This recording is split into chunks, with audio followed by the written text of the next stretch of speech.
Listen. One afternoon on a walk, he met this woman, their eyes locked. His world was rocked, he gave her his number. That evening she called him and they talked. They had so much to chat about. There was no doubt that they were perfectly matched and that he had to ask her out. She said alright, he could tell she liked him, but knew she could hurt him even more. He bought some flowers. In an hour he arrived at her door. She let him in, she seemed uneasy. They got ready to leave. He began to wonder if he and she were meant to be. He thought, when is it supposed to click? The right chemistry, sparks flying, energy endlessly. We tend to seek the person of our dreams. You might find you've lost your mind. Love may not be what it seems. When is it supposed to click? The right chemistry, sparks flying, energy endlessly. We tend to seek the person of our dreams. You might decide that love is blind, but it may not be what it seems.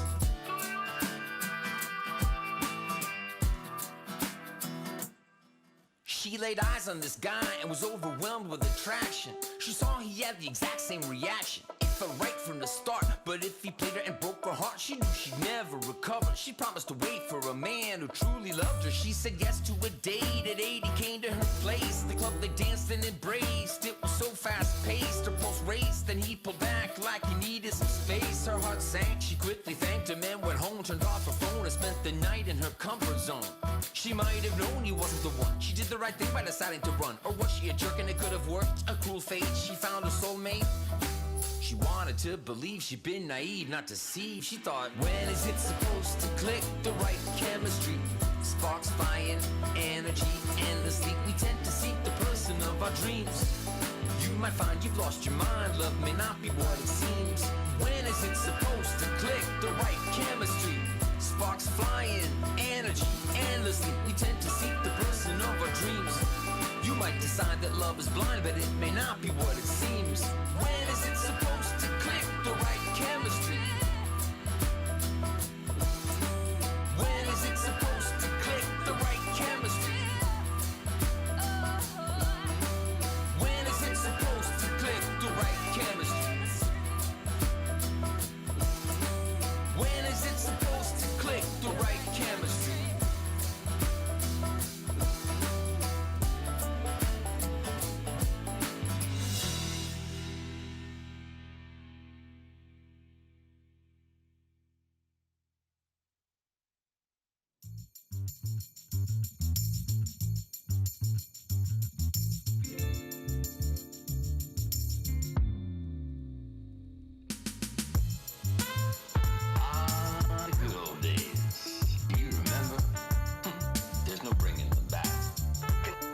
Continuation of the golden era. Golden era.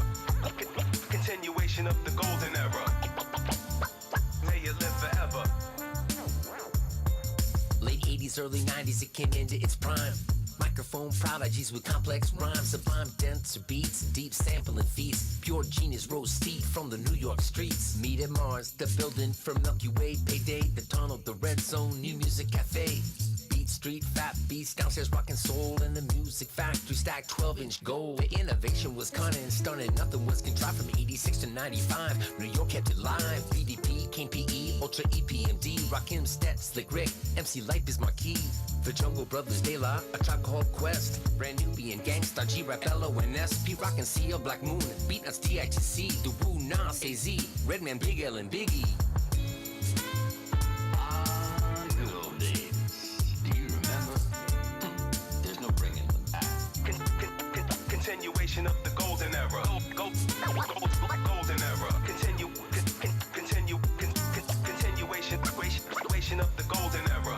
May you live forever. You see, the elements converged into spoken word and hit a divine note that human ears had never heard. It emerged to what the mainstream considered absurd. They laughed at it, now it's generational, they're all addicts. 40 years later, now we reminisce, cause through all the shape shifts, it hurts us deeply that it hasn't been the same since. Large pro walking through that front door to cherish or neglect the black sheep, the choice is yours. Case Solo spelled it out for you. The Fugees kept the score, nice and smooth, made it funky for the junkies abroad. The Outcast elevated it, while Dre let me ride, he kicked me out. I had to start running with the far side, lost my breath. All I need from Mary and Meth is ice water, please give my full regards to the chef. Watch son get wrecked, cause all they rickety really want is effects. Gucci link shine, stretching Bobito, 89 Tech 9, y'all.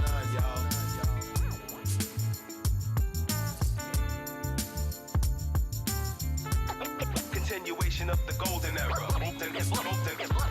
Golden era. Continuation of the golden era. That ever lasts forever.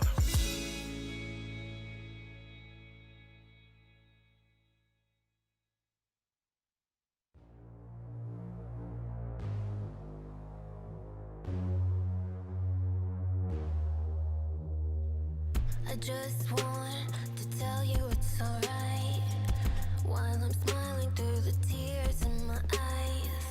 'Cause when I'm broken I still want you to be fine.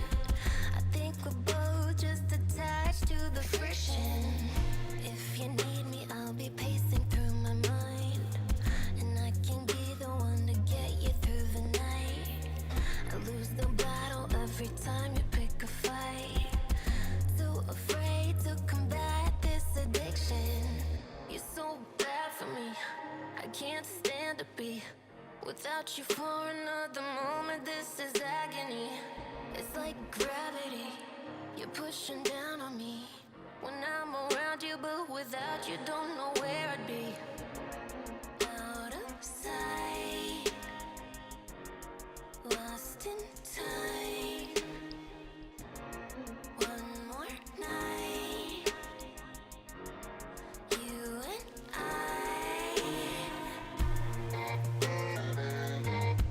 Friction. Friction. Friction. Friction. Where we are, I can't quite figure out. I wanna take all of the blame from you now. No matter what, I've gotta fix it somehow. You only know how to play it like the victim. You're so bad for me, I can't stand to be without you for another moment. This is agony. It's like gravity, you're pushing down on me when I'm around you, but without you don't know where I'd be. Out of sight, lost in time. One more night, you and I.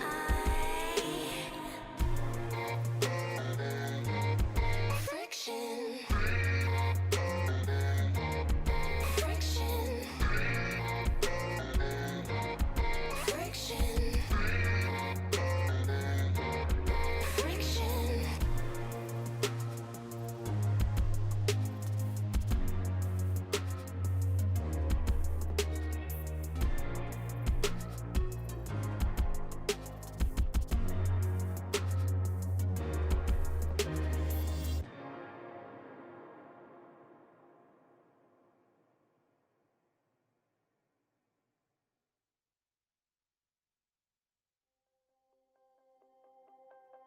We're free, don't look back. With me, we'll stay on track. Are you ready to go? So I'm waiting for you. Ready, let's go. There's so much for you to do.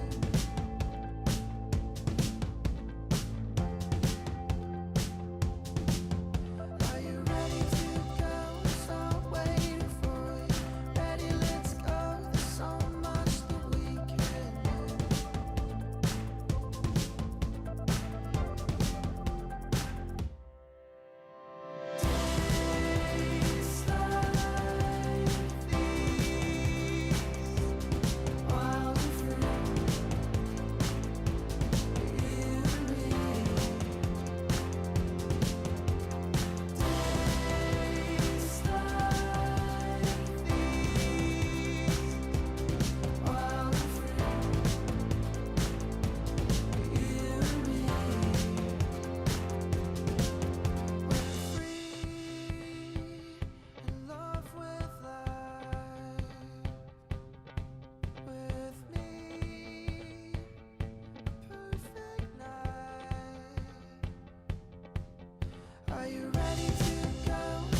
said. Could things be harder? Said nothing. Heard from a friend that I hadn't spoken to in a couple of years or so. It would be alright as long as the sun keeps poking its way on through my curtain light. Or something tells me that if we keep singing our songs, before you know it, they'll be singing along. If we keep humming a tune, it won't be long before they sing it too. It won't be long before they sing it too.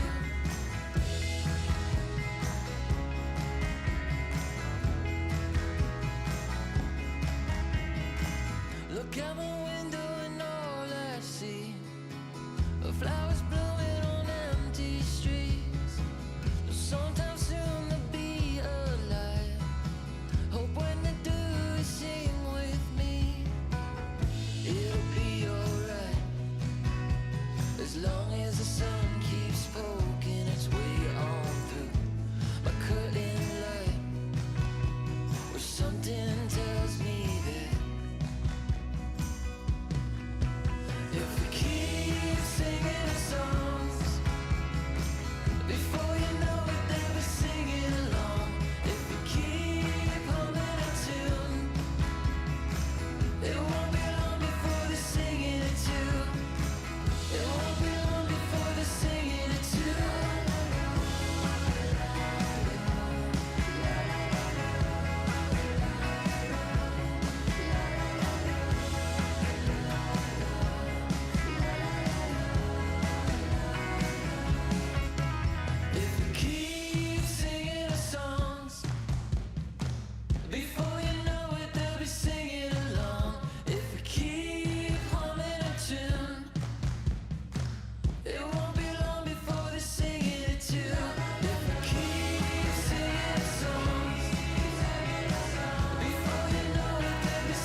keep my love emotional.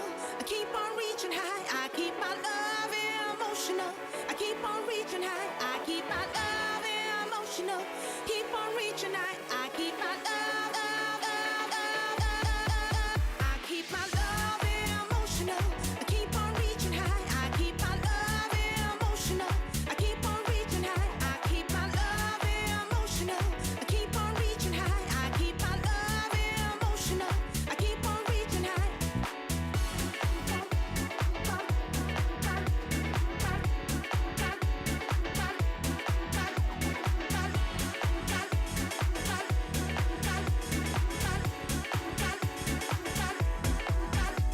You're giving me, but it's not enough.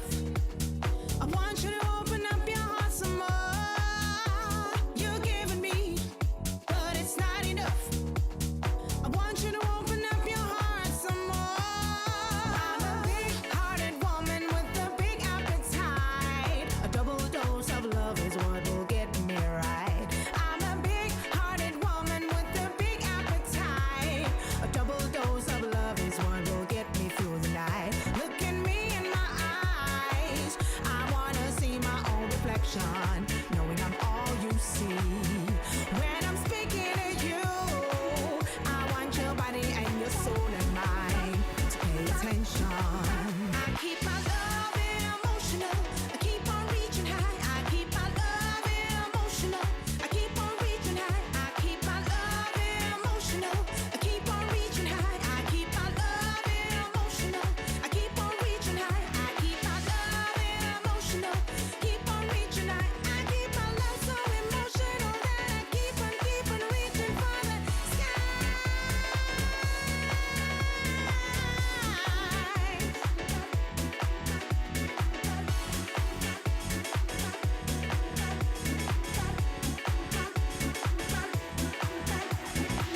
I weigh my love on high. I weigh my love on high. I weigh my love on high. I weigh my love on high. I keep my love emotional. I keep on reaching high. I keep my love emotional. I keep on reaching high. I keep my love emotional. Keep on reaching high. I keep my love so emotional that I keep on reaching for the sky.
We got time on our hands, gonna have fun, we got no plans. We could party on the beach like we just don't care. We can follow the sun till the night has begun. We'll share it all, that's what friends are for. Na na na na na na na na na na na na na na na na.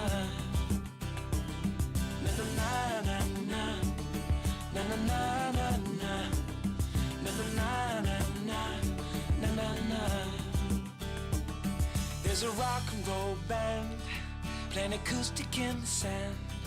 We are flying, we are free, what a precious moment. We will always be young, we'll be dancing in the sunshine. We'll share it all, that's what friends are for. We'll look back one day and see smiling pictures and faces of you and me. That's what friends are for. That's what friends are for. That's what friends are for. That's what friends are for. That's what friends are for. That's what friends are for. Yeah, yeah. That's what friends are for.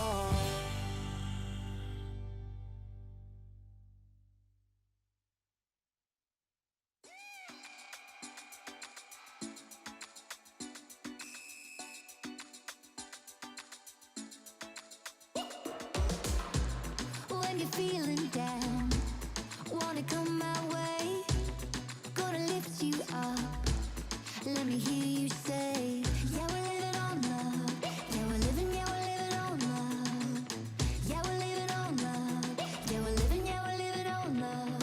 Oh, oh, we're gonna take you higher. Oh, oh, we're gonna lift you up. Oh, oh, we're gonna take you higher. Oh, oh, we're gonna lift you up. When you hit the ground, don't you lose your way. Gotta get back up. Let me hear you say, yeah, we're living on love. Yeah, we're living on love. Oh, oh, yeah, we're living on love. Yeah, we're living on love. Oh, oh, we're gonna take you higher. Oh, oh, we're gonna lift you up. Oh, oh, we're gonna take you higher.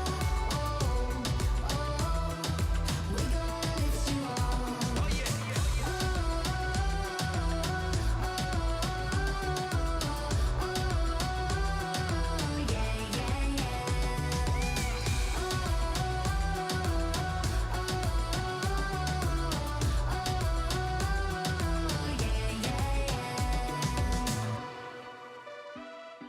we're gonna take you higher. We're gonna lift you up. Oh, oh, we're gonna take you higher. Oh, oh, we're gonna lift you up. Oh, oh, we're gonna take you higher. We're gonna lift you up. We're gonna take you higher. We're gonna lift you up.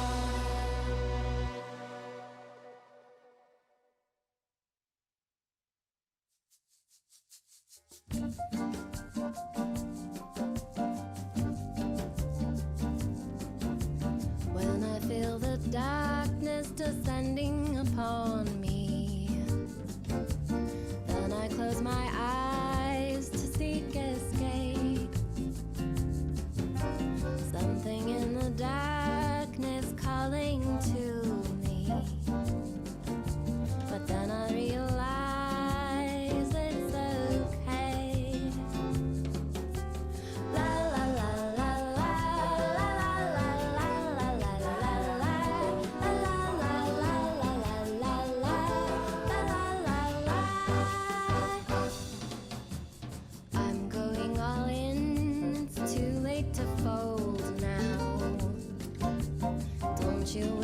could start brand new.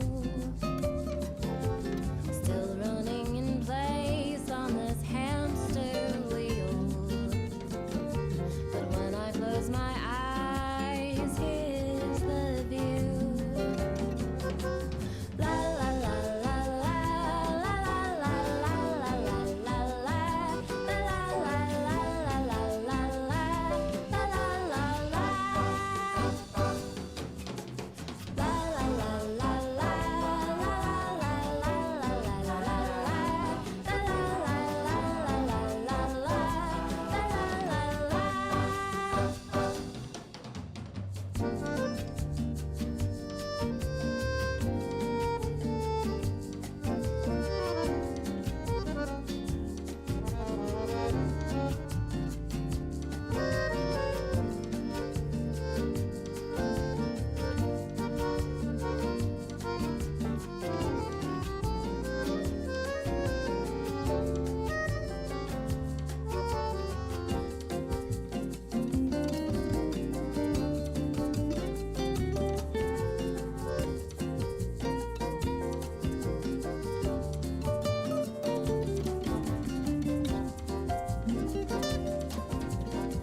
Don't you worry now, the river is coming.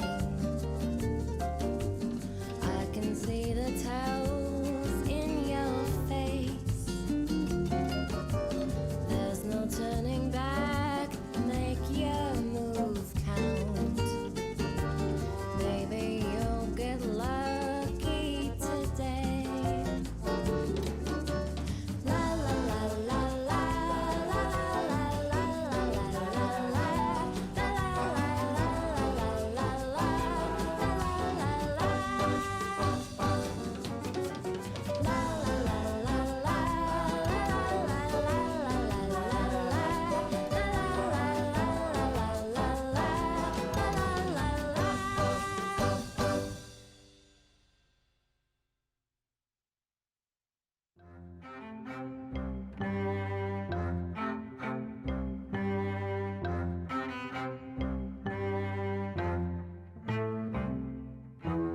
Ever since returning, nothing stopped my heart from yearning for the pretty little bird I found on holiday.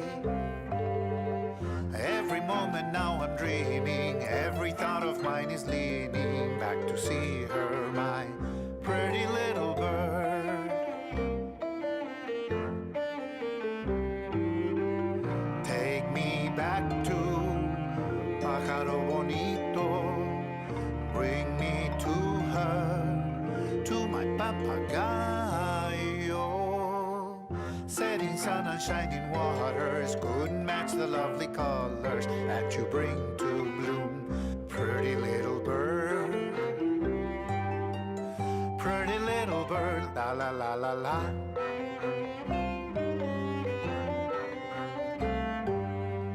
Home among familiar faces, but my thoughts are other places, far across the sea with my little bird. Take me back to mi pájaro bonito, bring me to her, to my papagayo. Empty days and endless hours, bending down like wilting flowers, till I kiss you again, my pretty little bird.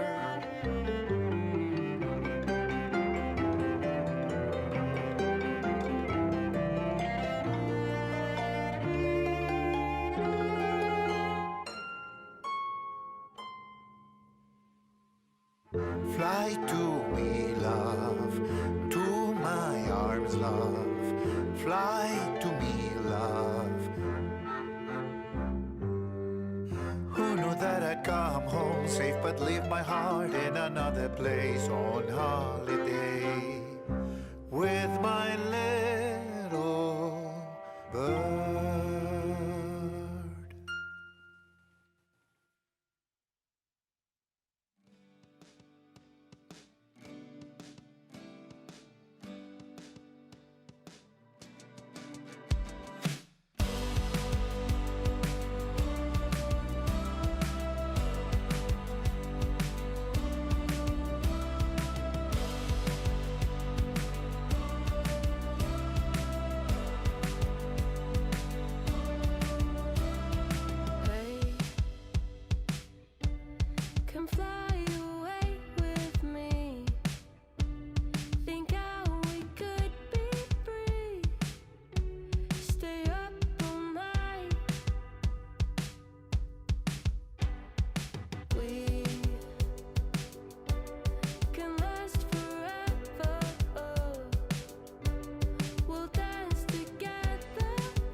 When is it supposed to click? The right chemistry, sparks flying, energy endlessly. We tend to seek the person of our dreams.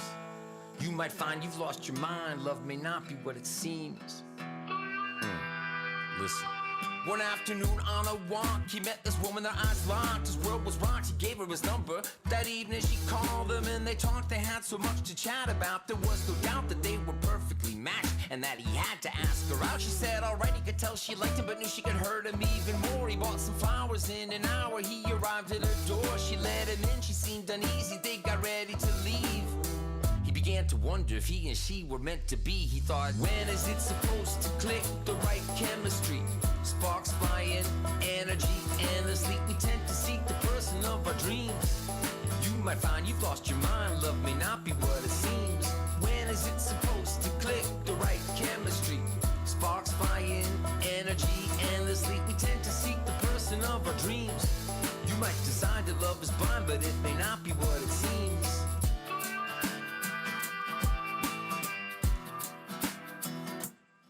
She laid eyes on this guy and was overwhelmed with attraction. She saw he had the exact same reaction. It felt right from the start, but if he played her and broke her heart, she knew she'd never recover. She promised to wait for a man who truly loved her. She said yes to a date. At 8 he came to her place. The club they danced and embraced. It was so fast-paced, her pulse raced. Then he pulled back like he needed some space. Her heart sank, she quickly thanked him and went home. Turned off her phone and spent the night in her comfort zone. She might have known he wasn't the one. She did the right thing by deciding to run. Or was she a jerk and it could have worked? A cruel fate, she found her soulmate.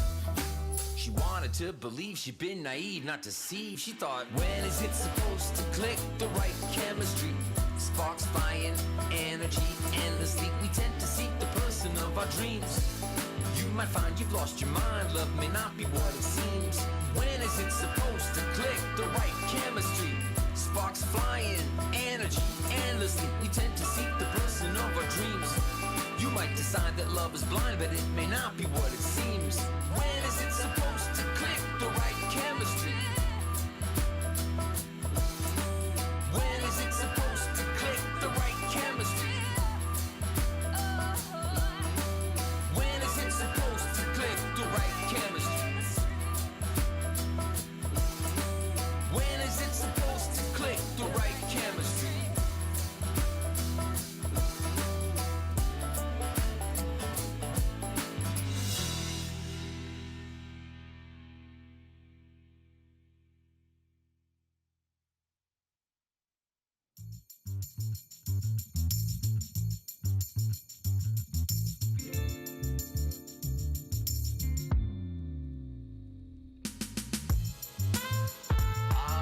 The good old days. Do you remember? There's no bringing them back. Continuation of the golden era. Golden era. Continuation of the golden era. May it live forever. Late 80s, early 90s, it came into its prime. Microphone prodigies with complex rhymes, sublime denser beats, deep sampling feats. Pure genius rose steep from the New York streets. Meet at Mars, the building for Milky Way. Payday, the tunnel, the red zone, new music cafe. Beat Street, fat beats, downstairs rockin' soul. In the music factory, stacked 12-inch gold. The innovation was cunning, stunning, nothing was contrived. From 86 to 95, New York kept it live. BDP, King PE, Ultra EPMD, Rakim, Stet, Slick Rick, MC Light Biz Marquee. The Jungle Brothers, De La, A Tribe Called Quest, Brand Nubian, Gangstar, G-Rap, Bello, and SP, Rockin' CL, Black Moon, Beatnuts, TITC, The Woo, Nas, AZ, Redman, Big L, and Biggie. The good old days. Do you remember? There's no bringing them back. Continuation of the golden era. Golden era. Continuation of the golden era. May it live forever. You see, the elements converged into spoken word and hit a divine note that human ears had never heard. It emerged to what the mainstream considered absurd. They laughed at it, now it's generational, they're all addicts. 40 years later, now we reminisce, cause through all the shape shifts, it hurts us deeply that it hasn't been the same since. Large pro walking through that front door to cherish or neglect the black sheep, the choice is yours. Case Solo spelled it out for you. The Fugees kept the score, nice and smooth, made it funky for the junkies abroad. The Outcast elevated it. While Dre let me ride, he kicked me out. I had to start running with the far outside, lost my breath. All I need from Mary and Meth is ice water, please. Give my full regards to the chef. Watch son get wrecked, cause all they rickety really want is effects. Gucci link shine, stretching Bobito, 89 Tech 9, y'all.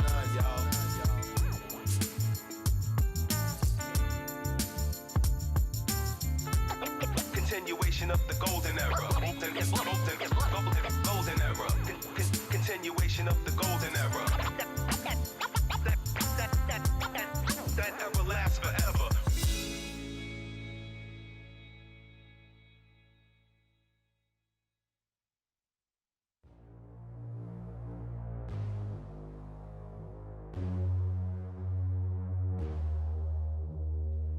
I just want to tell you it's alright while I'm smiling through the tears in my eyes. Cause when I'm broken, I still want you to be fine. I think we're both just attached to the friction. If you need me, I'll be pacing through my mind, and I can be the one to get you through the night. I lose the battle every time you pick a fight. Too afraid to combat this addiction. You're so bad for me, I can't stand to be without you for another moment. This is agony. It's like gravity, you're pushing down on me when I'm around you, but without you don't know where I'd be. Out of sight, lost in time. One more night, you and I.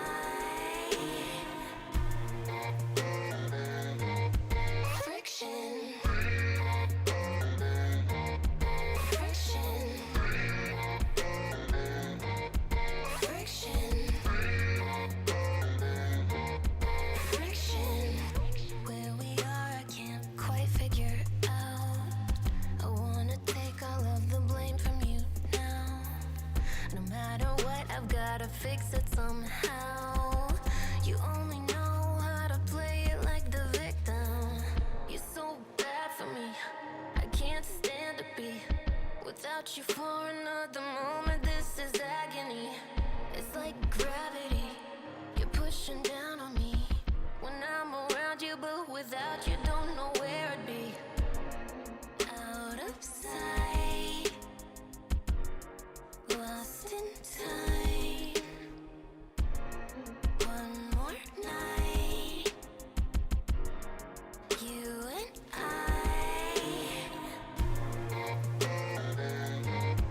Friction. Friction. Friction. Friction.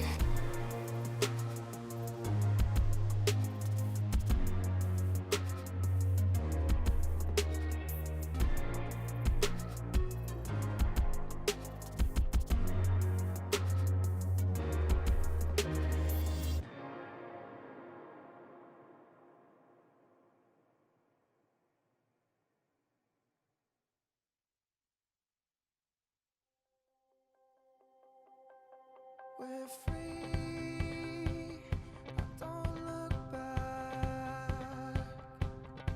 With me, we'll stay on track. Are you ready to go? So I'm waiting for you. Ready, let's go. There's so much for you to do.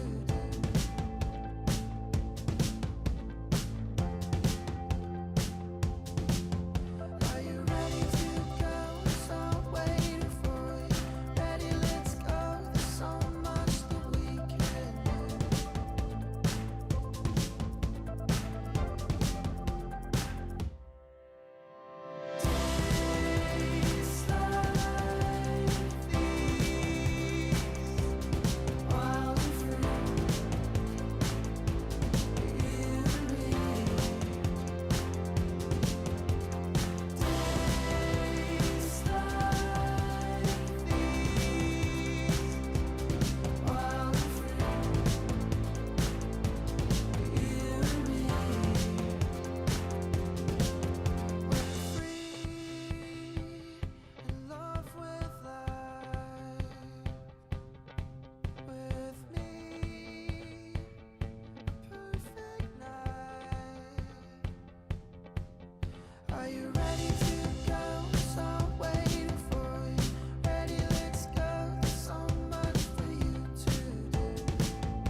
said.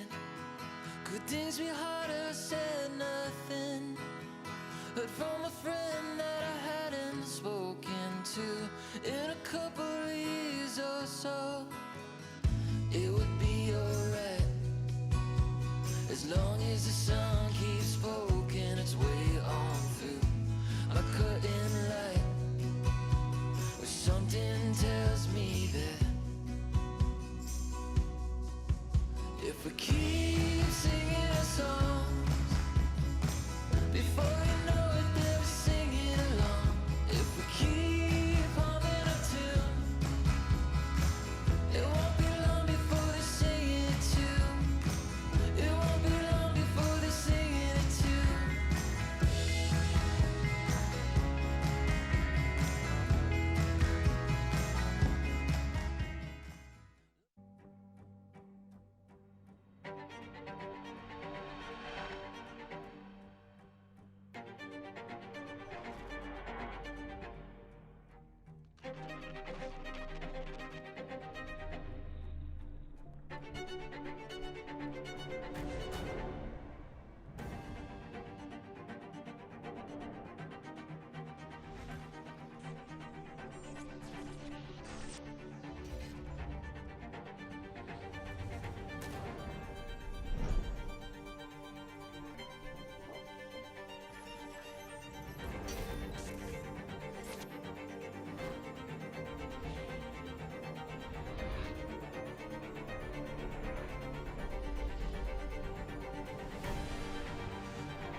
Hello, everybody, and welcome to the LPL. My name is Munchables, and I'm joined for the first time in 43 days by Lyric. He's cast in the last 43 days, but it's 43 days since we cast together, Lyric. That's mind-blowing. It's actually crazy when you think about the fact that LPL runs 7 days a week, that we haven't casted with each other since June. But here we are, bringing a solid day of games. Me and you and me, Lunchables, as you know we're known. The purveyors of Mojo, back at it again, and we've got a cheeky little JDG Weibo game coming on later on. A lot of Mojo to be exuded there. Let's look at what happened yesterday, though, to start ourselves off, because I know you were very excited about the results yesterday with IG grabbing themselves a win over Rare and Mole finally having a series that you can be proud of. You know, I have three true loves in this league: Mole, V5, and Rookie. And yesterday, the best day ever. Mole getting above 100 career wins. Let's go. They took down RA in a pretty messy fashion, but they still did it. And then V5, pretty much dismantling BLG is what you'd expect. But V5 had a shaky run of form recently, so good to see them bouncing back and finding such a dominant win. Yeah, fantastic to see them performing. Obviously, V5 dominating BLG is what it is. It's one of those that was kind of expected, let's be honest. But as we look at the standings, teams are starting to drop like flies. WE, RA, Ultra Prime, all knocked out of playoffs contention. And LGD on the cusp right there. I believe if they lose another series, they are out of the running. And IG as well, BLG, kind of just holding on for hope. They have a few more wins, so it is still technically possible. But it's looking kind of difficult. Let's look at the games coming up today, though, because we'll be looking up towards that top 5 later on today with JDG versus Weibo. But that won't be our first series.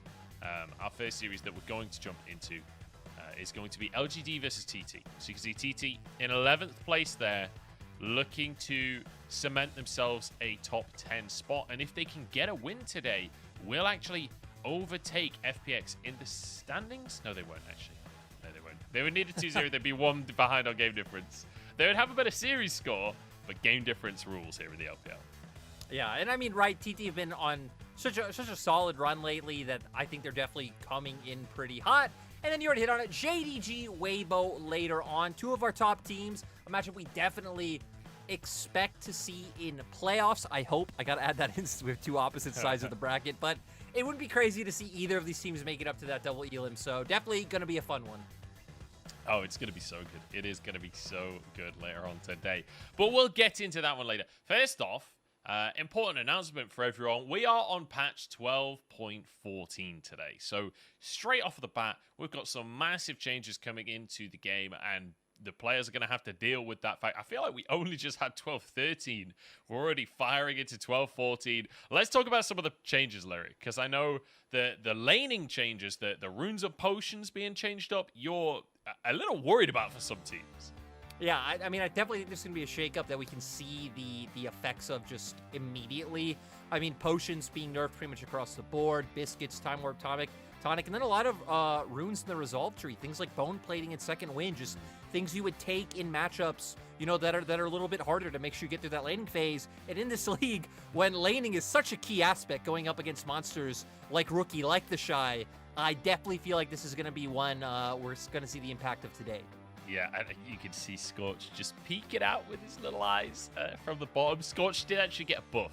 So kind of the polar opposite to all of that sustain being nerfed. Well, Poke actually got slightly buffed with that Scorch change. So expect a bit of Comet, expect a bit of Airy to come out today on some of those mages in the mid lane, and maybe on some supports down the bottom side. We'll have to wait and see. Drakes, though, also got changed up. We need to talk about neutral objectives here, because across the board, the Drakes gained more HP and less damage. So a bit slower to take down, but won't necessarily annihilate your jungler in the same way, especially for the Cloud Drake. That's an important one. But then each of the Drakes got improved. So the Cloud Drake, the only one where the Soul got improved from 10% passive movement speed to 15, and then also the slow resist and out of combat movement speed from each Drake improved too. Yeah, and just so across the board to kind of make it easier, Cloud Drake got like 100% buff to what it offered before. Every other Drake got a 50% buff. So just across the board, Riot wanting teams to have objectives that are worth fighting over, right? They're trying to force proactivity and make these objectives just kind of more enticing for teams to want to go for. So I think overall, it's going to be a really good change. Maybe not a change that they necessarily needed in the LPL as much as in other regions. We've definitely still been fighting quite a bit, and we're going to see that with the teams playing today being some of our more aggressive ones. But I think just overall, the Drake changes are nice. Again, since they are tankier, it's going to take longer to do them. But since they do less damage, that is also kind of just more enticing to be like, hey, maybe I go for a bit of a cheeky Drake start here. Yeah, we'll see if there's like more sneaky Drakes, as you say. But certainly a lot of fighting over the Drakes. And then finally Herald as well. Not only are you going to get 200 local gold when you take a Herald, so if a jungler is soloing it, that's 300 gold in their pocket. But also, the second Herald of the game, when it's summoned by a player, will have 75% more HP. Now, I want to emphasize, that is a big deal. It doesn't look like that big of a change, but like, when a Herald charges into a tower, it takes like 2 turret shots for it to die. That will no longer be the case. It'll take a couple more turret shots. So you can anticipate, if a Herald push isn't answered on that second push, you can see inhibs go down. Especially considering that a lot of times we see teams trade second Herald, whether it's for like enemy jungle camps and vision and setting up for the next Drake or taking a turret. Now definitely going to be much more worthwhile for teams to want to fight for. Absolutely. And then finally, we've got some champion changes as well. These are not going to be all of the changes that have happened on the patch, but these are the most significant ones in our minds, where we've got Gnar, Gangplank, Zeri, Renata, all 4 big priority picks in the LPL, all 4 nerfed, and then a buff to LeBlanc as well, which, you know, we all know how much of a LPL favorite LeBlanc is. Yeah, this is a champion you've already seen a little bit this split, but the fact that it is getting more mana and a bit more damage on its W is just going to overall be very nice when we have players like Yagao playing later on today. This could be something we see. And then champions like GP and Gnar, big beneficiaries of the durability update, just being hit in the early game to make them easier to kill. Renata's laning phase being toned down, and Zeri just losing some damage overall. So these changes we'll see the impact of, but I still expect all of these champions to be picked.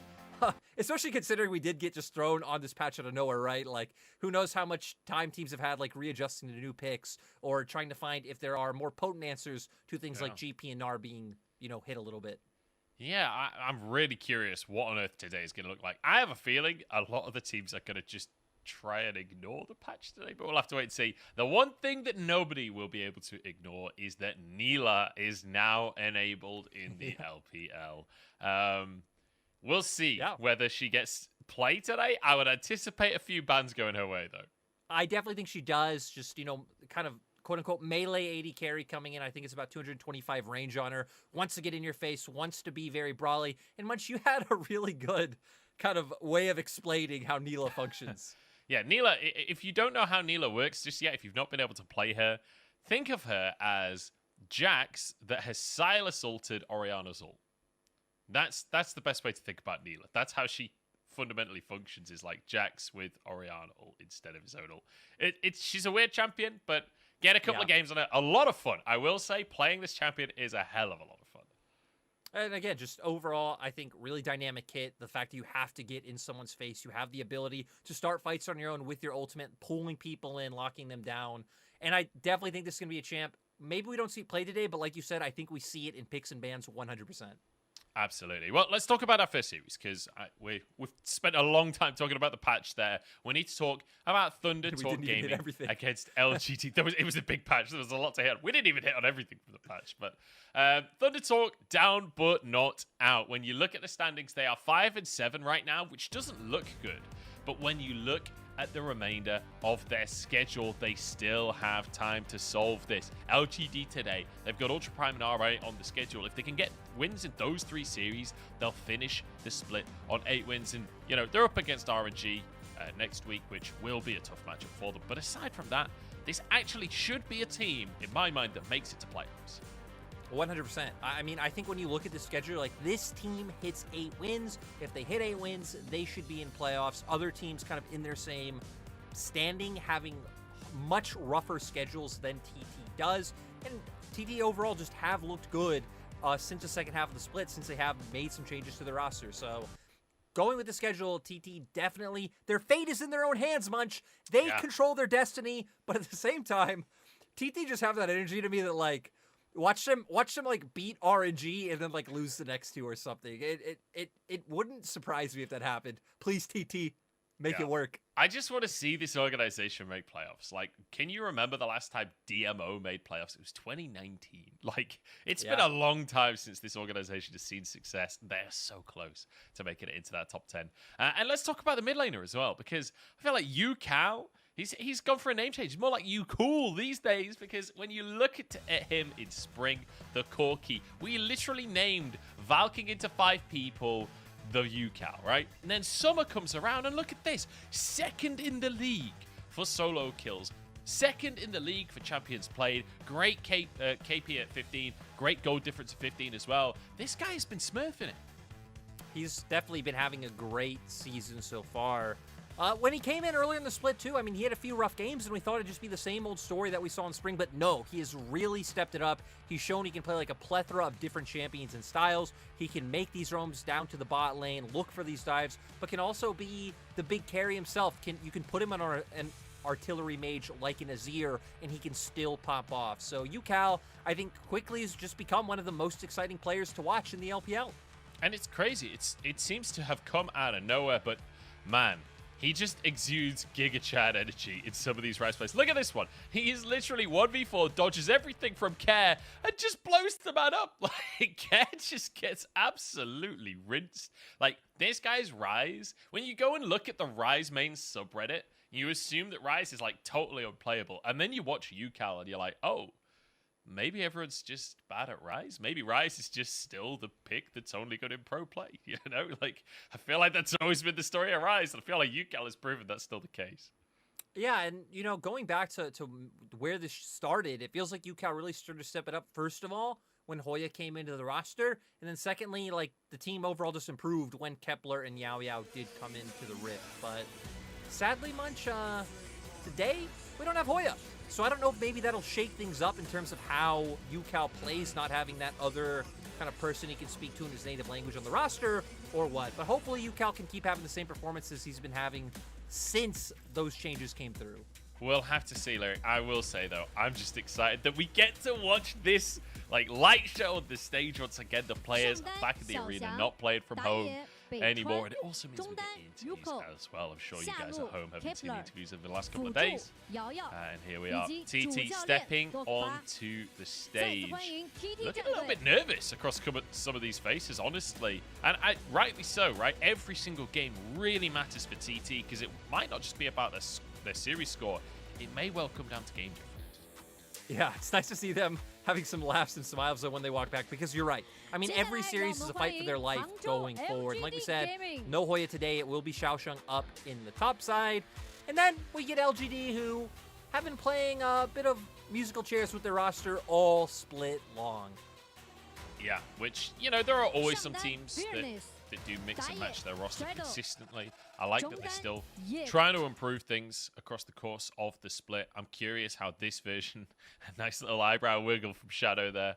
I'm curious how this version of the squad will manage to step up today, because honestly, LGD is one of those teams that when they have looked good, they've genuinely been a team that I'm excited about. They've genuinely been a team that I want to watch more of. But then there's other days, I mean, even games in the series, it feels like you see two totally different teams, where one of them's exciting and proactive and makes things happen and actually mechanically really gifted, and then other games it just feels like they lose first blood and flop over. Nothing happens for the rest of the game. And honestly, I'm hoping for the last couple of series that they have in this split, they show us that proactive version. They show us that version where it looks like they're really trying to dominate their opponent.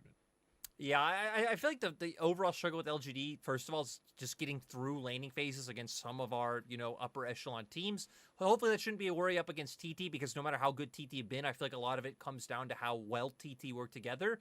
So LGD, you're assuming they can get through the first, 5 to 8 minutes unscathed. We're getting towards like first Herald. It's just about if they're able to bring it together as a team. If we can see, mid and top moving, enabling Shadow and looking for those skirmishes together. And I definitely still think the recipe for success for LGD is playing up more around their top side, playing more with their soul lanes early, and then leaving it later on for their bot lane to kind of be the insurance policy that they've always been used as.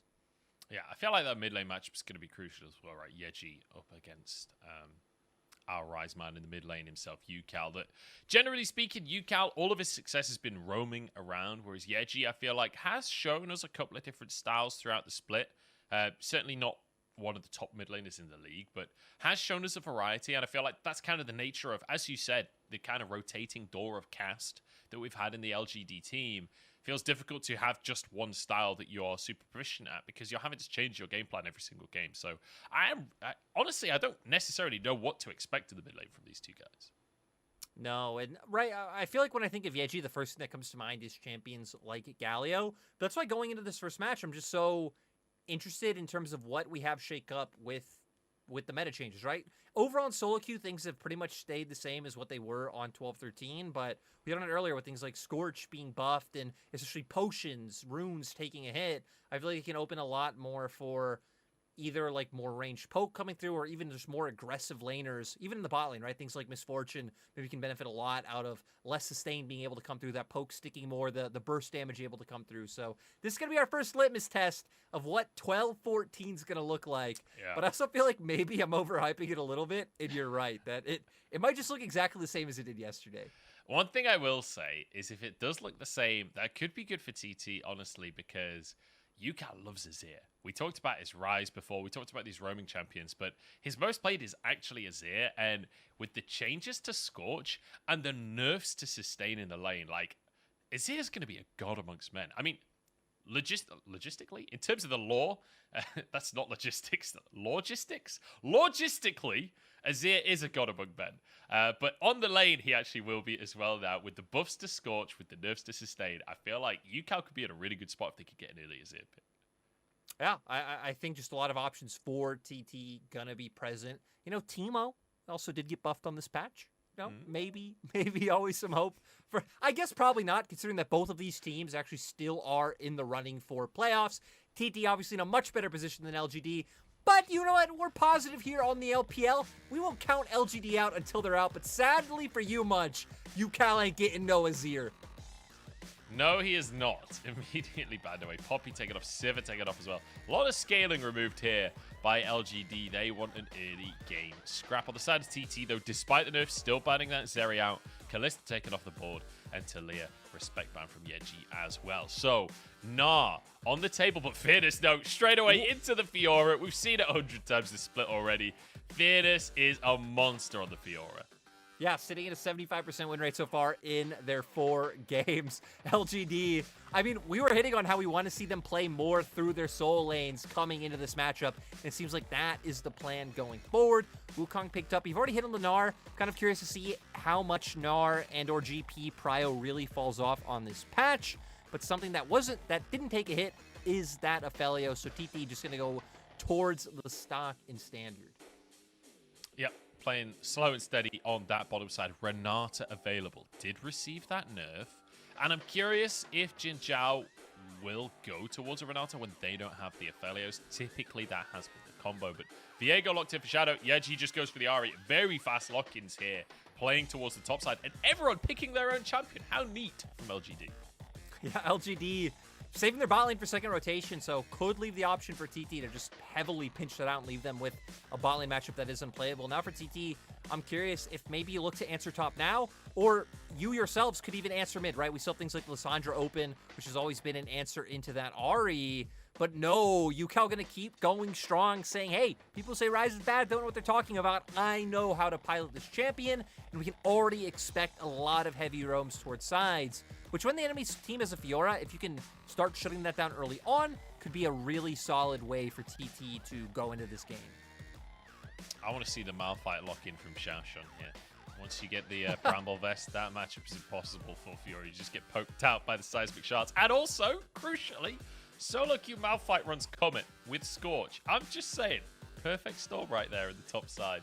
Nah going to be banned away by LGD. I'm not necessarily anticipating. Are you watching now? If Malphite actually gets locked in, it'll blow my mind. Senna taken off the board by TT as well, focusing on that bottom side now. They've got their Aphelios. Maybe something like a Jinx could be taken off as well. Yeah, Jinx definitely being the one to come to mind. Lucian was going to be my other answer in terms of, right, we know the Lucianami is something they could play too, but would give them 2 volatile lanes. So I think for LGD, kind of eyeing that Jinx as their answer. TT, though, still having to go towards both support and top. I mean, considering the support pool is still wide open, I wouldn't be too surprised if TT did just want to opt into a counter pick support matchup and look for a top lane pick to come out first, which, right, we still have things like the Kennen open if they want to opt into what could be a bit more of an aggressive matchup. Both Jax and Renekton if they want to bring some AD in the top side, and they are just going to go straight towards their Renekton. So Renekton plus Ryze, they could already kind of be spelling out that they want to look to set up aggressive plays onto Fearness. We'll see. I feel like Renekton has had a late resurgence this split in the LPL. And globally, honestly, Morgan, you know, classic LPL player, has been playing Renekton over in the LCK as well. My man Morgan over there. Ezreal locked in for Eric here and Leona. I feel like we're going classic LPL with these last 3 picks with the Ezreal and the Leona as well. And now TT have to go for their support. Honestly, Renata could still be an option despite the nerf. Like, she lost 50 base health, which is quite a big nerf, and 2 base AD. But I would say still playable, still going to facilitate that peel roll. Yeah, definitely not just out of the game completely, but I like that they end up going with the Nautilus, giving them that point and click CC, especially against champions like Ezreal and Ahri that can be super hard to pin down.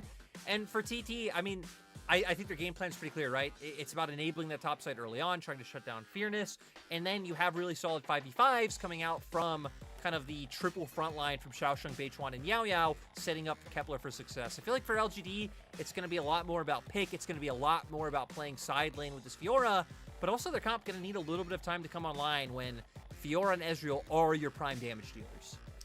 Yeah, and Yeji going to be wanting to roam to those side lanes, right? But UCal will do the same thing. And what we've seen from UCal on this rise is that literally the second he's hit 6, he's going to get the hell out of that mid lane, roam up somewhere, and go for a dive. And I will say, in recent games, I've been super impressed by the bottom lane tower dives out from TT. And they're up against an Ezreal. Ezreal is not good at clearing the wave, so you can expect Kepler to be able to push that wave in. Yao Yao will be more than happy to start a dive off. Beitron with his clone as well. UCal, roam warping down. It's very possible we see some dives there. Yeah, for TT, I mean, creating dives on either side of the map would be nice. We definitely want to see them start to get off to an early lead before the poke later on from the Ezreal becomes too much to take, or Fearness just dominating in the side lane. So TT need to be the proactive ones looking for their own advantage. They certainly do. I'm so excited to be watching the arena again, to be back in Shanghai here. TT versus LGD playoffs still on the line. Even LGD not technically out of the running just yet. They are 2-9 in the standings. But they still have 5 series to play. So it's all still on the cards here for LGD. They could finish on 7 wins, which could be enough for playoffs. But it all has to begin here. They have to keep on winning every single game as they step onto the Rift here against TT. I'm really curious what Beichuan is going to want to look for. You have set up in all 3 of your lanes, so it really feels like just plenty of options available. Locking down LGD's bot lane can be quite hard unless he wants to go for some sort of cheeky like level 1 or 2. And Fearness, knowing he's the prime win condition for LGD, already looking to get off to a good start. I love how almost every game in the LPL we see top laners fighting for that tri-brush. It's like, even if you know you don't win the 1v1 matchup, you still go for it. You still fight for that brush. And you can see Xiaoshang, he'll reset. He'll still be able to move in. Fearness, though, dropping a very deep ward. And that's his reward for winning that duel in the tri-brush. There's a ward on the Raptors as well. But H1 is not going to be able to sneeze without LGD knowing about it.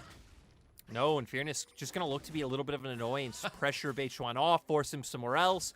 And this is going to give LGD such a nice tempo advantage. Beichuan's not leaving. I don't think this is a fight that he wins. Xiaoshang moving over. Fearness might have gone too deep for this one. And right off the bat, we are getting pure action. Blast Cone for Fearness. Beichuan, 150 HP. And Xiaoshang having to help him with the chickens to start this one off. And then after all of that, Fearness is the first one to lane. And also, Beichuan had to smite. You look at where Shadow is. Shadow's already in 2 of his camps and is making his way into the enemy jungle because LGD had 2 wards down on TT's camp. So they have full information of what's going on. And overall, just a nice little lead for LGD. Beautiful stuff here from Fearness. Shadow, the big benefactor, as you say, he's going to be able to steal this entire bottom quadrant away. I will say, Fearness did sacrifice a lot of HP up on that top side. Remember, the pot's not going to do as much. Oh my god, Beichuan does not have Spite available.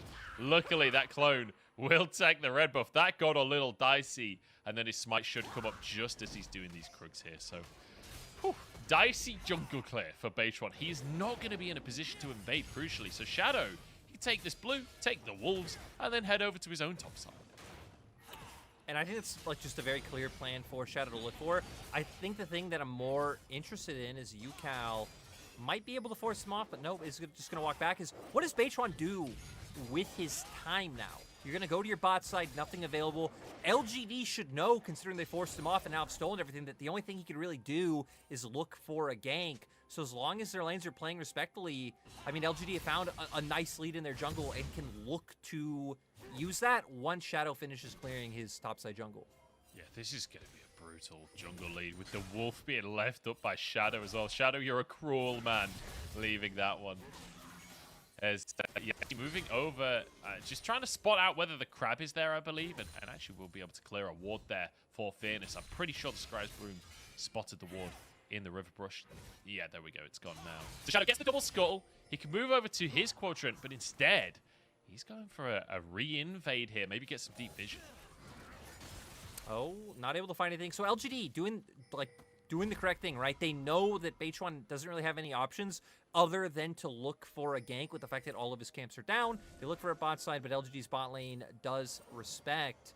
For TT now, I feel like the only thing he can really do is look to force aggressively around this top side. Beichuan looks like he wants to contest because he is Prio, but he's a whole level down, and now with Yeji coming back to lane, just once again left with no options. God, this is brutal for Beichuan. Shadow has smite, might need to smite this big chicken, does so. Oh, a bit body blocked there by the chickens, but he'll walk away with his life, and Beichuan denied once more. Shadow hasn't reset just yet, but honestly, I like that he hasn't because he is capitalizing massively. And look at where Beichuan is headed, to the wolves. Guess what? That ain't a full wolf camp. That's a singular small wolf. It's just getting worse for Beichuan. His life is rough, and that's why it feels like to me right now they kind of have to index more to playing around Xiaoshang, because since Fearness did find that jungle advantage level 1, you hit on it. He was chunked so low, he actually had to go for an early recall and TP back to lane pretty early. So now Xiaosheng coming back, still has his TP up as well. You can start trying to find an advantage for your Renekton and maybe give yourself a bit of a lead heading into first Rift Herald spawn, which is, you know, just under 3 minutes away. Oh, Yukal aggressive in the mid lane. Good charm from Yeji, though. There's a realm warp, but I don't think Yao Yao can follow up. I don't know if Yukal needs him to follow up, honestly. Just chunking Yeji in the mid lane there. Nicely done. I like that TT are still being proactive. Despite this massive jungle lead that LGD have found for themselves, you can see Yao Yao getting out on the map. Baytron moving in to help Yukal force this wave and get a reset himself. Interesting to see the corrupting pot still on both sides of this mid lane despite the patch. Yeah, I'm not going to let that deter them, knowing that this is a matchup that does have a lot of heavy trading into it, especially coming out from Yeji. You can just constantly look for those cues to whittle down the horizon. H1. They even have an idea of where he is. You can see pings on the minimap knowing, like, hey, this is gone. He's probably up here. But TT being able to be proactive, because you look on the minimap, still having a lot of deep vision down in LGD's bot side jungle. Looks like Jinzhao now just trying to walk around and clear some of that out, so they don't have as much information, so they can't look for those aggressive plays on mid lane. I will say, Shadow has done a really, really good job this game of pathing to maintain this absurd advantage that he's had. Baytron has basically not been allowed to farm, and Shadow, this is his third crap of the game. Hasn't even touched his own blue buff, if I'm not mistaken. Hasn't needed to, because he's had so many of Baytron's camps to take for himself. And now just going to be able to double down even more with this Scuttle. And again, I kind of feel like it's a little bit of a missed opportunity for Baychuan not to put more pressure up towards topside. Because even if you're leaning into topside and not necessarily doing anything right, the fact that Xiaosheng has been able to keep up a nice bit of pressure the past few waves should then be able to mean you can get some, you know, defensive vision down of your own, make sure you're getting your own camps. Shadow isn't stealing those away, but they haven't been able to find that opportunity just yet. And Baychuan, once again, going to kind of path towards this mid lane. And I think when you consider the players you have up in that top side as well, like Xiaosheng playing Renekton, feels like you want to get him ahead against the Fiora that he's not going to be able to fight later on. Once Fiora scales in, it's going to be difficult for anyone on this TT lineup to deal with her in a side lane.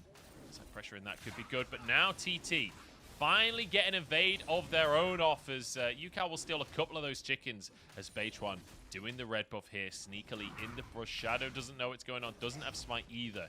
So he'll just have to accept his chickens as Baytron smites that red buff and gets out of dodge. This comes to, I think, what we'd expect from both teams, right? To where we can see TT using more of a team advantage is Xiaosheng. Ult's popped in the top side here. Xiaosheng winning the trade so far. The grand challenge bot, no, gets it through the wall. Fairness finds the sustain off the ulti, and it's no longer a fair trade. Yukal wants to move up, but he's on a ward right here and realizes this isn't going to go well. Still will be able to clear that out, and we can see that TT's bot lane was able to get the first recall because they do have Prio, so Yao Yao already making his way up towards this top side. I wonder if TT are going to look for this objective, considering that Xiaosheng just blew his ultimate, and Xiaosheng's ultimate definitely more impactful in a 4v4 or 5v5 than Fearness's would be. Fearness trying to trade as aggressively as he can. Does get stunned up here, but Yeji Spirit rushing into the top side. Flash is available, but Ignite is there. And Xiaosheng never even gets a chance to flash. Yukal with the Realm Warp, but he's too late to the party. His signature move denied. Really nice use of the window from LGD, because we saw Yukal leaning up towards the top side, allowed Yeji to push out the wave, and then use his own timer. Baychuan. Ult's in the mid lane here. Shadow ults out to safety, flashes away the Ignite burning. I don't think it's enough though, as Jin Zhao will find the stun onto Baytron. There's the Orb of Deception. One more auto, and Yeji with his second. Now a Solar Flare in the mid lane, but there's no follow-up available from the RE. A great series of plays from LGD. Yeji just responding everywhere for LGD. Makes a play up towards top, now in mid. Doesn't look like they'll be able to turn this successful play into a Herald contest. TT just trying to take control of the area because Baytron obviously just went down, so isn't here. But kind of funny, so much action happening, but neither team able to translate that into an objective. You know, we talked about the neutral objectives at the start of today. All of the dragons got buffed across the board. Herald gives 300 local gold. So far with 10 minutes in, no neutral objective taken just yet. As great all in here from TT. They try and find a pick onto Shadow, but he just about survives. Yeah, uses the flash to get away, and it gave enough time for Yeji to roam all the way down from the top lane, having the numbers advantage. Baytron already chunked a little bit low. from looking for that engage, just allows for Yeji to be able to finish it off. And now we're coming back onto the map. Herald's still up. No teams in the LPL. We love our Rift Heralds. I want to see which team goes for it because both teams have angles to attack, right? We can see from TT, they've been keeping consistent pressure in bot lane, so they can always look to move Kepler and Yaya over. But Fearness now looks like he's in a pretty good position where he's able to keep up that push in top side. Yeah, it looks like he will be able to just maintain pressure on that top side, at least for the time being. There is a bit of a CS lead in that mid lane in favor of UCal here, but compared to the 2 kills, I don't think either mid laner is going to favor the CS there. Everfrost already finished. The charm goes slightly wide from Yeji, though. No damage landing as a nice little true shot barrage there down from the bottom lane. Eric finally getting his say in this game. But both teams very tentative to start this Herald off, Larry. And I'm surprised. I'm especially surprised considering TT definitely having, I think, more of the kind of 5v5 tools coming out with things like the Cyclone and the Dominus on their side. But they're the ones being hesitant. LGD are actually the ones forcing their way into River and just starting it up. Yeah, so far, Shadow steps onto it as Yeji waiting in the wings, looking for a charm onto Yao Yao here. Everfrost goes ever so slightly wide there. Big damage onto Beitron from the Orb of Deception. But again, TT muscle in and deny the Herald. It resets once more. Bit of poke coming out from LGD though. TT slowly but surely being whittled down as the AD carries move up as well. Lyric, we have a 5v5 on our hands. Oh, we had a move engage from Yao Yao. Great hook, but it's answered with a charm, and Eric with big damage on the front line. Jin Zhao buying time with a stopwatch, walks away, actually survives. Moonlight Vigil does not connect. Oh, it does. Finally goes down. As in goes Fearness on the top side of the play. Xiao Sheng falls. Realm Warp to safety from UCal, and the rest of his team flee under the tower. LGD are just completely winning out in these trades. Yao Yao tries to find the hook, but just goes in by himself, and this will lead to a Herald for LGD. And when they already are starting to have Yeji and Fearness find advantages, they can open up side lanes incredibly early. They certainly can. 4-1 on the scoreboard, 1,000 gold lead, and now grabbing that Herald as well. TT in the meantime will look for this Drake, but Eric over the wall here is stood on a ward. He doesn't know it. He's in trouble. Yao Yao's moving over. Beitron's kind of in trouble as well. He's low on HP. Oh my god. He must have got to like 20 HP during that. Jin Zhao now steps on that same old ward. Knocked up, stunned up. But Beitron, he's gone too deep for this one. Jin Zhao gets a solo kill. Wait, there was an assist. He gets one though. You know what? We take those. Honestly, I think for LGD, that's a bit of a win considering the fact that their whole team was up posturing towards the top side because Shadow was taking the Herald. So the fact that they can find one back when they were being over-aggressive is a bit of a surprise. Yeah, it wasn't quite the solo kill in the end because Eric got the true shot barrage on them, but either way, kind of hilarious that Jin Zhao's the one to grab a kill here. Let's take another look at the brawl at the top side. And it all comes down to the charm, like you said, hitting Yao Yao, and they have the burst to get them down before Beitron's able to find a way in and find some sort of impactful Cyclone.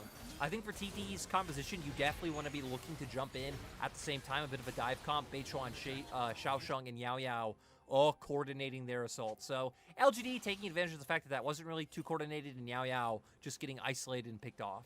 And crucially, Fearness was kind of late to that play, and you can see that he grabbed 2 turret plates during that meantime as well. So building himself a small lead in the top side. Yao Yao getting some vision over the Dragon Wall here. Remember, TT did get that first Drake for themselves in trade of the Herald. So Shadow getting that 300 gold from the Herald. You can see that gold lead increasing. As Shadow, you know what? Just going to slam it in the mid lane. Just going to deal with a couple of those plates. Get some of the gold. Can they get it, though, with the Eye of the Herald being propped? Smite is there, but the charge still happens. Shadow still gets his gold there as Fearness takes another plate. Just completely ignores Xiao Sheng on the top side.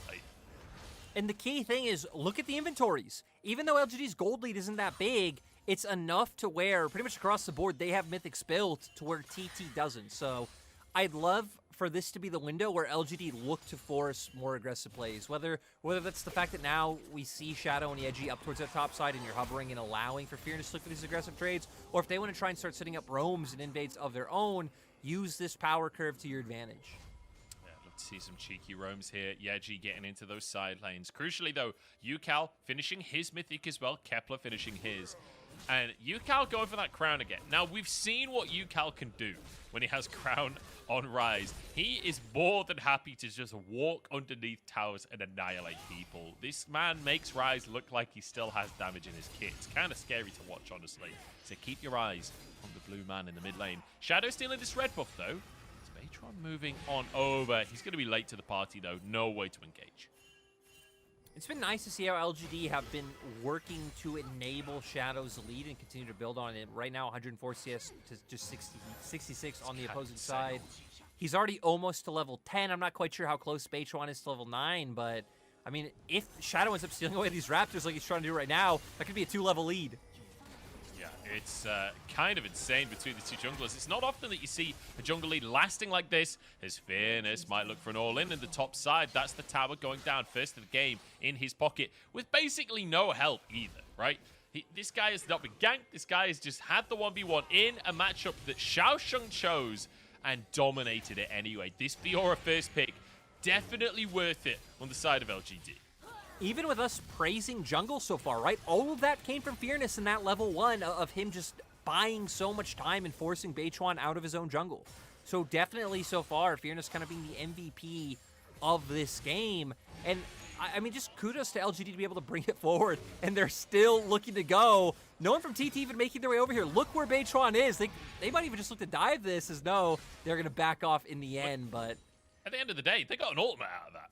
Like, yeah, you still take that for LGD. All you had to do was stay another 5 seconds. You get half a tower and an ultimate. You'll take that trade every day of the week. And look at the vision they're keeping up as well. Deep control ward in topside jungle. If Baytron tries to make his way up, or if Xiaosheng ever wants to roam over towards mid or down towards Dragon, LGD are going to know. And with Dragon coming up in 40 seconds, honestly wouldn't be too bad of a deal. Send Fearness up towards the top side, but then start walking down, start trying to get numbers advantage and pressure in this river so you can have some vision of your own. And this feels like a customary LGD game, right? Where you have the one game of the series where they actually look really good. They look really proactive. They dominate the game.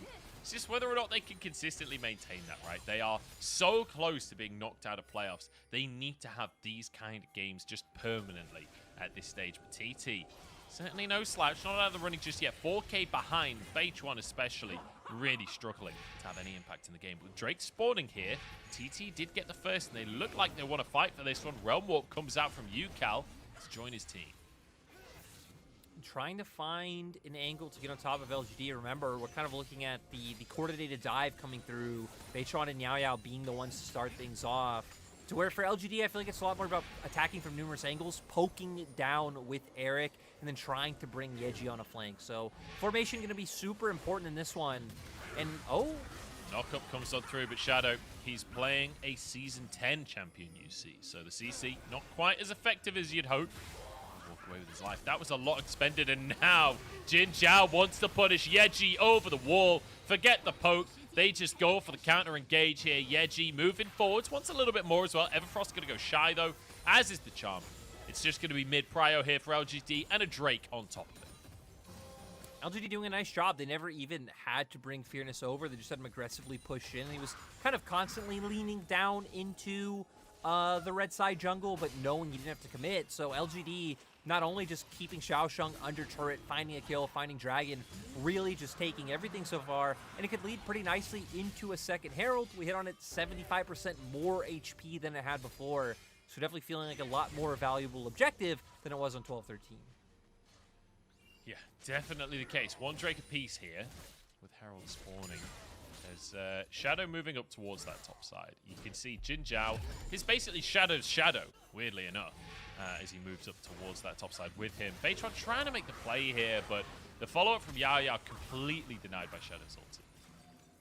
Yeah, Shadow able to get away, not able to lock him down soon enough with Yao Yao or Yukao, and then the re-engage coming through. Yeji was able to push in bot and can get here first, leaving TT with no real room to respond. Yeah, nothing to talk about there in terms of them. And crucially, I want to quickly talk about the AD carries lyric, because we've been talking about jungle, we've been talking about top lane, we've been talking about mid lane. But Eric is slowly but surely starting to build himself a lead up. He's got 2 completed items on this Ezreal, which is typically kind of the moment that Ezreal spikes. Ezreal spiking quicker than a lot of those crit AD carries. He's got his stacked up Muramana. He's got his Essence Reaver. Now can head towards a Mythic as well. He's going to be an absolute monster to deal with. I think especially when you factor in that LGD have so many other threats you have to worry about. Eric, who, I mean, should have to worry about so much CC coming his way, right? I mean, Beichuan jumping in, Yao Yao jumping in, both Xiaosheng, Yukao, heck, even Kepler with the Gravitum can lock him down. But TT, a lot of the times, are having to put their focus onto either Shadow, Yeji, or Fearness being up in their face. So Eric, I think, is just going to have an extraordinary amount of damage without having to really do anything to get that down. Look at that Raid Boss Herald. It's already charged. It's still got 3,500 HP remaining. Let's see if they can take a second tower off of it. I don't think so today. There's Solar Flare. I will say, I like how willing to Solar Flare Jin Chao is. I feel like this guy just presses R on cooldown. Xiaosheng with a flank. This is why you're locking Renekton, but doesn't pull the trigger in the end. It feels rough, right? I mean, his team was so far behind. That damage, that damage was huge. And, I mean, we're now kind of taking stock of the game again, right? We're about a 5K lead for LGD. Like, this looks so rough for TT because they really don't have many options on the board. Especially considering when we're like, hey, they kind of want to be the team finding this early lead, considering they have these tools to move on the map with the Rise. They have the Renekton and top side, and they weren't able to do it. LGD have found a way to make their lives a living hell. So I want to ask, like, is it just doomed, Lyric, for TT? Like, they do have an Aphelios. That's certainly good for scaling. Rise, classically the scaling mid laner, right? You just get enough mana and you one-shot everyone. Is there a window for TT later on, or maybe right now onto Fearness? As he's pushing up, he's going to go for this wave. Xiaosheng and Beichuan moving on over. Fearness is 2 levels up on Beichuan right now. The Grand Challenge could mean everything here, and I'm glad they realized this is not a play they want to make. Yeah, I was gonna say, like, honestly, Fearness might win these, so yeah. TT need to be a bit more cautious. And going back to your question, right, I don't think it's doomed for TT, because this is the LPL, and, like, if LGD did just start running in 1x1 and dying, like, that's not out of the realm of possibility. We've seen but I them feel do like it before. I feel like it should be doomed. Is Beichuan now gonna look for the engage? Yeah, here we go. Fight on the side as Yao Yao hooks the wall. Can't follow up here. Xiaosheng moving in. Remember, Fearness, no ultimate available. The riposte doing something to buy time. How is he getting out of this one? Dashes away and somehow lives on. I genuinely have no idea how he lived that. Yeah, TT not able to find the damage to bring him down. Fearness gets away. And TT now, with so many members on this side of the rift, trying to find something for the fact that they TP'd Yukal over. But in the end, LGD gonna get away scot-free. Yeah, they literally get away with murder here. 6-2 on the scoreboard, 5,000 gold lead. And Drake coming up in 45 seconds. Oh, the flash charm coming out onto Beichuan. He's 1 HP. Yeji uses the stopwatch, and in comes Fearness. Kepler, your days are numbered because Yeji's still got a Spirit Rush. There's the Orb of Deception, and there is the kill. Guess what? Baron just spawned, and LGD are all over it like a rash. Yeah, LGD. I mean, Yeji. That is the kind of energy you want to see come out from your mid laner, making such an aggressive play like that. They're going to be able to turn on this Baron. For TT, it feels like your best bet is trying to cut your losses and get down towards Drake first. Maybe hope that LGD are slow enough with this Baron to where you can try and sneak that one away. And it looks like that is exactly what they're setting up for. And I feel like this is one of those games where all split long, we've seen Fiora like banned away by so many teams and first picked by other teams. And quite often it doesn't quite feel like the games reflect the presence that we've seen in the draft. Games like this show you why Fiora is such a terrifying pick if it's used correctly. And TT have just had no answers for it. TT now going to look for the Hail Mary of looking for an engage. Eric's just going to solo the Drake there. Shadow over the wall. Can he go for the steal here? No, he can't. Beichuan grabs it in the end, and crucially, grabs that objective bounty as well, cashing that one in. Shadow pushing in the mid lane. Remember, Fiora with a Baron buff. It's terrifying to witness. I'm not sure if that was a kill or a tower Fiora just finished as we head into the replay. Looks like it was a tower because he's going for a kill now. Oh my days, the sustain is insane. Kepler is onto him. As what is this replay? We're just looking at Ezreal farming in the mid lane. Now we're going to move into where Yeji looks for this insane engage off from the side. I mean, they have the ward just instantly going in. Both parts of the queue do land. Beichuan able to buy a bit of time, but Yeji locking them down for so long gives enough time for both Fearness and Eric to join the fray, and they start to find those kills. And especially now, as the item advantages are only building more and more for the side of LGD. But it's nice TT are finally able to start equalizing some of this gold, but Yeji going for this split push in side lane. This is what we were hitting on in Pick Man, right? That the side lane pressure coming out from a Fiora and an Ahri gonna be a little bit too much for TT to deal with. And the empowered recalls as well, meaning you can get away with it without being punished. It's so nice to see. There's another pick in this jungle. Beichuan just cannot do anything this game. It's been such an impressive game. Look at the 70 CS lead in the jungle. At 25 minutes, like, how often do you see that? That is crazy. Yeah, now LGD, I mean, not even too bothered about the fact that TT got the last dragon and just look to push in aggressively with their Baron buff. Start to reassert some vision control, because you look at the map right now, it really is just littered with wards from TT. And then start to play for these picks, start to play through sides, and force TT to come into you. It feels like they're giving TT a lot of leeway right now. Is TT going to look for the engage? A chance for TT potentially onto Jin Zhao. Solar Flare to buy time, but Jin Zhao inevitably will go down here. There's a pick for TT. Look at the side lanes once again, though. Yeji and Fearness trying to pressure. Still, though, it wasn't synced up for LGD, looking for a red buff invade while Fiora's still walking down the bot lane. We saw Yeji still walking up the top lane to push out that wave. You have to coordinate it. You have to look for the aggressive pushes with your 3-man core when your side laners are also pushing up aggressively, because it would leave TT with like, oh hey, what do we do? They're pushing on all sides, and kind of make TT have to overcommit resources in one area for you to win out on the other two lanes. I want to take a second here, Lyric, and look at some items again, because across the board, we are getting terrified inside of LGD. You know, the 3-item Fiora with a Hull Breaker is never going to be pretty, but Yeji now finishing a Medjai's. Eric on his 3 items with his Duskblade for the Ezreal, but crucially also having a QSS. Like, the one win condition you said that theoretically this would be a hard game for Eric was that there's so much CC and dive. Well, with a QSS, it makes that ever so much more difficult for the side of TT to enact. It feels like he's going to be so safe in these fights, especially with the pressure that this 3-item Medjai's Yeji level 16 Ahri is going to be putting out in the fights. Then you factor in that he has a Zanya, so we have a stopwatch on Shadow. They just have so many ways to either buy time or get out from being locked down. So TT, they're just trying to make their way to Kepler's 3rd item. He's incredibly close, but he might go down soon. Jesus, the damage out from Ezreal is mine.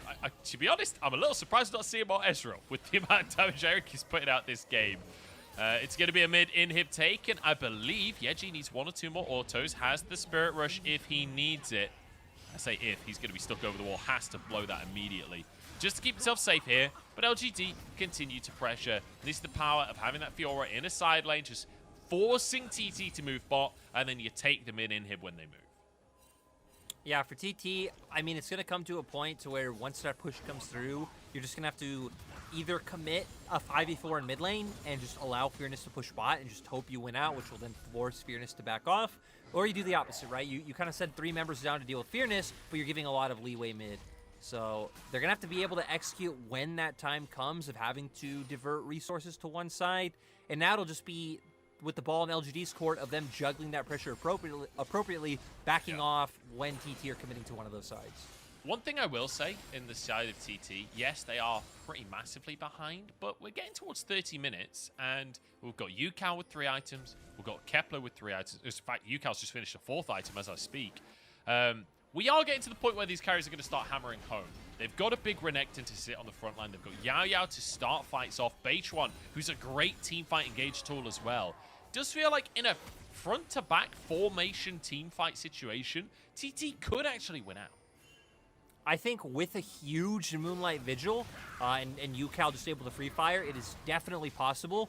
The problem for TT is the fact that their front line is just so fragile. I mean, Beichuan actually hasn't even finished a 2nd item yet, so I think it will require a little bit of luck, a little bit of mistakes from LGD, but again, huge Moonlight Vigil still hits like an absolute truck. Oh my god, where did the tower go? Did you see the damage they did to that tower?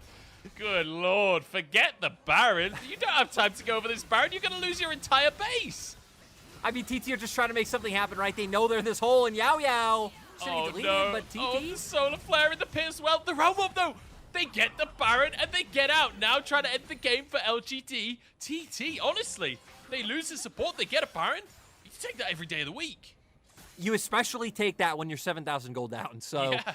TT going for an incredibly risky play that they could have lost the game off of right there, but opting into at least fighting for their life rather than just slowly bleeding out. Now, the problem is you actually really can't do too much with this Baron just from the amount of pressure LGD have, especially from the supers. But the thing that this does is it buys them time to hopefully get Kepler towards another item. Yeah, we'll see. It's damage once again. Kepler getting chunked out. But Yao buying time for his team, buying that crucial time. I thought this was going to be a disaster, but Cal saves the day. And they will get out to safety there. Crucial play for TT, keeping them in this one. Keeping them 6,000 gold down, which is not great, you know, but ultimately they've been 6,000 gold down for a long time in this game. LGD are struggling to push that one any further forwards. And with an Aphelios and a Rise, the two lanes of super minions are actually relatively easy to deal with for TT. Yeah, TT have done a decent job to hold on, but LG look like they're probably finally ready to start slamming their foot on the gas pedal, I'm just bringing trying 4 to- members up towards the top side. I'm trying to maintain some hope for the audience here for TT, because I don't know. It's been looking not good for a long time here, Lyric, and I feel like we might be headed towards the end here. Ult comes out from Xiaoshang, but just loses half of his HP to try and deny the wave, but that's 3/4 of a tower. In the meantime, the reset out from Kepler. LGD keep this rolling. LGD, they have the poke. Now they need to be careful, though, because now no one on TT is showing in bot or mid, so this would be the time that LGD should expect for Xiaoshang and the whole squad looking to run in and create a 5v4. And remember, this is a crucial series for TT as well. This is a team that have had hot and cold days, you know, but generally speaking, have looked like a team that will make playoffs. When you looked at the schedule, we were saying that they were a shoo-in against LGD, and a win here could push them up to 8 wins by the end of the split. However, they are currently losing pretty hard in this game. They're on the cusp of defeat, and they're desperately trying to hold on. And LGD somewhat stalling out outside their base. TT, they're desperate for this win, and I wouldn't be surprised to see some desperation plays come out. You know, and it's crazy, too, considering the fact that LGD also being desperate, considering the fact that, right, it'd be hard to make playoffs, but they are still technically not eliminated. Yeah. So this win could go a long ways. Eric, he's going to be able to shift over the wall there. Eric does survive. That was a close one. Nice attempted play there from Batron and Yucal to send the monkey in, Pokemon trainer style. But they can't quite find the pick. That's the nature of playing against an Ezreal. They're not going to be able to find the pick. And LGD managed to get away, but still, I mean, to be fair, LGD still don't find anything, and we're in the same spot that we've been in for the past 10 minutes. Honestly, it feels like something like a fight over Drake might need to be the thing to break the camel's back for the possibility of an endgame to be able to come through. And the hilarious thing is we've got 2 Drakes apiece here. So we're nowhere near an Elder Dragon. We're nowhere near a Soul. Next Drake up in a minute's time. You'd anticipate that LGD should be able to get that uncontested. Like, realistically, there's not much of a way for TT to fight for map control right now. Batron barely able to fight for his own Krugs. Never mind a Drake right now. As you know, just desperate to push that wave out. You know what I think is like the clearest sign of, maybe I have to pause? Yucal is going the wrong way, but flashes over the wall here. Needs help from his team. Needs to Zhonya's, doesn't have it. Batron, next one to go down. They looked like they could hold on. TT looks like they could keep this game going. But LGD find their moment, and Fearness, after domination all game, grabs a triple. Yeah, Fearness was the one to lead the charge early, and now Fearness and Yeji gonna look to run it down and again put TT's playoff dreams in a bit of turmoil and a bit of suspense and keep their own going strong. Certainly will. No wave to finish with right now, though. They actually have to go topside and finish a 3rd inhibitor. 20 seconds on the death timers. I think it's enough. I think LGD can end this one, but Kepler and Yao will have something to say about it. Let's see. Moonlight Vigil on cooldown here, but Inferno will still do a lot of work. Kepler backing up onto his fountain, uses his Zhonya's to buy time here. LGD health bars are low, but it does not matter. Fearness wants this one over, and LGD take game 1. It's crazy because the game actually wasn't all that long, but just the fact of how long LGD had that advantage for made this game feel like it was just going on forever. But good by LGD to finally find the picks they needed to be able to turn this into a game win. And when we've been hitting on, right, the whole story of our split right now is just playoffs implications. I mean, this loss for TT could just be so detrimental. I did hit on it earlier, though, that TT to me have like 2020 Rogue Warriors energy, that are the team that are going to beat teams you don't expect, get the playoffs, and then suddenly like lose when they shouldn't. So I hope TT don't follow that philosophy and they can actually bring it back. But a great shout by LGD and by Fearness and Shadow specifically to really like kind of run with this win and bring it home. Yeah, I'm going to be honest. If in game number 2, Fearness gets Fiora again, I'm writing TT off. They're not making playoffs. Because I feel like that is the draft development we need to see here. Domination from LGD. Like you say, Fearless and Shadow especially setting this one up beautifully. That early gameplay on the Fiora, followed by just jungle domination from Shadow. Really, really great to witness. And like you say, it was a little slow at just finishing things off. But ultimately, while Fearless and Shadow were taking up the game, Yeji and Eric were able to slowly but surely build themselves those lane leads up, pick up a few of the kills in the skirmishes over the Heralds, and then slowly but surely poke this one out. You know, it's a game that goes the distance when you actually see Silver Mirror Dawn be completed, because I feel like the game never goes far enough for QSS to actually be fully upgraded. But hey, Eric's damage was absolutely slapping. We saw Yeji with the incredibly proactive plays, covered top, covered mid, found kills both, and then looking for the aggressive engage in mid. And one of our big questions for LGD was just being able to bring things together. Going up against TT, it felt like, hey, we're not going to struggle in terms of laning phases. Like we're going to be able to get through. Now can we just transfer pressure from lane to lane? And, you know, we saw it. And to me, that's like one of the biggest things that some of the either lower tier or teams that just have a lot of roster changes could struggle with, because you don't have the time to build that synergy or build that structure to make those plays happen. I mean, I will say, this version of the roster looking good in this one game. The question is, will they maintain this roster? Will they look good consistently? Because we said it before, and I'll say it again. LGD have had individually really great games across the course of this split. Like multiple times we've seen games like this where LGD just take over in the early game, slowly but surely snowball and win the game. The question is, can they maintain that? Can they do that consistently? Because that has always been the issue for them. That's the reason that they have so few wins on the standings. So, especially against an opponent like TT, an opponent that are fighting to prove that they belong in playoffs, but they haven't actually proven that yet. TT are not in playoffs just yet, and they need to win series like this if they're going to prove that they need to be in playoffs. So LGD really with an opportunity here to kind of show who they are, but also show who TT are. And I think for LGD, right, even if you win this and you start winning and maybe playoffs isn't possible, just ending your split on a high note, kind of for the org, knowing what players you want to either try to work with or get going next year, would be a solid win for the side of LGD. It certainly would be. We'll see if LGD can find that solid win for themselves. But TT, they're on the ropes here and they desperately want playoffs. We'll see if they can fight their way back after the break.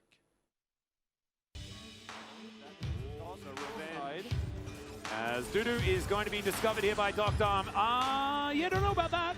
Once again, bit of the melee range situation as the GA is going to be popped. I do know about that. Is he just going to kill everyone? Is Dudu going to? Yes, he is! It's a triple for the Gwen! I guess he's just a big taunt on the map. I keep on grinding, even though it starts to kill. A bit of a tough spot. C9 pouring the damage into the health bars as Blabber stays alive, tanking on the front line, but he's finally going to drop FlyQuest in 2! FlyQuest! Oh, here comes Berserker! It's 3v3 here on the map! Pentaangle! Berserker is killing everyone! There it is! Berserker gets the penta!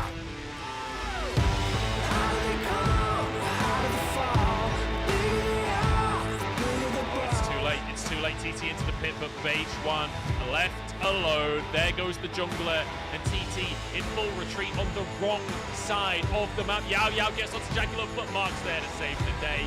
Nothing TT does matters anymore, as Jackie Love will clean up. Look at it go, as Jackie Love takes the team and grabs a pentakill against TT. You can leave there for someone else. of running out of options. They certainly are. Vitality are just keeping XL at arm's length. They're really just chipping away at them. And Here we go! Massive ultimate into the flick back. The solo layers of Vitality in perfect synergy. And XL, they're routed. They're running home as Nuked knows he needs to try and kill this wave, otherwise it's going to be game over. Perfect ultimate comes in from Alfari. Yeah, just keeping on threatening. This paranoia has been so valuable so far, and especially when you have an advantage. Yep, like you say, the inhibitor turret's going to go down. Inhibitor to follow, as Shockwave is not going to find Aiming, who manages to sprint his way out, and now a Realm Walk to come on forward. Vikla just kind of, Rascal by himself, as Aiming's trying to do damage, but Zeus just denying him completely. Now Aiming's able to try and kite this one out as Ona goes golden. Aiming's still alive for now, but the rest of his team is evaporating, and KT will unfortunately fall to maybe a pentakill for Gumayushi.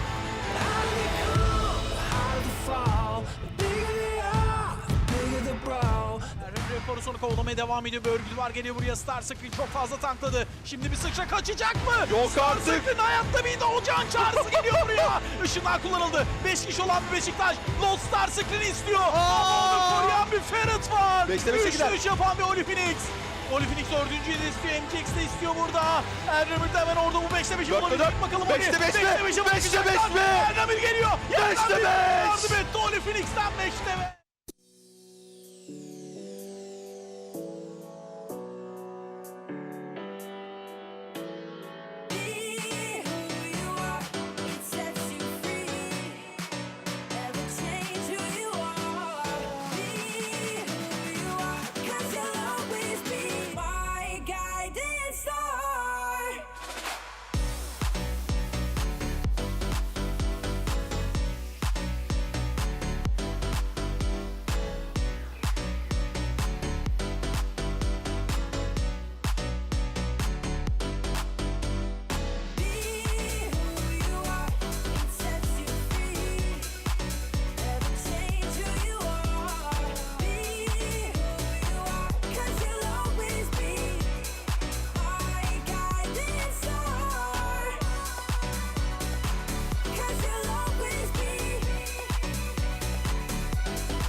About it, we are who we are.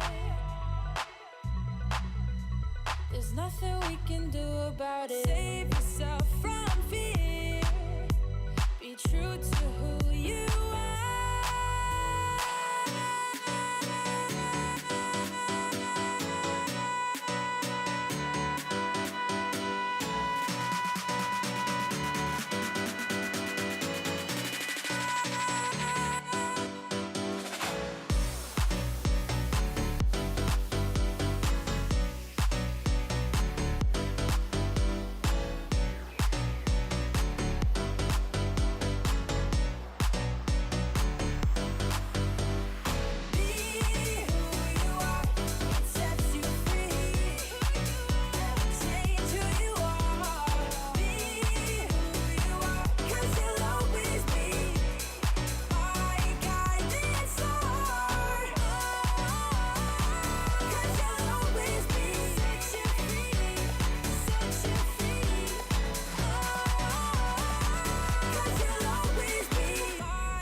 keep my love emotional.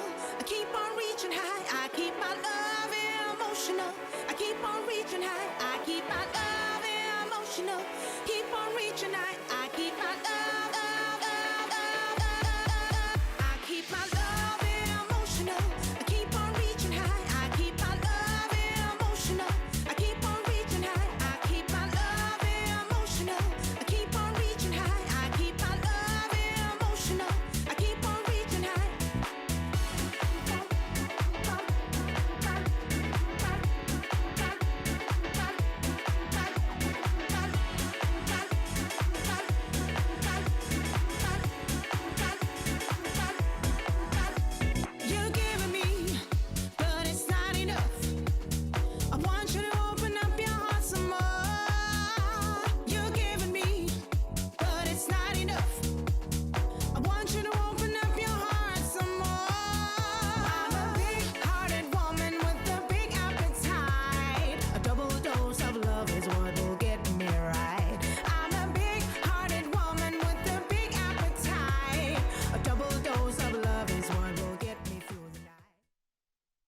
我觉得对战 LGD 的话，就我们打正常一点，就应该挺好赢的。老干爹每次到赛季末的时候都很猛嘛，就我们还是要认真对待，然后就好打好自己吧，就不要被他们拖下水。Welcome back, everybody, to the LPL. My name is Butchballs. I'm joined by Lyric on his special day as well. Happy birthday, Lyric! I forgot to say it earlier Whoa. It's your birthday, sir. It's your birthday. Well, I have a sneaking suspicion that it's not either of our birthdays. I will say, though, Lyric's birthday is coming up over the next month or so. I'll keep you guys informed. Yeah, well, we had a hell of a game. Let's take a look at our MVP for LGD. I think you all already know who it is. Fairness up in that top side.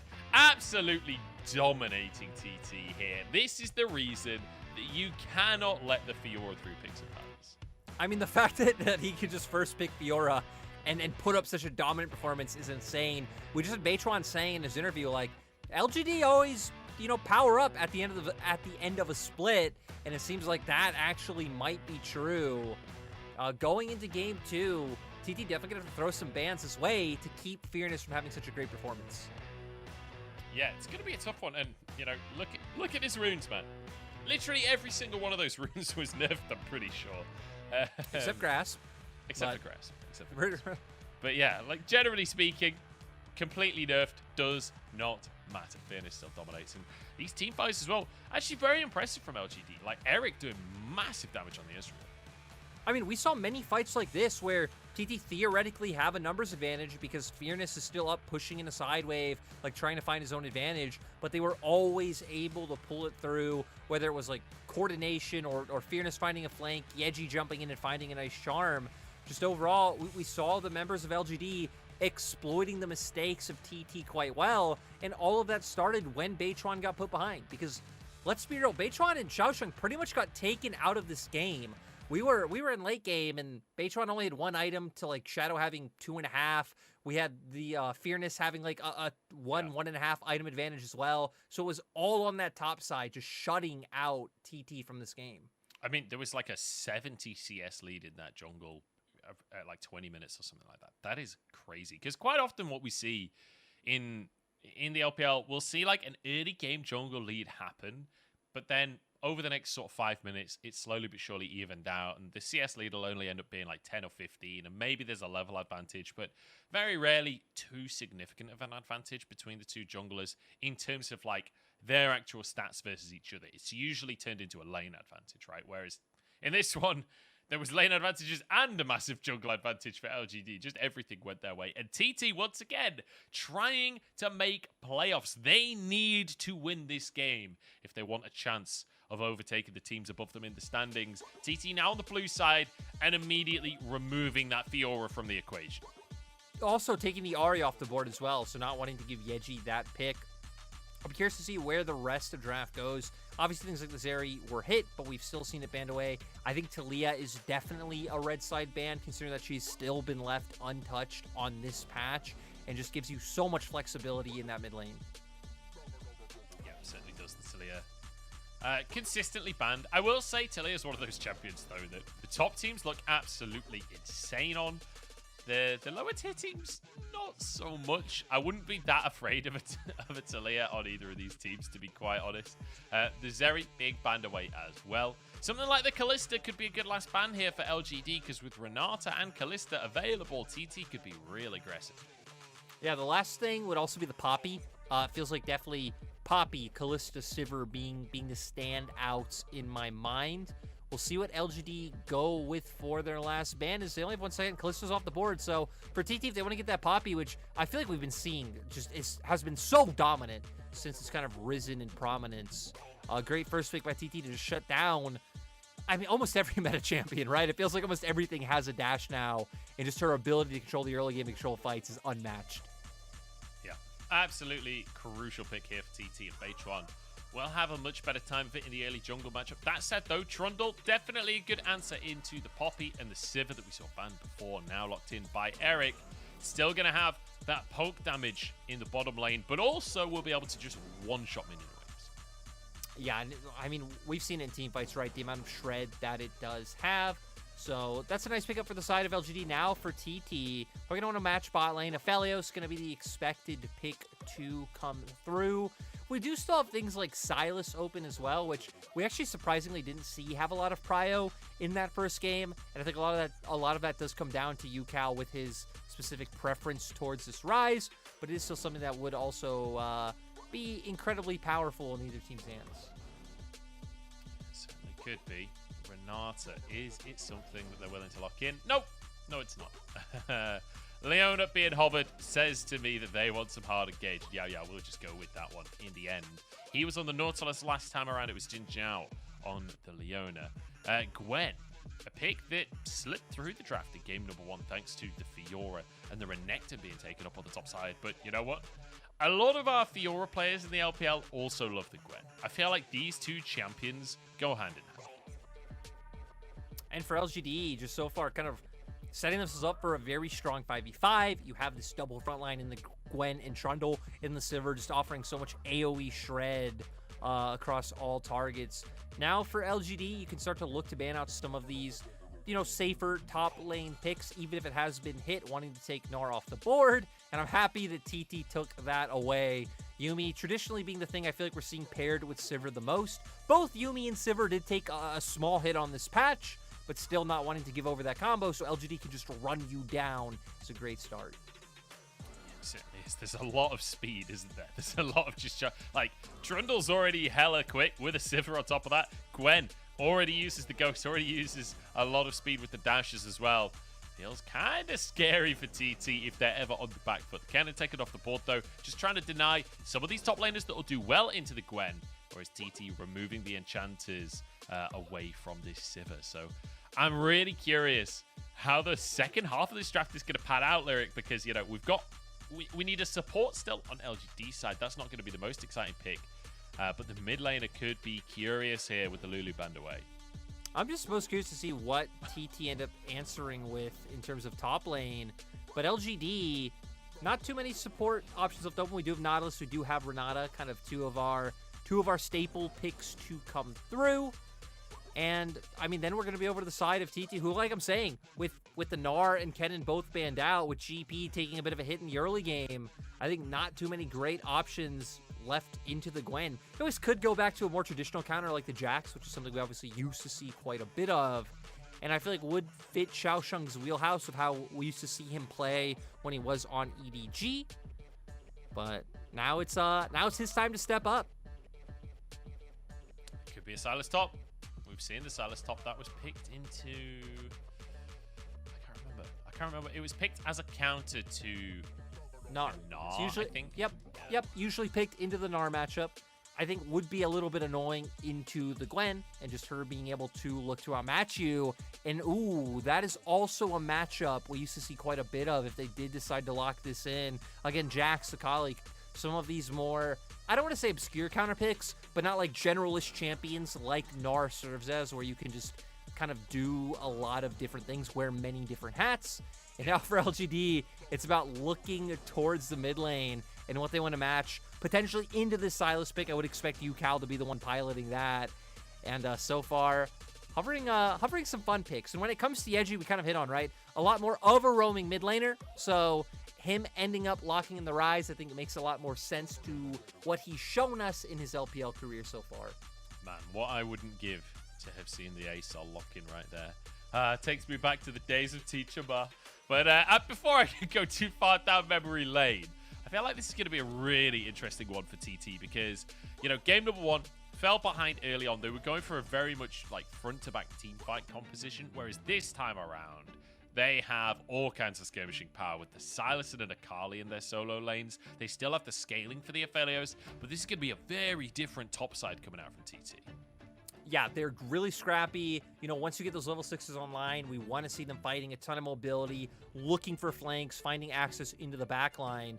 I definitely think they have options to where it's LGD this time, wanting that more traditional front to back. You have your big tanks. You have the Sivir, who's going to be able to safely walk up and try and get all this AoE down. It's just about if they can keep Eric safe and not allow UCal and Xiaosheng to reign supreme with those flanks.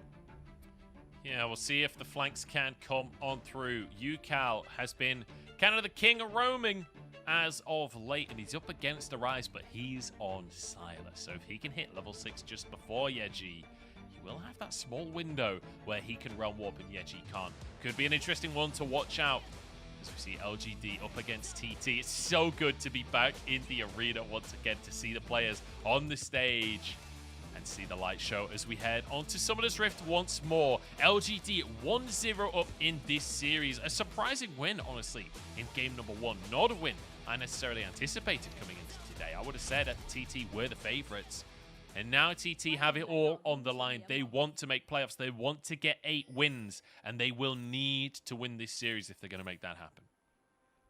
And for LGD right now, sitting in 15th at 2-9. Surprisingly, still technically not eliminated because so much of their schedule is backloaded into these last 2 weeks of the split. Counting this series, they actually still have 5 series left. So, yeah, quite a bit of games for the side of LGD. Some kind of miracle run. Yeah. Not probable, but possible. And Not that's probable, what we'd like to hear. Yeah, I think that's the best way to say it. And I just want to point out as well, like you said, 5 games or 5 series remaining, including this one. We're already in week 9. Like, that's 5 series over 2 weeks. LGD have a hell of a schedule ahead of them. That's 1/3 of their schedule. That's 1/3 of their split in 2 weeks. In the last 2 weeks, in the last 5th of the split, it's kind of insane. And, you know, it's just one of those things with 17 teams in the league. The schedule is always going to be somewhat uneven. Sometimes it's the other teams that end up with a lot of games towards the end or a lot of games at the start. Quite often you'll see a team soaring ahead of everyone in the standings, but it turns out they've just played 3 more series than everyone else. So just the nature of a round robin. But LGD will have their work cut out. As you say, it ain't over until it's over. Let's look at the early game, though, here, Lyric, because we've got Baytron on the Poppy, we've got Shadow on the Trundle. Shadow with the counter pick. After how game number 1 went, I've got to say I'm much preferring the Trundle to the Poppy here. And I'm curious to see what he does because, I mean, you have some lanes that should be able to generate some semblance of early pressure. I mean, you have Rise against Solace early, having a bit of that range. You could look to try to trade and, you know, whittle him down. Gwen will do well into Akali until she starts getting some levels under her belt where you can look to be a nuisance with that Shroud. But so far, Shadow actually going to be playing down towards his bottom side, which I think a lot more safety coming out, right? Sivir Braum, you shouldn't really expect too much action to be coming through. But when you have the lockdown with the Leona to potentially set up for a gank from Beichuan, maybe Shadow gonna look to cover any shenanigans from coming through. Yeah, Shang doing a good job to position the wave defensively here, not letting it go fully underneath the tower. The wave will catch that. Here we go, though. As you say, Shadow moving into the bottom side. Baytron doing the same. We're going to have a 3v3 on our hands. Good little spell shield from Eric. Zenith Blade goes wide. That's the end of the play from the side of TT. Is it the end of the play from LGD, though, as Jin Zhao walks forward? It's tense, but I don't think anything's going to come of this. No, I mean, right, Wave's pushing into the side of TT. They're playing pretty reserved and pretty far back. Maybe TT finds something in mid. Nope, much. Does dodge away. He's fine. I was going to say, we had Zenith Blade missing bot. We had Abscond Abduct missing mid. I like TT's, like, proactivity, that they're trying to find these plays and trying to leverage some of the early skirmishing power to come through, but just not able to connect with the ability so far. And now, fun enough, both junglers can end up pathing towards that top side. So we have potential for another possibility of a skirmish to come through. Yeah, we'll have to see if it's going to kick off on the top side, I will say. At this point in the game, I definitely lean the way of the Gwen, not the Akali. Akali, typically one of these champions that takes a little bit of time. You want to get an item or so, or at least a few levels, crucially, before you're going to start hitting like a truck. Whereas the Gwen, kind of just obnoxious all game long. So perhaps could be an advantage for the side of LGD. A quieter start to the game, though. Obviously, we've seen some presence from our junglers, but nowhere near the level of presence that we saw in game number 1 with Fearless going for the early invade, with Baytron just being completely bullied out by LGD. A much more level playing field now. Yeah, and I mean, right, that game just shows the impact that a level 1 can have, right? A level 1 can completely just decide a game like it did in game 1. For this game, a lot less shenanigans. And when we look at even potential action trying to come through, right, it's actually really hard to lock down numerous champions on both sides. I mean, Poppy, Akali, not really a great way of locking down Gwen. Same thing goes for LGD and locking down an Akali, though. Yukal has the Abscond Abduct. Just not too much hard CC really coming out, and a lot of mobility on both sides. actually might prevent any early kills from coming through until we have neutral objectives on the board. That will certainly be a different pace of game, but we are going to have the first neutral objective spawning as the Dragon now on the map. Fairness manages to get wide of the Shuriken there. I think if that had landed, could have been an angle for Xiaoshang, honestly, to get under the tower, go for the Ignite, try and find a solo kill, because he's still very healthy. TP available here for Fairness. We'll have to use this just to catch the wave underneath the tower. As Xiaoshang doing a really good job of pressuring early on. I said the Akali needs some time. Apparently, I was very wrong. We saw Fairness able to pressure in those first few levels, but once Xiaoshang was able to hold the wave near his tower, like you pointed out earlier, he was able to build up a massive wave, and that's kind of how this matchup goes. I mean, if you're able to find wave control right, very hard to trade into a stacked wave coming into you. And now you're at a point of Xiaoshang where you could always use the E to dodge out on like a full stacked Q from coming through, and then look for the re-engage with the second proc of your E. Shadow doing a good job to defend his vision here. As you say, neutral objectives are the name of the game in this early game here. Dragon is on the map, but neither team particularly keen on trying to start that one off for the time being. They don't want to go too far. And this is kind of what we saw in game number 1, right? Where both of these teams kind of cautious to be too overzealous on objectives, not wanting to be the ones caught out. Eric with another nice spell shield here. Big damage onto Yao Yao. And I think it comes down to, I mean, both teams have stellar scaling on their sides, right? I mean, Aphelios, Silas, Akali, all going to be able to do phenomenal things in the late game. And then you look at LGD, same goes true for them. Sivir, Gwen, Trundle, Ryze, all of them going to be incredibly potent. So neither team really feeling like they need to over-invest too much. We do see TT doing a nice job of getting some deep vision in the bot side. And I mean, LGD responding in kind. A bit of a trade side coming out so far in terms of where teams are allocating their pressure and allocating their vision.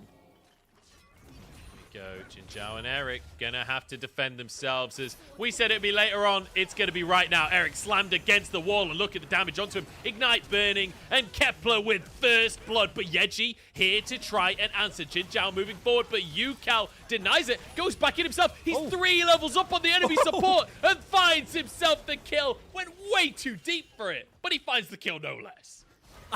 Honestly, I don't know if that was worth for Yukal coming through, wanting to go incredibly aggressive. Uses his own flash, finds the kill. I guess for the side of LGD, they did also blow their summoners as well.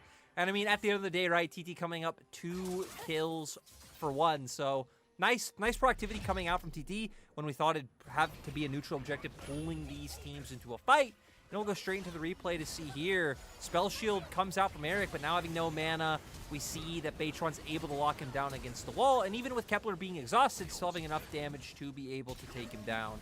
And then Yukal takes away Jinzhao's ultimate, finds the opportunity since he does connect with the Abscond of Duck, and then wanting to finish it off. But with Yeji being there and also the turret ramping damage, there's no way he was going to escape Munch.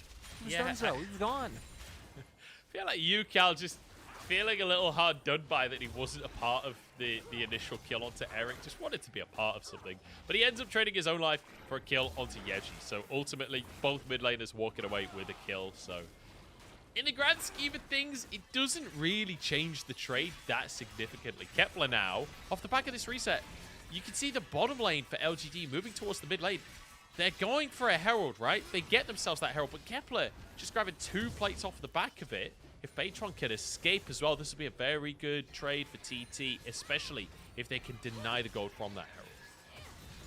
Yeah, so far, I mean, just coming up pretty well, right? Not only getting those plates down, but also getting vision, stealing away jungle camp. So at least able to match whatever impact that Herald's going to have. And now it sets them up for plays like this. Since they have vision, LGD have to go back and answer that wave. It allows for TT to get in the enemy jungle first. Oh, here we go. Flash is coming out already. Yukal stealing away the subjugation. Jinzhao's gone. Like a magic trick, he vanishes before your very eyes. Beitron says, see you later, Shadow. We're done with this play. Over to the blue buff and over to the Drake for TT. TT got the setup while LGD were looking for that Herald, and that setup paying off in the spades. Not going to be able to take this Scuttle Crab, potentially even look for a Drake after they get some of these waves sorted. But LGD doing a nice job of committing so many resources to pushing out mid, which makes it really hard for LGD to just look to outright start the Drake. And heck, even get some plates of their own.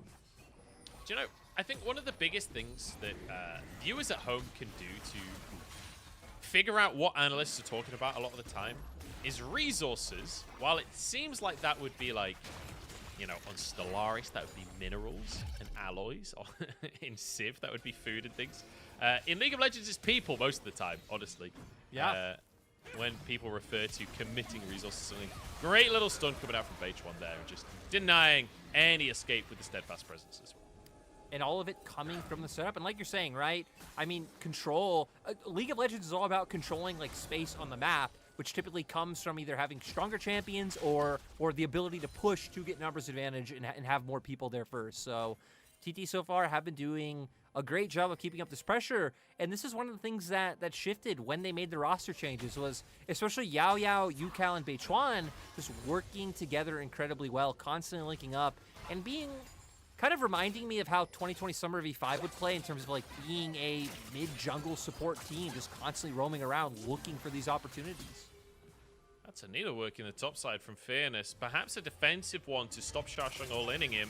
No. But now he's got reinforcements. The Shuriken flip ain't going to save you now, Xiaosheng. But maybe Beichuan is. Pushes Fairness back underneath the tower. And now he's going to halt the wave. So there's no way for LGD to redive. I love it. I love that Beichuan just flashes in, yeets Fearness back in under his own turret.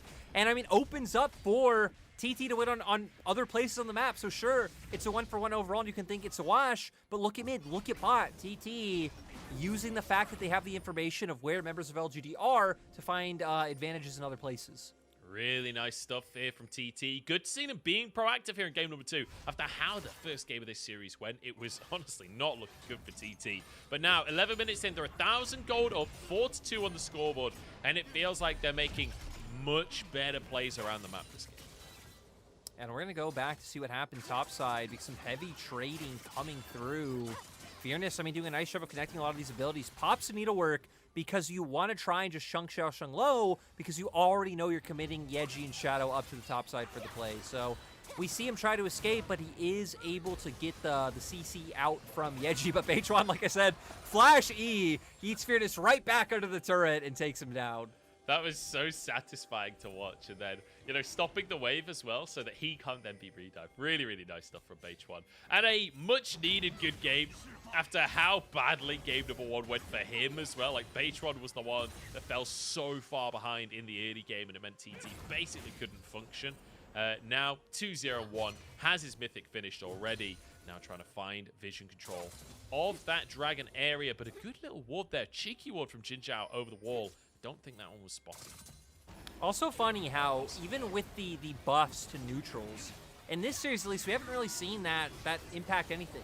And I mean, we also have to remember, right, like dragons did also gain more health, so that they also do take a little bit longer to go for. But I need to pause. Fight.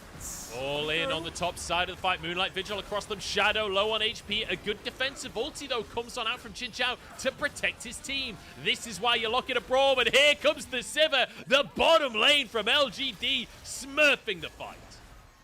Yeah, we just saw the amount of damage Eric able to do, but Xiaosheng. He flashes away. Perfect execution. Xiaosheng 1v1ing a Sivir. It's always going to look good for the Akali. Great buy TT to at least find one in response. I mean, Jinzhao did a great job with his ultimate to buy space for the members of LGD to make that happen, but not enough in the end. And TT also the ones to pick up that first Drake, so can start making their way to stacking some of these up and building those enhanced bonuses. We're going to get straight into 3-play. I mean, TT already took the Drake by the time this came through, and then a nice coordinated engage comes through onto the members of LGD. But we see here Yeji putting off a solid amount of damage, Jinzhao able to have a really impactful ultimate, and then shield to force the members of TT out, and Eric the whole time just throwing out these autos, hitting the ricochet, and bringing the members of TT down. So I didn't see this the first time we watched the fight, but Gwen moved on over here. And immediately just got yeeted out of the fight once again by Beichuan. As Fearness pops his first needlework, you just see the hammer fly out from Beichuan and send Fearness back towards his base. Doesn't even get to participate. So not a very fair fight for LGD there. Nicely played by TT. Maintaining their advantage, about 1,000, but that advantage has shrunk ever so slightly from earlier on in the game. LGD certainly nowhere near as far behind as their opponents were in game 1. Kepler, nice positioning there to dodge the Q from Jinja.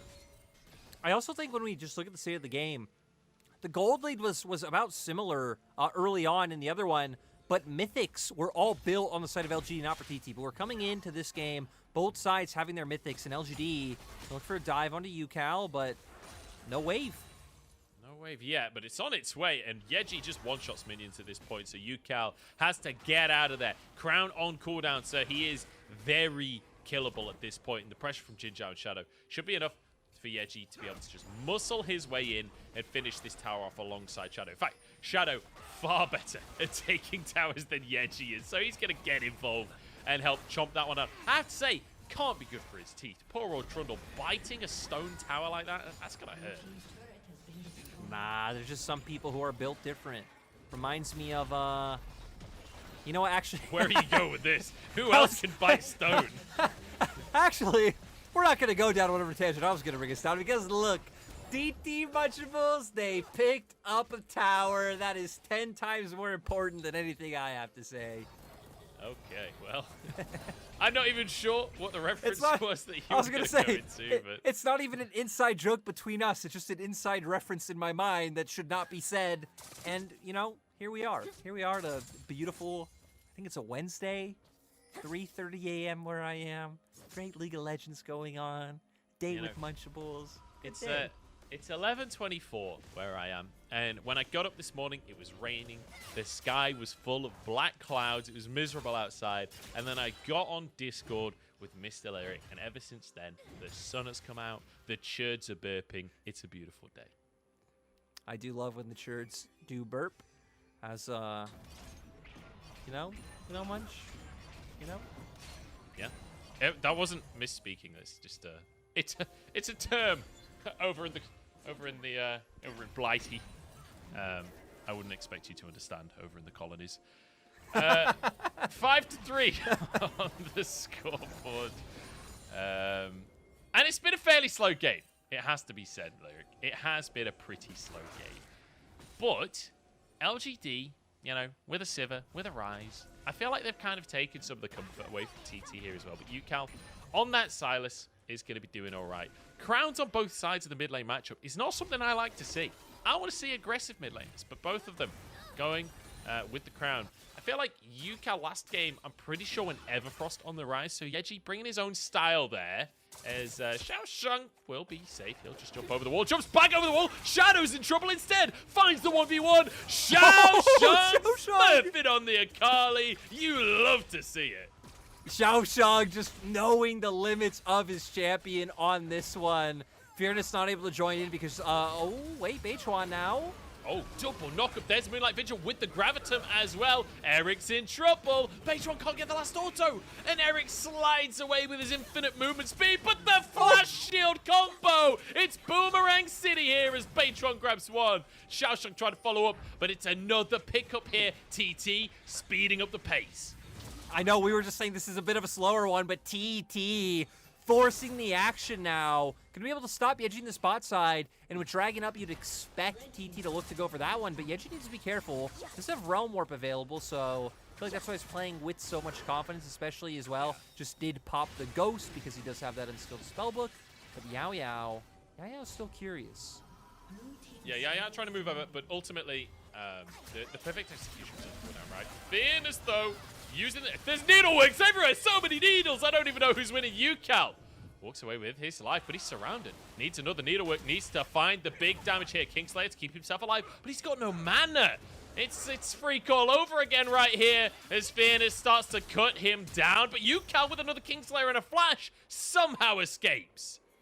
And I mean, at the end of the day, right, Shadow also blew his flash, so just flash for flash coming out. You traded ults with the enemy top laner, so not too much, like, net positive or loss for the side of TT there, despite the fact that UCal honestly was just pushed up too far with where the other members of his team were. And now TT going to be able to bank off so many members of LGD showing top side by picking up this turret as well. Now to the mid lane go LGD. They want to answer. They need to get something of their own because we've gone from a 1,000 gold lead to almost 4,000 in favor of TT over the last couple of minutes, and it will be minimized a little, down to 3,000 off the back of that tower from LGD. Okay, let's reset for a second here. We've got to replay it, and then we'll talk about the match state. Yeah, we're going to get to see how Xiaosheng pulls this off once again. Throws out the Q, follows back in with the E, of course, having the extended range and damage from the passive, and just very easily able to follow that one through with his ultimate. But Beichuan here, I love the confidence to go and finds the knock-up onto Eric, is then able to use the ult to get a second knock-up as well. And does get brought down, is stunned by Jin Zhao's passive, but still flashes in with the passive coming through to get the damage down. And overall, just nice aggression coming out from the side of TT. Yeah, really, really good stuff coming out from TT, and refreshing after what we saw in game number 1. I have to say, though, for the side of LGD, we said, you know, we need to see replication of that game 1 performance. We are not seeing it. They are being outplayed in this early game by TT.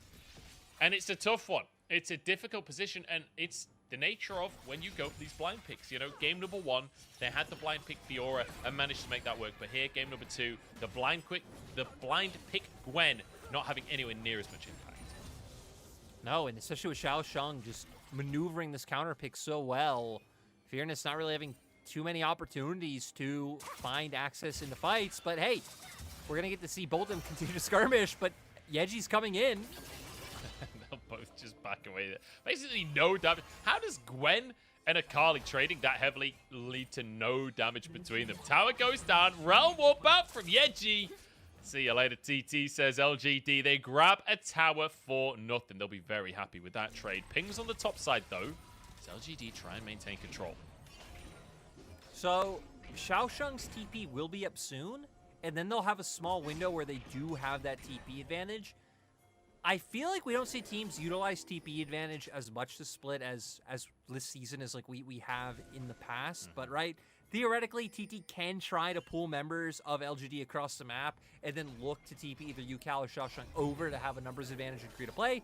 But for now, we're just going to get a bit of sneakiness, Munchables. Yes, we are. Up! No more sneakiness. as soon as we mention it, it's immediately spawned on both sides of the Scry's Orb. Hits Yao Yao Beichuan as well. Chickens will be finished off. And gold lead back down to 2,000. It's a very even one here. Like, I feel like if you look at the scoreboard at the bottom on where the kills are and, you know, that kind of stuff, it looks very one-sided to TT. But honestly, 2,000 gold at 22 minutes, this could go either way. And so much of it will be down to these 80 carries. Can they survive? Because Fearness on the Gwen, diving that backline, Kepler is going to be in trouble. Does not have one of those peel supports that he's going to have got so used to with the recent meta. Whereas on the other side, Eric, a similar story against Xiaosheng, against UCal, but he's got Jin Zhao by his side on the brawl. Yeah, it's kind of funny when you look at these comps and how we've seen the game play out so far, right? Because both teams have like soul laners that feel confident, feel comfortable in the side lane. So we're not really seeing advantages built up too much that way. And they've really only been looking for it by bringing another member over. Like we've seen Fearness and Yeji TP to the other side of the map to make plays. We saw when Xiaosheng found the solo kill, UCal TPing to that side. So it really feels like the difference maker is going to be those team fights. And for me, that is either just going to be, can Xiaosheng and UCal find access onto Eric, or is Jin Zhao and Shadow going to do a great job of shutting them down? We saw Jin Zhao have a really impactful ultimate earlier. Hopefully he can find another one so LGD can find success. Beichuan really doesn't want to lose priority here. Everyone jumps in. Infernum across the team. TT seem to be winning out. Xiaosheng in the back line here. Uses the perfect execution, but left out by his team. Dashes back out. Shadow low on HP. Knocking one sailing as Kepler with the damage. TT taking over the fight. Yeji too far forward and taken down. It's TT with a 2-for-1. LGD regretting going so far forward. I feel like Kepler's ultimate got so much benefit hitting across numerous members, and now TT gonna look to start on the Baron. LGD just giving it up, moving down towards the bot side to pick up a dragon for themselves. I can't believe the respect coming out from LGD here, not willing to contest. They'll go for the Drake. Obviously, they did lose their jungler here, but ultimately, you'd expect a team to try and fight for that Baron. Ultimately, they'll take the Drake, though, and it's down to TT now. How much can they get off of this Baron? I think they should be able to get a decent amount with that side lane push they do have. We're going to go back to see here. LGD trying to force their way into bot side river. Beichuan and Yao Yao immediately looking for the engage, and it just kind of funnels everyone in for a big Moonlight Vigil. And then the ultimate from Junjiao not able to do enough, but now Fearness. Goodbye, Lyric, Fearness. I think we might be going to 3 games here, because with Baron... Oh!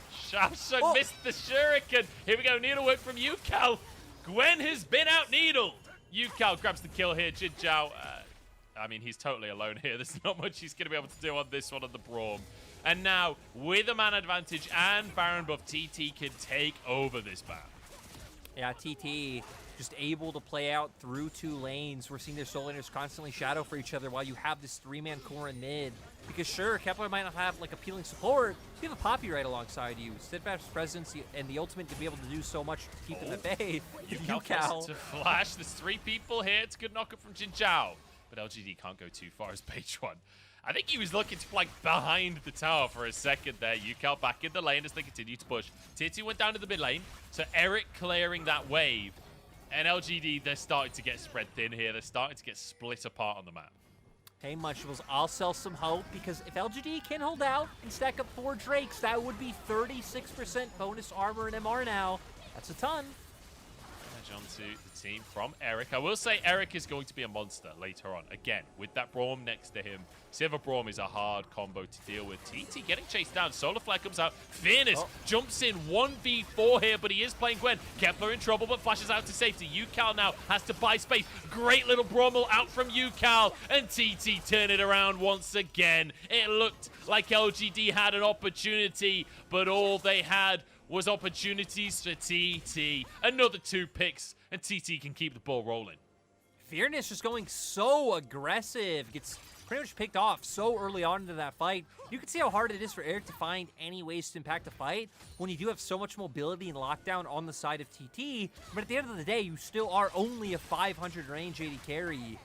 And without that shred coming through from the Ricochet, it really just feels like LGD not having enough in the tank to compete with all the angles, all the ways that TT can find these skirmishes. Yeah, feels like a tough one here for LGD, especially with the way they've been playing out the map. But crucially, fights like that do stop TT pushing with Baron buff in the short term. So, silver linings for LGD. As Fearness, like you say, just going a little too deep on this one. Yeah, we see Yao Yao's ultimate kind of buying time and locking numerous members down. And then Fearness, once he does get locked down, I mean, the other members have just arrived, not really able to get any damage off because the whole time Yukal was off to the side and had the ability to jump on, you know, someone say like Eric to be able to find that damage. So LGD sadly not really able to follow up on the engage that Fearness found, and Fearness not having anywhere near the same impact that he did in game 1. I have to say, I feel like Yao Yao's been pretty on it on this Leona as well. Like, consistently landing these solar flares. Very willing to go in as well. Like, quite often you see Leonas that'll drop a solar flare but not really follow up on it. I feel like Yao Yao just goes in, drops a solar flare, and hopes the rest of the squad is on board. It feels like this game the squad has been on board. It feels like whoever is saying go, Yao Yao goes and the rest of the team follows up. So, pleasure to watch him on this Leona. It's crazy, honestly, to see like how solid and good Yao Yao's been this split, considering that like we had Yao Yao in the league last year. His name was Pudding. He played on TT. He played with Sam D, like that iteration of TT. And yeah, that iteration of TT was not good. Longxing, Xiaopeng captain, Sam D, no, did not work out. Yao Yao himself didn't really look that good. Now coming in onto this squad, I feel like Yao Yao really has just been one of the standout performers. I will say, this year, much better gameplay as Yao Yao. Last year, much better name as Pudding. You know, yeah.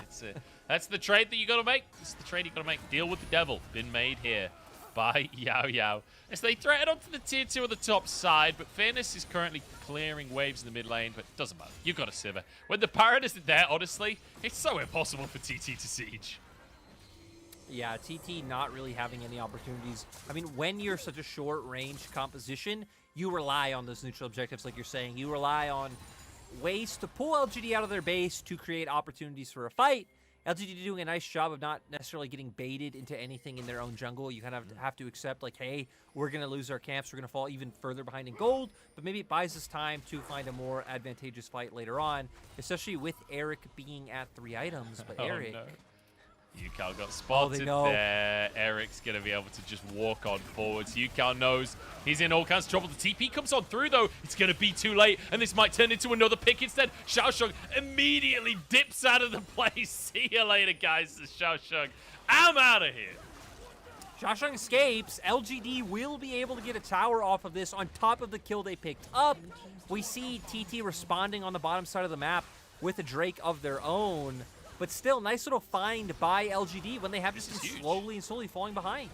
Remember, they have the bounties as well, but wave will be cleared by TT in the end. And I feel like this is more LGD responding to the potential Drake that was going to come out from TT, right? Inevitably, TT were going to go for this Drake. I love the play from LGD. Finding a pick, finding a shutdown, I believe, as well, that Eric was able to pick up. So really, really nice influx of gold on the Sivir, which is a champ.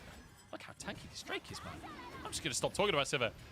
This is taking Batron so long to finish off. It's like dealing with Herald. Yeah, I mean, right? Just one of those changes you can see the impact of. And that's why coming into the day, we kind of speculated of what prios and what presence is really going to change.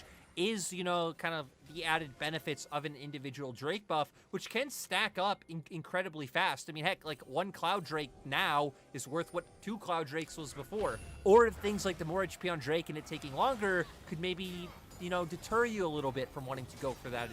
And it could be a bait for the enemy team to have time to set up for that fight, right? So today, definitely going to be a learning experience overall. Get a good view of what this patch will look like in pro play.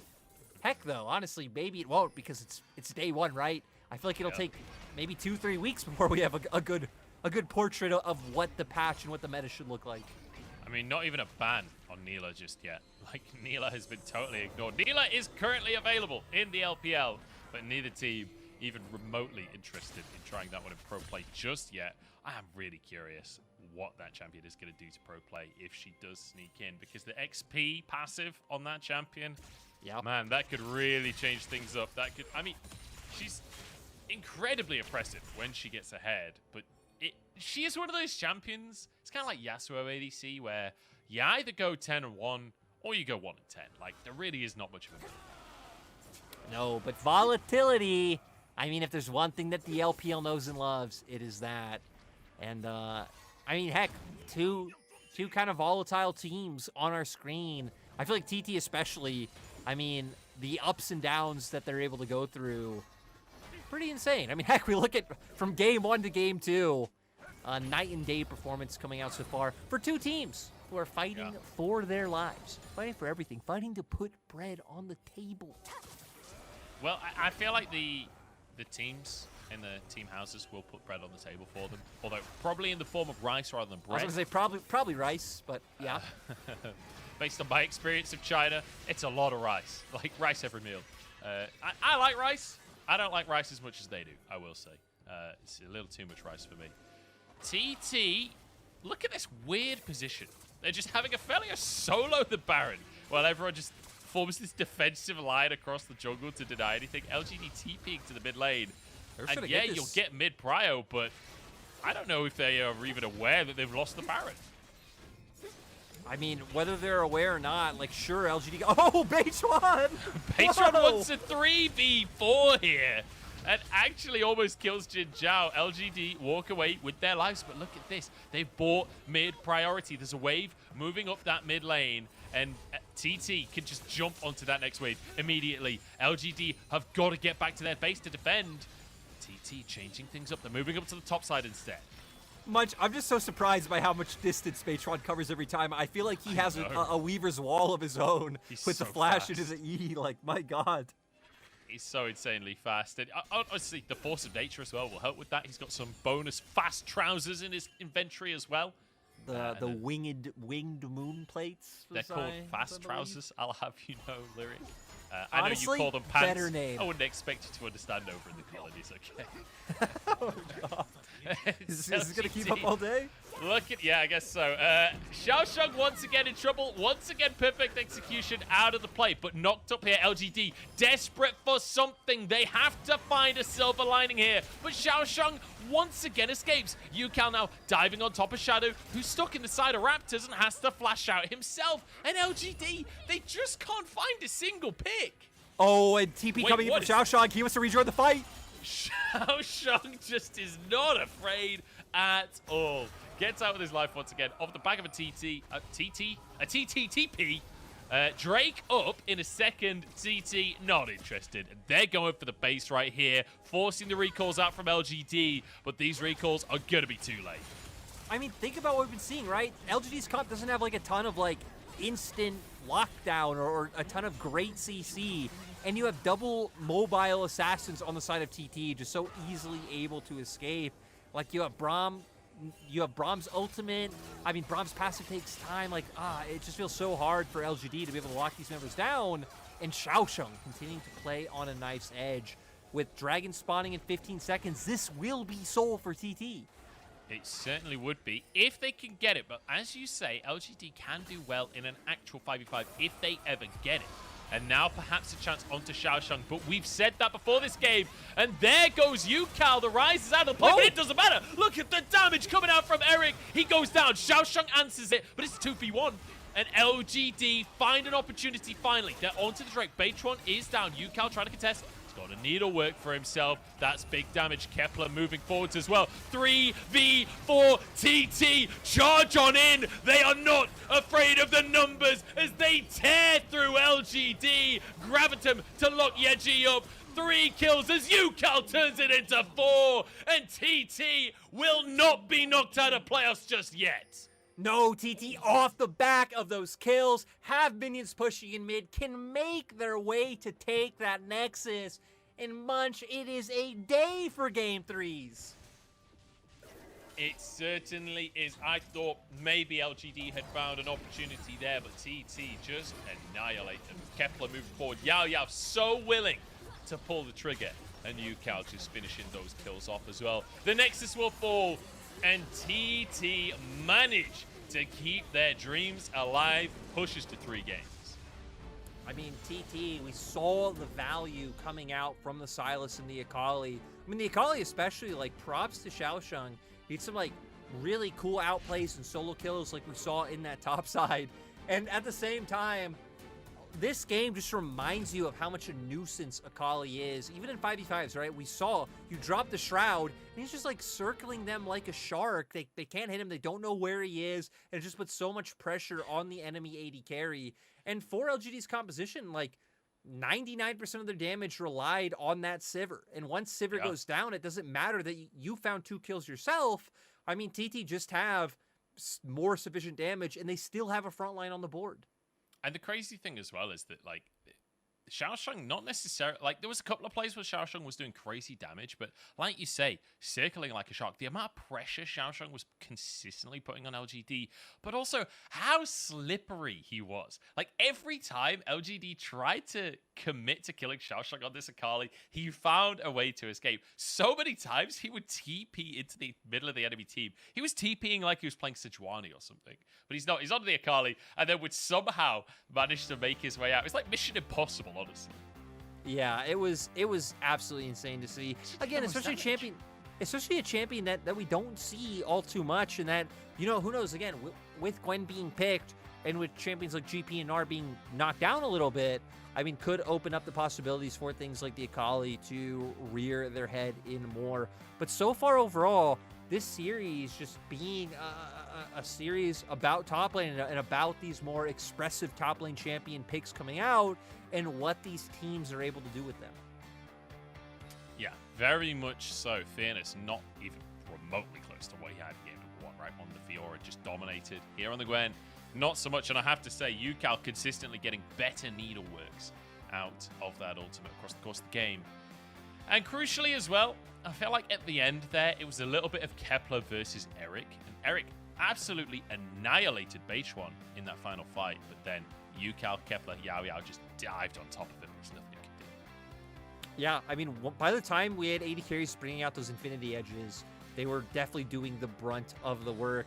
But it just felt like for Eric, I mean, never able to walk up in range to really just keep getting those ricochets out in team fights without the threat of Yukal, Xiaoshang, and even Baytron, right? Because, my God, Baytron Batron played this game like a madman. He was seriously going in at every opportunity he could. And like anytime he had his flash, it's like, I don't care. Flash E straight into the enemy team. He always would get chunk low and immediately have to run out, but he would put so much pressure on the side of LGD and give openings for his teammates to be able to find engages. And crucially, if you get the knockup with the steadfast presence as well in the grounding, like you set up for such a huge pick opportunity for your team. It's almost like hard C. I nearly forgot one of the C's. that the opponent has to kind of play into to make it work. It's really interesting to watch, but crucially, Patron looking pretty good on that Poppy. We're going to jump to a break, and then it's time for game number 3. Do not go anywhere.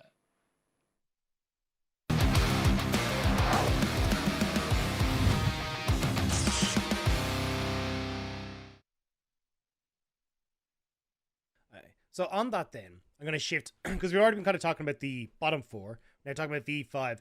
I want to start hitting on our top team, because we've already touched on V5 a little bit there. I want to specifically look at top esports and JDG, because I have a theory that I want to present to yourselves and to the audience, all right? JDG and top esports, 2020. Look absolutely fantastic. It is the year of JDG and top esports. 2 back-to-back finals to go the distance, all 5 games. It is a banger every single time these 2 teams face off. Then we get into 2021, and we even see at the start of like the mid-season cup and that top esports in 2020 we're still looking good. 2021 starts to see the decline. JDG struggling, even with a lot of the pieces that we still see at the moment. Top esports massively struggling with a lot of the same pieces that we see at the moment. Then we're coming into 2022. Spring, they look fine. They're okay. Top esports really start to pick up. JDG looking a bit messy. And suddenly, we get into a similar situation again, where in 2020, we had no audiences. Summer 2022, we have no audiences. And we've seen talks of people like Cap saying, hang on a second, these guys pop the hell off when they have the audience there. I'm kind of curious now, is this a case of like, for JDG, and more so I say for JDG, little bit for top esports, do these teams just struggle with the pressure of an audience, with the crowd? Like, is it just that it gets them? Because we've seen Knight, like, he gets the world stage, struggles on an international stage. When he's got eyes on him, is it just that they need the comfort of home? I don't know. This is where I'm kind of like, the conspiracy hat, the tinfoil hat is starting to go on now. That tinfoil hat's on there, but you're in the alleyway and people are kind of looking at you a little bit questionable. I will buy into it for a second and say you found it out. That's got to be the case. But I think a lot of the time you look at these situations and they can end up being a little bit of coincidence. I think you have to expect that being on stage and being at home, being in a remote location is a much different experience. But you look at a lot of members on these rosters, you think like they can step up to those experiences. They've been in those experiences before. So I would expect to see a little bit more nuance in that factor. Maybe not just be because of playing at home, but I think they've really found the strategy. 2020 summer, 2020 spring, top esports JDG look phenomenal. Just both hit the main stage. JDG bomb out in playoffs, top esports bomb out as well. All I'm saying is there is a very clear through line here. And I'm starting to put the pieces. What do they mean? Yeah, so this is where I'm like, look, I think it's fantastic. I think JDG looks spectacular, especially coming off the back of their V5 win. Top esports as well have looked spectacular. Now, top esports have obviously swapped up large portions of their team since then, right? Yeah. New top, new jungle. Now you're not working with Shuo. You've got Mark coming into the roster as well. I mean, even back then as well, we had like Luma was on JDG. Why am I blanking on the top esports support at the time? Was not. It was Chocho, wasn't it? Chocho, like, and Yuyanja, that's who it was. Like, there was like these players were looking very, very different, but it definitely feels like at least there is certain amount of comfort for these guys from being able to play at home. And I think it's helped out spectacularly with people like Wayward as well. Like, first split coming into the LPL. Don't get me wrong, I love Wayward. Ox, I'm not going to deny Wayward. Do not worry while you're on the podcast. But it has to have helped out a significant amount, having the ability to play at home from a practice room in your first split of LPL. Like, not actually having to go in front of the crowds to start things off. Yeah, I think what's going to be particularly rough is it depends how things develop over the course of playoffs and into, Worlds. Because if your first taste of crowds is at Worlds, right? Especially when it's, like it's not a crowd in China. It's not a native crowd to you. I mean, obviously, it's going to be hard. It's going to be rough. And I feel like that could be like shell shock for some of the rookie players, like, using Wayward as an example, who's obviously coming into the LPL and it has been remote for at least I'm pretty sure like just all of his time in the LPL has been remote. Yeah. So apart from like 2 weeks or something, but yeah. So I think it's definitely something to take into account, and I think it's a factor. It's hard to really tangibly measure how much. Ideally, you'd be able to get some of that experience under your belt in like the regular season, and then it would help out when you go to playoffs, it'd help out when you go to Worlds. So I think it's definitely a factor somebody brought up. I do think that obviously, I mean, Rob, you even said it yourself, like the whole tinfoil hat thing. You don't want to fully go into this because it's like it can be a factor, but there's so many factors at play when it comes to a team being successful.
Like hip-hop rappers not getting proper dough. Got my foot in the dough, time to rock the boat. Till I'm knocking straight jackets at the hospital. It's the juggernaut. Yo, you got to go. We'll get knocked through a brick wall, all she wrote. Yo, listen, your mission's impossible. Concocting evil plots like Dr. No. But I'm Sean Corn with the magma flow. The magnificent man, I'm inflammable. In fact, you can't lay hands upon my coat. Cannibals can't bite roads, bombing those. You're on the ropes. My momentum grows. I'ma choke out your throat with these tentacles. Everybody else grows so identical. I'm abominable, so contemptible. Yo, we won't sympathize with anyone. No, no, no. We're bold just like a rolling stone. Get blinded by happy love. Ooh, we're rising up. Don't just stand in our way. I'm unstoppable. 我觉得金角这名选手是一个经验很丰富的选手吧。我跟瑶瑶的话，也不会比他们差。这个赛季我们的目标就是进季后赛吧，先。然后我觉得自己这个赛季还可以吧。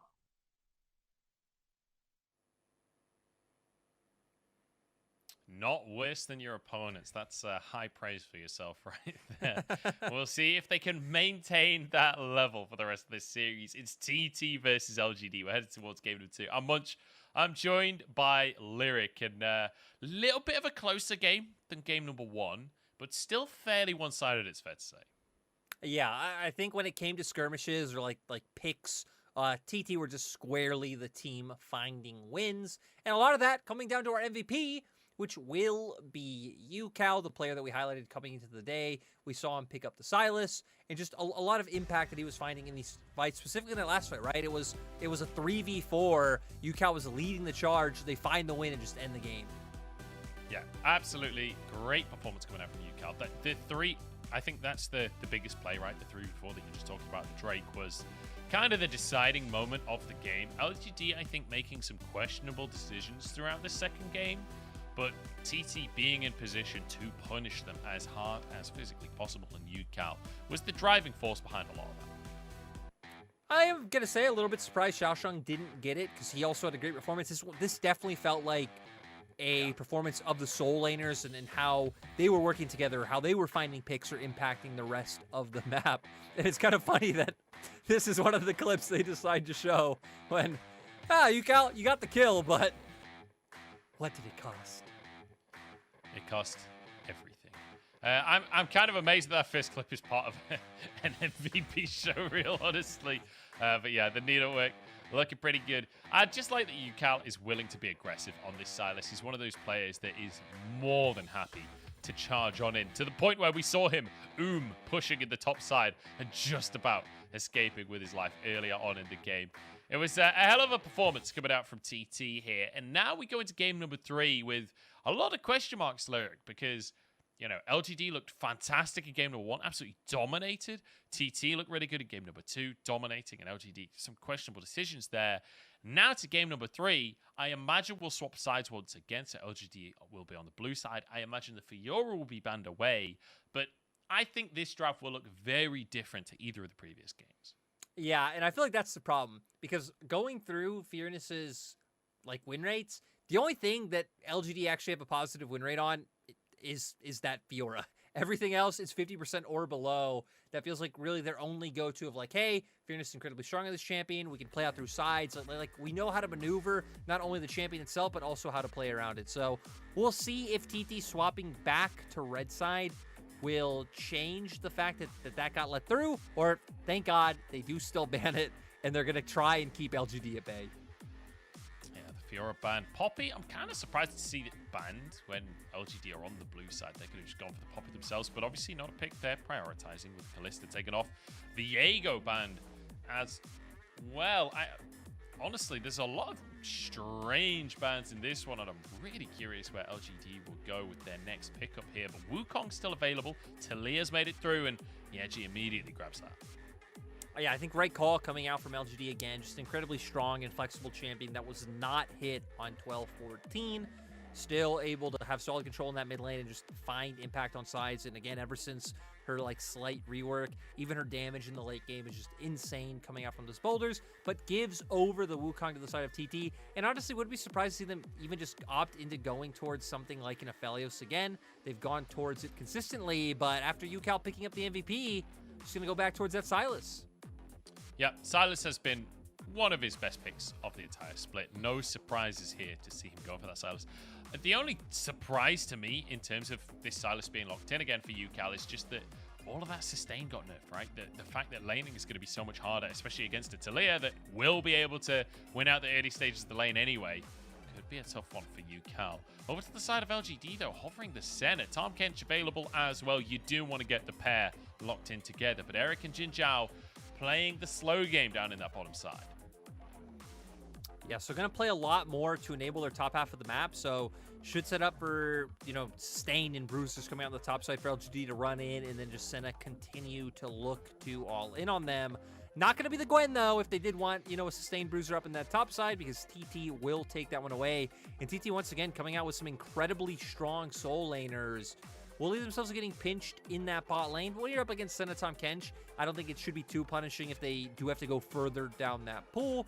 But I'd say shouldn't expect your hands on, you know, high tier 80 carries, maybe like things like the Aphelios that we've been seeing TT pick every game of the series so far.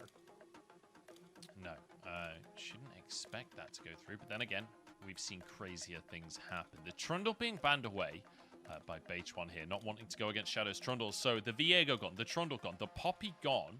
I feel like we're getting to the point where champion pools in that jungle role are going to be challenged. Yuumi taken off of the board here.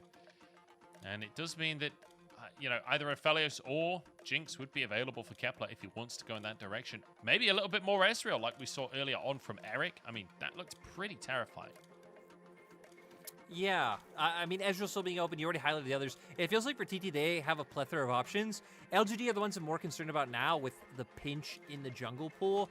I mean, we still have Lee Sin available, the Volley Bears there, Vi, which is something we still see every now and then. But for TT, not really too many things you have to worry about locking down in my mind. But also not a ton of great setup in terms of, like, if they did want to go towards some type of Lee Sin-esque pick to be able to shut down early with the lanes that they have so far. That is the hover right now, and it is Shadow who did make his name for himself on this Lee Sin. Yeah, and crucially, like when you think back through Shadow's career, back in the LEC, this guy was the guy that he was the Smurf Lee Sin in LEC. People said that he was the LPL Lee Sin in LEC. Then he came over to LPL and showed that his Lee Sin can stand up to some of the best junglers. It's comfortably one of his best champions and always looks good mechanically on the pick. We'll see if that's going to work out for them as Fearness might just go for the Akali himself. One in the opposite side of that matchup. But the Nard, despite the nerfs, could be a lock-in as well. Yeah, it looks like they're just going to go for that one and just bring some solid team fighting on the board. Now we're going to see what the response comes from the side of TT. But hitting on Gnar, I mean, exchange is just getting hit in terms of base HP and just regen per level. So again, just overall kind of durability in that early game being hit, allowing for TT to target Fearness up in that top side if they'd like. Yeah, absolutely. A nice little lock-in here. With the, I'm honestly, I feel like any Sivir composition I really like right now. I think Sivir's just such an incredibly strong champion. The Wukong there to set it up as well. It feels like a very scrappy team on the side of TT. Whereas LGD, I feel like much more standard of what we've seen over the course of this split, right? With the Talia in the mid lane, Gnar up top. You got the center Tahm Kench. A fairly slow composition. A lot of this is going to be down to Yeji and Shadow to get things rolling. Yeah, I think it's going to come down to mid-jungle getting things rolling, and then later on, you kind of want to, like, kite out with Talia and Senna and then look for a re-engage. But, I mean, you're up against a Sivir surrounded by so much all-in. I think it's going to be really hard. TT should be able to dictate the pace of the game and, like, when fights happen if we go to mid-game in a neutral point. Because you look at that 5v5, it is so incredibly strong. It's going to be a tough 5v5, that is for sure. I'm excited to see this game number 3, though, right? We've had both teams winning a very handed game. Do you feel like there's a massive advantage in the draft, one side or the other? I'm kind of leaning towards TT myself, but I'm curious which side you're leaning towards. I definitely like what TT has put together because, again, I feel like if we go into mid-game, that TT should be able to find and engage pretty much whenever they please. And I feel like especially once we hit mid-game, that LGD might just not have the damage to contend with what TT have brought to the table. See if they will have that damage as we head on into our game. It's game number 3 of the day. The final game in our first series, TT and LGD, I'll remind you once more, are fighting for their playoffs lives. Now, I'm fairly sure that LGD, even if they lose this game, technically won't be out of playoffs contention just yet because FPX are only on 6 wins. If another team gets to 7 wins, then LGD's run will be over if they're on 10 losses. However, they are not just yet. So LGD technically will still be alive even if they lose this series, but desperate to just get the wins on the board. They still have 5 series remaining, so every single win matters, and it's possible for them to finish on a 5-7 scoreline, which would be a drastic change. In fact, that is the scoreline of 7 and 9 is what I was trying to say. They're not 5 and 7. 5 and 7 is the scoreline of TT, the team they're up against, who are looking to get 8 wins on the board by the end of the split. TT definitely in the much more realistic and favorable position to be able to lock in that playoff spot, which is what we've been hammering home all day. Again, have had struggles in this series, so I will say coming out from this, I'm more skeptical than I was coming in terms of how they're able to do. But nice to see on both sides. It looks like spirits are still high going into this game 3. Yeah, spirits definitely seem high. That is for sure. And we'll see what TT are going to be able to muster for us here. What LGD are going to be able to bring to the table as well, as a little bit of a delay coming into this one. Usually onto the Rift by now. And I'm curious. Oh, here we go. The light show begins. We're going to head on, or the dark show begins, apparently. TT vs LGD. Game number 3. And the players are onto the map here. Standard level 1 start. No shenanigans. This nerfed Gnar up in the top side. Really curious what LGD... I just want to see the proactivity again from LGD, right? I want to see them making things happen in that early game, like we saw in game 1. Yeah, and I think TT definitely have the tools to be able to do so. There were some other changes to other champions that we didn't really hit on because of how small they were. Sivir actually came into this patch and got a small nerf.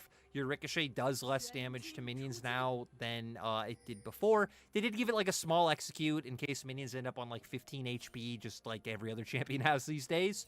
But took a bit of a hit. Wukong as well. The regen on his passive got hit by a little bit, but both those changes so small, we can still see throughout today, right? We're seeing a ton of Sivir, seeing a ton of Wukong, and even Gnar kind of rearing his heads throughout the bans so far today. Yeah, not definitely been a surprising priority considering the nerf. I was thinking he would just fall out of the game, to be honest, because that's often the way in the LPL.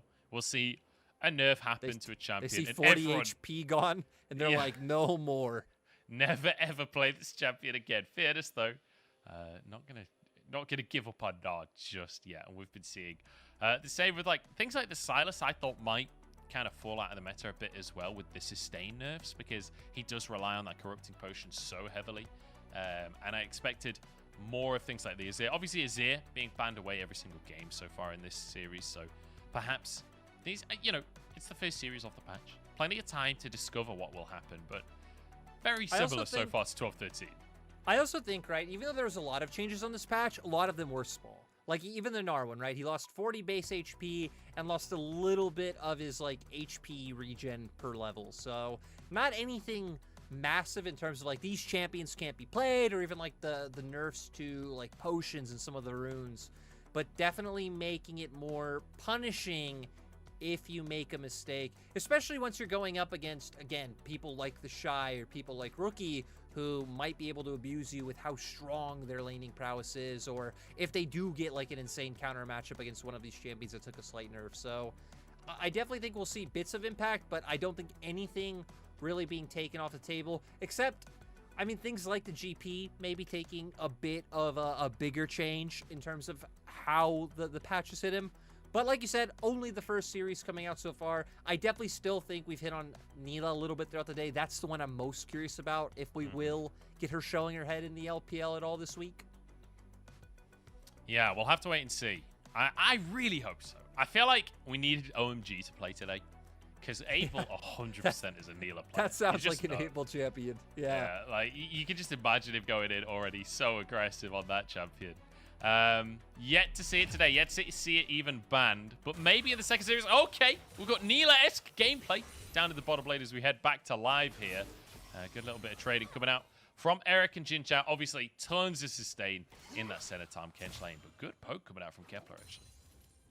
Especially when you do have that range advantage coming through for the side of LGD. They feel fine going for these trades, but I mean, this is a bot lane that you definitely expect, like, hey, shouldn't really be 2v2 kills coming through unless one side really over-aggresses onto the other one.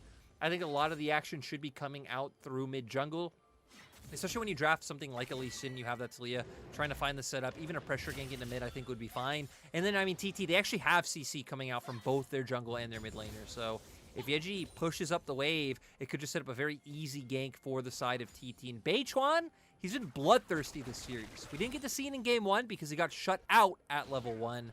But in Game 2, we saw he wants to make action happen. Yeah, he was very willing to start plays on that Poppy. Now on the Wukong, look at this creative pathing from Beichuan. We've seen this from a few junglers on the Wukong, denying the vision control in that river from the early ward. He's going to move into the lane. Jinchao, Eric already flashing away from this one, but just collapsed upon. Will go down here. And Kepler not going for the last auto, actually forced a flash out from Beichuan. I think Kepler turning around a little too soon on that one. Bit dicey for TT, but still first blood. Kepler not able to find the last auto, and Kepler not wanting to utilize his flash himself. Instead, just Beichuan opting to do that, which feels like the right call. And now LGD going to look for a play on the opposite side of the Rift. I mean, Shashunk's been chunked a little bit, but I feel like this would be a little bit risky to go for so far. But with Yeji moving up on the mini-map, maybe possible. Really nice from Shadow there. Saw the ward getting placed, was still in the brush, goes for a ward hop to try and circumvent it, but deciding it's not a play they can go for the time being, and so they'll have to back away. So Xiaoshang keeps himself safe with that little bit of vision. And it's a 1-0 advantage to TT. Even though they didn't get the kill quite on the character they would have liked, still going to be a nice advantage for them. And crucially, Kepler able to reset and grab a cull for himself. So we'll just slowly but surely stack up a gold lead in the bottom side. It feels like a good call, right? When you're playing Sivir Leona against a Tahm Kench, you know it should be a slower pace lane, barring jungle intervention like we saw from Beichuan earlier on. So going to try and find that bit of a gold lead for himself, get to those item breakpoints a little bit faster, and find more impact on the squad. But I like we're already seeing Yao Yao starting to move around the map, get some vision around mid lane, kind of that standard play pattern we see from TT in terms of enabling UCal. It's a push and pull, right? If you use your window bot to get vision or help mid push out, that means he will now be able to more aggressively push in his own wave and start to return the favor down towards the bottom lane. Yeah, we'll see if he's going to be able to get that pressure going down, though, because it's one of these games where, you know, with how the series has gone, we've seen both teams managing to find early advantages in either game and then just snowballing out of control. And it feels like once one team had control, the other team trying to find these small opportunities, but nothing more will come of it. So it's, like you say, these early game plays trying to get pressure into these side lanes can be what sets the pace. I thought Shadow was going to go a little more aggressive there into UCal, but just going to be here to try and help push that wave in the mid lane, help Yeji get that forced under so we can get a reset. Oh, Shadow took a cannon! What is this tax? I can't remember who it was, but I just remember once hearing a jungler say that like his favorite thing is when a laner dies, because then he just goes and gets that wave, goes and gets that juicy XP. I think it might have been Kadavi, honestly, but I could be wrong there. I remember the interview you're talking about, though. I do remember hearing a player say that. Yeah. Definitely hilarious. Definitely relatable. Yeah. Well, not as an AD carry, it's not. I was gonna say I also wouldn't play jungle, so not relatable for me. But like the sentiment is just such Chad energy that it's relatable. Yeah, definitely. I mean, happy that your mid laner died so that you can grab a wave of XP.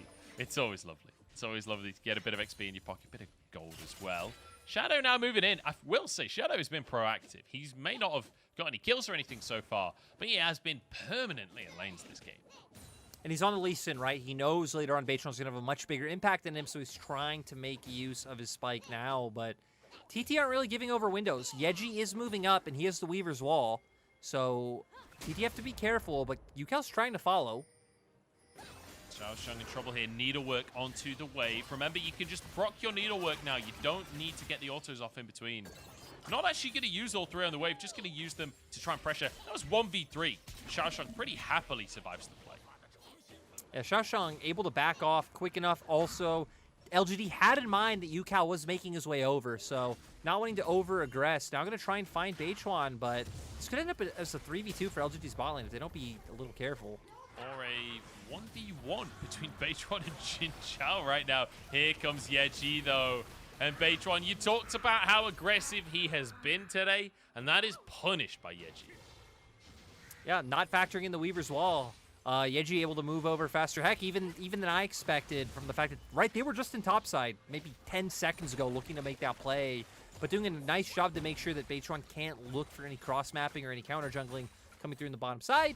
And now Yeji having a red buff Munchables. And everyone knows Pokemon Red was the best one. Therefore, it is a successful play from Yeji. But we'll see here. Eric hitting the Blast Plant, kind of locking Beichuan in. And then Yeji getting close enough to be able to follow up with his Weaver's Wall. Very nicely done from the side of LGD to punish the aggression from Beichuan there. And I will say, just quick point to be made here. Pokemon Yellow was actually the best Pokemon of the original set because you actually got Pikachu following you around, which you didn't get in Pokemon Red. So yeah, just thought I'd quickly denounce your slander live on stream to make sure everyone knows my political position on the Pokemon games. You know what? Pikachu, overrated, outdated, and LGD, I don't know what the third word in that meme was. Activated. Here we go. Beichuan over the wall, and big damage out from Kepler with the Boomerang Blade. LGD forced back here. Cannot continue the fight, but a Dawning Shadow comes out from Eric. A little confused by that one, as there was no one in the fight currently. Herald started Shadow with a Q onto Xiaosheng. This is a 5v4 in favor of TT right now, but LGD don't look like they want to back away for now. TT have also used every ultimate they had available, right? Yaya only level 5, and the other 4 ultimates got used to find that pick, so that's why LGD are feeling comfortable. But Fearness nowhere close to Mega, but still enough threat to force UCal to flash. Yeah, UCal no mana as well. Eye available. Who gets it? I think it was TT. Beichuan grabs that Herald for himself and will be sacrificed by his squad. Now it's with 300 gold, maybe worth dying for, but not if your whole squad goes down. A root comes through. Fearness going under the tower. Doesn't even need to. Just slams him into the wall and takes 2 for the Herald. Shadow, I don't think he's done just yet. Krugs will be the recompense. Yeah, so Herald for 2 kills going over. I guess TT found a kill as well at the very start of that play, so Very close trade, but Shadow's not done like you said. Oh wait, he's done. He's done, Munchables, and thank God. Thank God he's done, because if he kept going, he'd be dead. He'd be on a gray screen. Could have got real dicey real quick. You know, the gray screen, not that big of a deal for Lee Sin, because you can't see most of the time anyway, so not a big impact. However, being dead does mean you can't play the game currently. So, you know, swings and roundabouts. LGD, though, just going to sit here in the top lane and take plate after plate after plate. They're looking for a third one, but Xiaosheng moves forward, pushes them away. Jin Zhao trying to move and be that big brick wall for his team, but they ran out of minions, and it means that the plate will not go down in the end. Still, LGD finding a nice advantage for themselves, just off of taking these plates after the kills. Like, Yukao might be able to try and get one back in that bottom lane, but it looked like Yeji was already moving over. We're going to see a replay of how the fight happened. Again, it's a 5v4, but no ultimates available for the side of TT. So Yukao, flashing away from the seismic shove, opens up for the engage to come through from the other members. And, I mean, just getting whittled down by the poke to be able to come through. Baytron sacrificing his life to try and allow the others to escape. But Fearness, with the flash over the wall, hits the boomerang. Root lands from Eric. So they're able to find the rest of these kills to be able to start whittling down those plates. Yeah, I was expecting Fearness to go further in there and try and get both, but just slamming Yao Yao against the wall. Little overkill, honestly, to use the ulti there. But I like it. It was very thematic as LGD want to contest this Drake. Full control right now for TT, but a bit of damage onto Baytron might mean that that's not the case for much longer, and TT decide to actually back away. TT showing the respect. Fearness does have TP, so Xiaosheng was having to walk down, but if he walked down, that means Fearness would just be given top lane turret for free. So in my mind, that's probably why TT opted out of the Drake, requiring Xiaosheng to have to match Fearness in that top side. Yeah, Drake started off then by LGD, so they will be able to get that first Drake of the game. Crucially, though, Herald went the way of H1, so it's kind of a trade of neutral objectives here, where we have LGD leading in the Drakes, the newly buffed Drakes, whereas H1 getting a little bit more gold for his trouble, looking for that Herald. So a fairly even trade, I will say. The Mountain Drakes, though, up to 9% increase on resistances. So even just that one Mountain Drake feels a lot more impactful than it did previously. Yeah, I mean, right? I mean, heck, you get 2. That's the equivalent of what 3 Drakes gave you before. Just so much, right? I definitely feel like individual Drakes have a place now, but still, with the fact that you're right, you don't get the same Drake until the 3rd one, it feels like that is when it is more impactful to get numerous stacks up and really just get, whether it's a ton of armor or a ton of damage coming from Infernal, whatever it is, where you're really going to find that value coming through. But you can see now, TT wanted to make plays towards his top side. Both Baytron and Yao Yao moving over to try to put pressure on Fearness. Trying to get the pressure down onto Fearness, but I think he's going to be able to walk away. Baytron moving over. And honestly, I think they're okay with... Oh, Shadow, you're in the wrong spot here, buddy. Tries to move forward to defend his top lane of the flash from Baytron. There's not much follow-up from the rest of the team, though, and here comes Yeji on the Weaver's wall. The Herald in a very questionable spot right there from Baytron, and will just be taken out by LGD. I'm not really sure what on earth went through Baytron's mind here. The Xiaosheng now trying to escape with his team. Did get 1 plate for their trouble, but they wanted more than 1 plate. Right, I mean, for the side of TT, we saw him drop Herald before they'd known that Shadow was there. So, kind of unfortunate. Tries to jump in, tries to force them out, but with Yeji able to follow up, nothing coming through. But now TT going to equalize on the bot lane. But heck, look at the bot lane vision. LGD actually have wards littered everywhere. Yeah, it's almost impossible. And now Eric finishing off his support item. You saw the little star appear above his head. He's completed his quest. You can expect that vision control to maintain in favor of LGD. Now finishing an Umbral Glaive, so if the vision control wasn't strong enough before, it definitely is now. And Jin Zhao already on his Mythic as well, so that Tahm Kench going to be basically invincible on the upside. And for LGD, I mean, that's what they want, right? When we kind of talked about how they have range advantage coming in, Talia, Senna, I mean, even Gnar theoretically throwing out your Qs. If you can get on an objective first and really choke TT out, that's where they're going to struggle. And furthermore, not being able to find flanks. I mean, you can't put Yukao or Xiaosheng like deep into the enemy jungle if you don't have wards down, if you aren't able to get in that position. So definitely feels like this could be where LGD really start to pump things up in their favor. but this game being a lot more reminiscent to Game 2 with how close it is. But honestly, maybe even a game of its own, considering that TT always felt like they were in control of Game 2, to where this game definitely feels like a toss-up so far at the 15-minute mark. It does, which is exciting, right? Because both games felt very one-sided. Fairness and Xiaoshang all in on the top side. Needlework comes on out. Fairness about to turn Mega, though. Xiaoshang's in trouble. Slammed against the wall and smashed into the floor. Yukal arrives, but he's too late to the party. Can't go in onto Fairness. The top laners have just been going back and forth from game to game, but Fearness this time around, just like Game 1, able to find the better of Xiaoshang. And heck, now with that solo kill coming through, it opens up a Herald for the side of LGD. And I will say, this blind Gwen has not been working. We saw Fairness go for the blind Gwen in game number 2, got destroyed, and now we see Xiaoshang go for the blind Gwen in game number 3, and once again answered here. So, not the pick here between TT and LGD. A TP, though, from Xiaoshang, as he wants to make this Gwen work after all. Shadow the target. Good little ward hop there. Big damage onto him, but it's just buying space for TT. 4 members committed for this Herald, and they will be able to grab their second Herald of the game. That's back-to-back here for TT. Yeji wants an answer, but Yao Yao flashes out. Nice unexpected play coming from TT. I mean, the fact that Xiaoshang went down, you really have no presence on the top of the map, but they still look for the TP to commit him, and Yao Yao moved over early, allowed them to get it. But LGD finding an answer of their own. Certainly did. Root comes out to Xiaoshang, but does have the Hallowed Mist to keep himself safe. Solar Flare out from Yao Yao. It's to buy space, though. Kepler on the Sivir can clear these waves so effectively. Drake up in 35 seconds here, Lyric. I feel like we need to recap where the two teams are at, because I feel like this could be a toss-up. Yeah, we're going to have to go back to the replay first and see how this solo kill comes through. Fearness doing a great job of kiting out against Xiaoshang so far. Even just face tanks that whole, like, fully stacked snip. But once the Meganar comes out, able to find the ult into the wall and really lock him down. So, just Xiaoshang committing a little bit. Did you see that animation? Yeah. Gwen, like, sat down and then was, like, teleported into the floor. Slammed in by Fearness. Here we go. TT start the Drake up for themselves. Fearness looking good. 2-0-1. A lot of damage to the carries from LGD here. As they try and start the play. Yeji splitting the team off. Beitwan alone. But Yukal can't quite connect onto Yeji. Tried to threaten himself. And it will be LGD deciding this isn't a play they can make for now. Fearness still up in that top side. And it will force a TP out from Yukal. So overall, we're seeing pretty much a turret traded for Drake.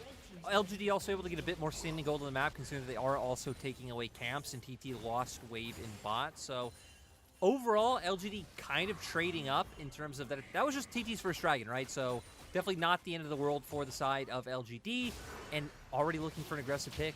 Oh, kick against the wall here. Root goes wide, but Xiaoshang, no chance in the 1v3. Punished here as Yeji already onto the tower. And LGD doing a really good job actually to snowball off of picks, right? Consistently finding 1 or 2 people out of position and using that to buy advantages across the map. Munch, I gotta tell you, TT, they took down OMG. They took down FPX. They took down BLG. They took down all the teams around them that they would need to look for the playoff run.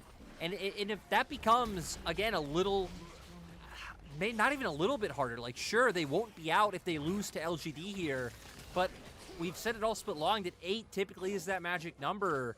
Like, this would be rough, because if they lost here, theoretically, they would then need to beat RNG. Yeah, I will say, it's not guaranteed that it needs to be 8. It's possible that it's 7. But that's not a position you want to be in for TT. No. Because then your destiny's not even in your own hands, right? You're relying on other teams losing. You're relying on fate happening to go your way. It's not where you want to be on TT now.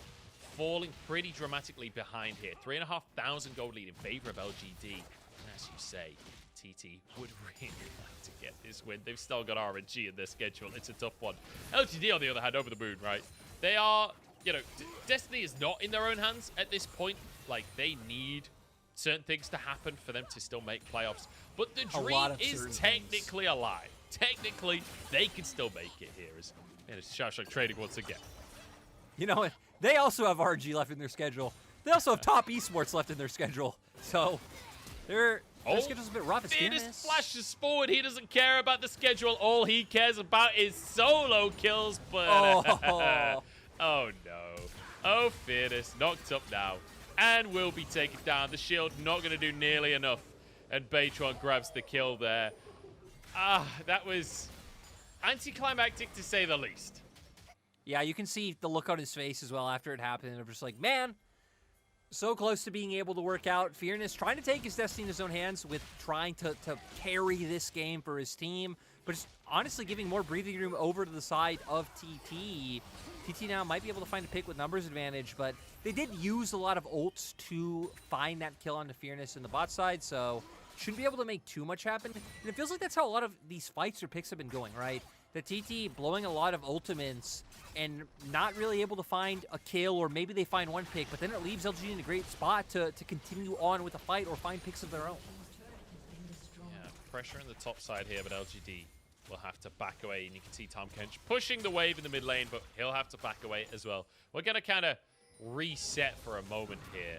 Now, I want to ask a question from a coaching perspective here, because, you know, you used to coach a couple of teams around the world. I'm curious, from the perspective of, like, LGD here, where they are, you know, the playoffs run is out of their control. Do they give up? Do you think that players on LGD believe that they can make playoffs at this point? Because you coached Aurora, who finished 8th in the TCL 2018 summer. Like, at what point during the split were you guys giving up on playoffs? So, I actually joined them a month before the split ended, and we had one game. If we lost that one game, we were out. And, you know, I feel like it's a lot on the org in terms of, like, if you as a team kind of have an idea of what's going to happen going forward. Because for LGD, I think it'd be great if it's like, hey, we have multi-year contracts with these pieces we're going to build around, and just kind of end the split strong. And you obviously want to show the best of yourself as a player anyway, right? Even if you're going to leave a team kind of going into a new year, new season. So I definitely don't think you give up. But at the same time, it's easy to know that and very hard to get brought down by negativity of losing, right? So I think it's one of those things where you try not to, but it's also very easy to get pulled into that cesspool of negativity.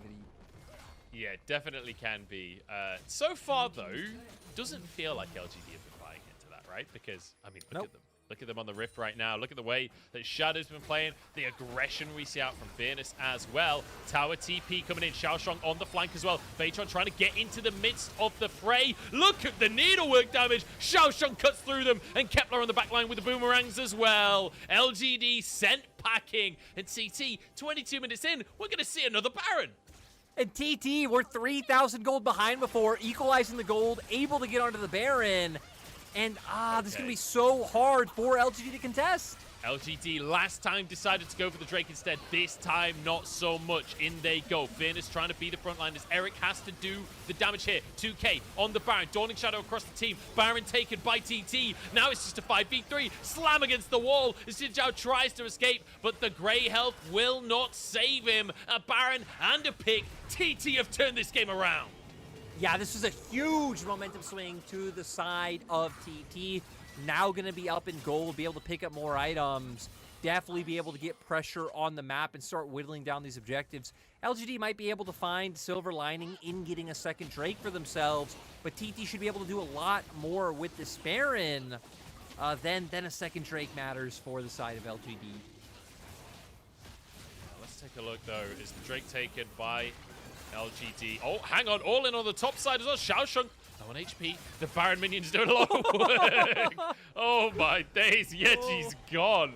This has gone from 0 to 100. TT, they were behind. They were like 2K down. Now they're 3K up almost. This has just been a complete flip.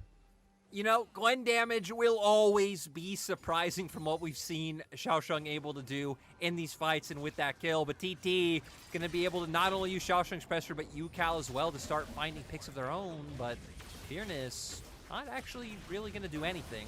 Oh, Xin Zhao is caught, is going to go down. Kepler will grab himself another kill here. And, well, LGD, I think we dared to compliment them there, didn't we? And the second that we did, everything immediately fell apart.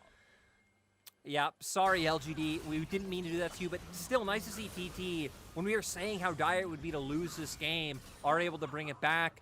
UCal still having that that Gnar ultimate available. Even has the Zanya, so it looks like he's playing on a knife's edge a bit, but knows like if he did go golden, could buy time for the rest of his team to be able to get here. And they're just going to keep looking to pressure while they still have a minute left of this Baron. Do you know what? It's not the only one to go golden, Lyric, because your commentary is golden. Beautiful stuff here from TT and from Jordan Lyric Corby. You know, here's your moment. It's a replay. Hit me with the analysis. Yeah, we see a Cyclone and then a Leon. Okay, but seriously, TT find a coordinated angle coming in from both sides.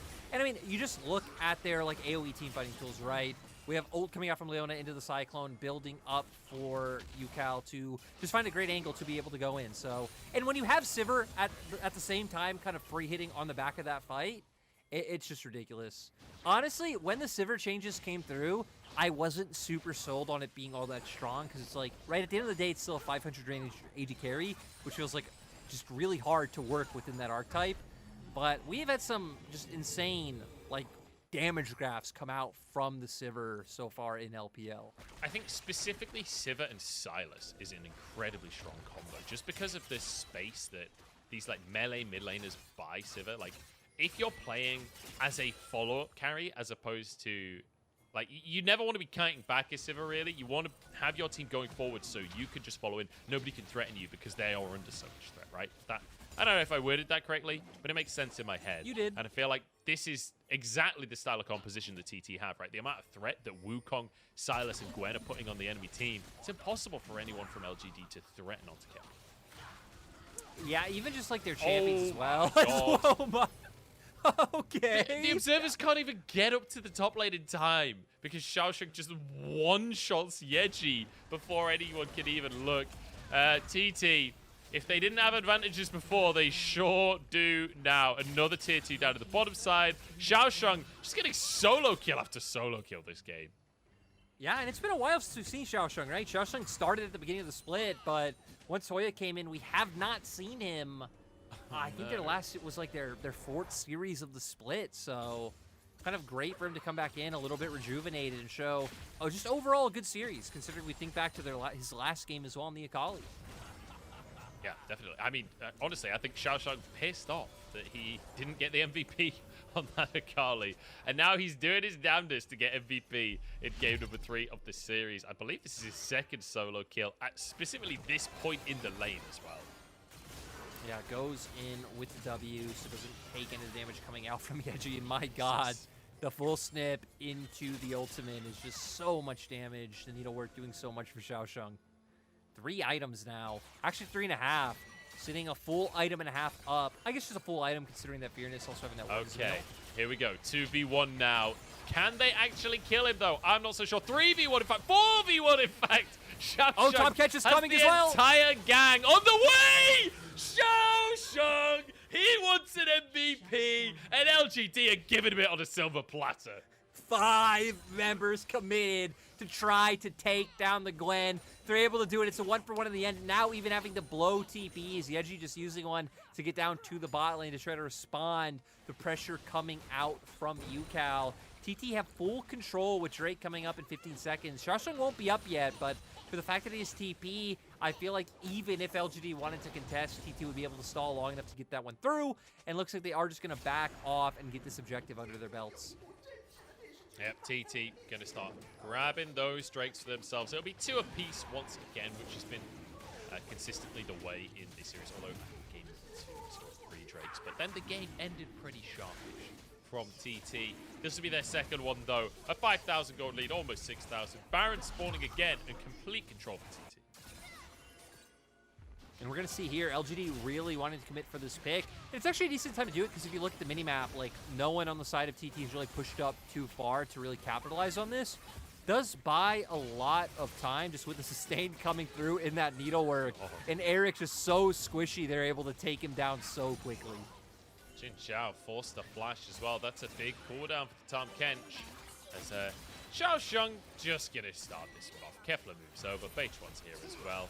Yukal can try and play the zoning game alongside Yao Yao as the rest of the team burns through the purple worm. It's already down to 5k. It's already going to go down long before Shadow can come in because there's a 2v5 going on right now. Yukal survives as Shadow, now chased down by the squad, uses a stopwatch, but it ain't going to save him. Xiaosheng in the meantime just one-shotting Eric once again. Look at this performance from TT.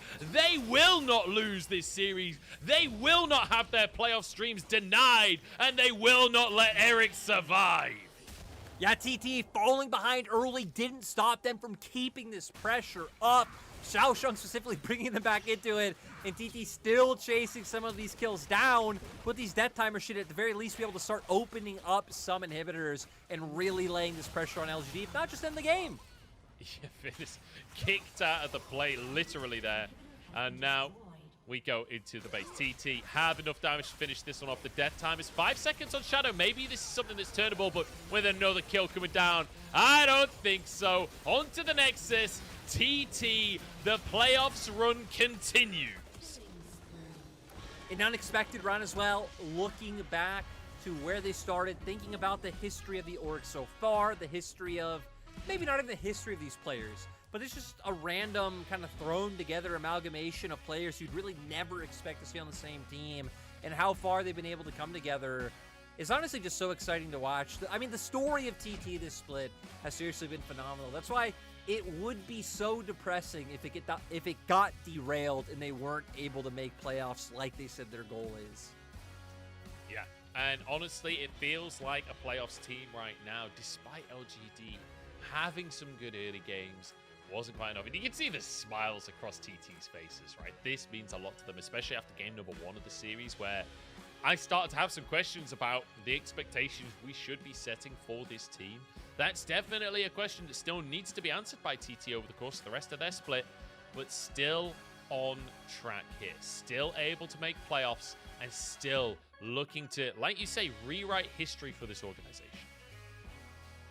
That would be really exciting, right? Like, not only having an org like V5 kind of step up this year with their new roster, like we've seen after V5 being a lower tier organization, kind of barring 2020 summer, and now TT kind of doing the same, having a lot of organizations go through these shakeups. That's what makes LPL so fun, right? Just every year it feels like having a different title, different champion, different like title contenders coming through, and TT now kind of cementing themselves as one. We on it earlier. 3 series left after this, RNG, Ultra Prime, RA. 2 of those TT go in as favorites. And then, right, I mean, heck, we've even seen RNG, like, drop crazy series before, thinking of Spring when they lost 2-0 to WE. So definitely anything is possible for TT, especially with the momentum that they have right now. Yeah, and I feel like momentum is the name of the game for them, both outside and in-game, right? Because, yeah, they've got a bit of momentum in terms of the actual split. They're getting wins under their belt. This is, I mean, they're not on a win streak. They lost their most recent series, but, you know, it feels like beating LGD here. And with how close a lot of their series have been, there is some momentum there. But in-game as well, like, the second they take one thing, the second you give them that small window, I think the thing that sets TT apart from, you know, teams like BLG, teams like IG, teams like Ultra Prime, LGD, these teams that are somewhat close to them in the standings, is TT's willingness to just go in on a play. We talked about it before. The support goes in, the rest of the team follows. And that feels consistent throughout every game you see from TT. Yeah, it feels like there's definitely layers, right? Like, kind of layer 1 is getting past just being one of those, like, passive teams that just kind of slowly bleed out, and they've gotten past that. Then you get to, like, teams like IG that are aggressive but don't really bring it together. And it's like, to me, that's where TT kind of go a step above, is like, cool, you're not only very proactive and, like, willing to look for these plays and, like, have an idea of how to win and utilize your compositions. It's the fact that they do it as a unit. The fact that, again, we're seeing that 3-man core of like Yao Yao, Beichuan, and Yukal working together. That Hoya and now Xiaosheng with time have also kind of become more incorporated with the team. And that Kepler, like, even though Kepler's not part of that like roaming death squad, it's like Kepler is always doing his job. It's like, whether it's playing in the team fight or if there's an opportunity to win out through the 2v2, it feels like these 5 players, or we'll say 6 and include Hoya, even though he didn't play today, it's like they know the game plan and are on the same page, which is great to see. I will say I was very impressed by Xiaosheng yes. today, because Xiaosheng is a player that hasn't always had the greatest performances in the LPL, a player that sometimes left things to be desired. Today, he was aggressive. Today, he was decisive. Today, he Just look at all that went red. a little too deep, but in game number 3, he certainly looked good. Yeah, I mean, highest kill participation, damage taken, damage to gold, just across the board. Xiaosheng was the difference maker for the side of TT. And like you said, it was very hit or miss throughout his career. So, like, thinking back specifically to his EDG days, had some phenomenal games and had some games where he just got absolutely stomped. So, which, to be fair, right, feels kind of par for the course of being an LPL top laner, of that there's going to be high highs and low lows. And it's just nice that some of the highs outweighed the lows coming into today. But heck, we even saw those, right? We saw him get solo killed, like not in this game and in the series overall. So was able to bounce back despite some setbacks in the series, I think is even more impressive. Yeah, honestly, I feel like this top lane matchup was actually a banger. I didn't necessarily come in today thinking Xiaosheng versus Fairness, banger matchup, but both of them willing to pick carries every single game and just going at it, just being so happy to fight each other. And despite, like, one of them would lose a 1v1 and then start another 1v1 just 5 minutes later on. Neither of them deterred by the results. Neither of them deterred by items or statistics. They are more than happy to just go and say, look, I'm better at League of Legends than you, and there's nothing you can do about it. I mean, that's just the mindset I love. And like when I talk to people I know on LPL teams, that's like the one thing they're surprised about when they watch like League of Legends in other regions is like, hey, like I'll watch and it's like, why are they not going for these kills or for this action? Like, this is your time. This is your power spike. This is like how or when you could win. And yeah, we get to see that here every day from literally every team. Every team has at least one player who's going to look for those opportunities. I think the best example of that is when you see teams fight for buffs. Like, it's something that happens very rarely in other regions, aside from like when the map is split or there's like it's a cross map play. But one of the things that like separates LPL, and I will say VCS sometimes as well, from the other regions, is that they go, okay, you might be on your bottom side, but I'm on an item spike, so I'm going to fight you for your red buff. I'm going to fight you for your blue buff. We saw it in this series from Shadow, and the rest of the team wasn't necessarily on the same page. It didn't end up being a good play from LGD, but that is, I think, the quintessential example of what you're talking about there, of just the teams muscling their way forward and forcing the enemy to respond. Let's take a look at our MVP. It is Xiaosheng. Very deserved MVP on the Gwen after dominating in that side. Just great to see. I agree with what you said. He was absolutely pissed. He was seething after game 2 when he had that great Akali performance and saw that he didn't get the MVP. So he stepped up even harder in this one. And again, we saw TT started to fall behind. Again, I believe that their gold deficit it was like 2,000 to 3,000 gold behind, but able to start muscling it back with plays from Xiaosheng, TP flags, and then just endless solo kills in the side lane. Didn't matter if it was a 1v1 or a 1v2 or a 1v5 like we eventually ended up seeing. Xiaosheng was always able to bring one down with him. Yeah, he certainly was. This is the one. This is the play where Eric just a little too far forward, overestimated what he could do. I mean, even in the replay, I already know what happens, and it's still mind-blowing. Again, it doesn't matter how much she's nerfed. It doesn't matter how many times I see it. Gwen damage will always be surprising and always be insane when a full combo comes through. The thing is, that part wasn't nerfed, right? At this stage of the game, it was actually buffed. So yeah. It's even scarier than it ever was. It's the early laning that was nerfed. The team fighting, still terrifying, and you just witnessed it there in front of your eyes. Eric discovered that firsthand today. Terrifying stuff, but you know what? We've been talking about an incredibly aggressive jungler over the course of today. Beitwan was the leader of the charge in so many of these plays from TT. So let's head over to Wendy and see what he has to say for himself. Hello everyone, welcome to interview, and now we have invited Beitwan from TT with us. Congratulations on this 2-1 victory, and from today we have moved to the new patch, and there are some changes, especially there are some changes on the Jigs and on the Rift Herald. So as a jungler, how would you evaluate on the new meta, and how would the meta affect the team in your perspective? 那首先欢迎北川，也恭喜你们今天拿下了比赛的胜利。第一个问题要问到的是，其实从今天开始，我们也进入到了全新的12.14的版本，所以说也想问一下，您是怎么样看待这个全新的版本的？因为会有一些，比如说龙啊，包括说二前锋的一些变化，那你觉得这些变化会怎么样的去影响整个的队伍呢？我是觉得，就现在小龙前期没那么好打的，因为他血量比较高嘛，然后前面可能先锋的收益比较高，所以可能就前面要多注意先锋。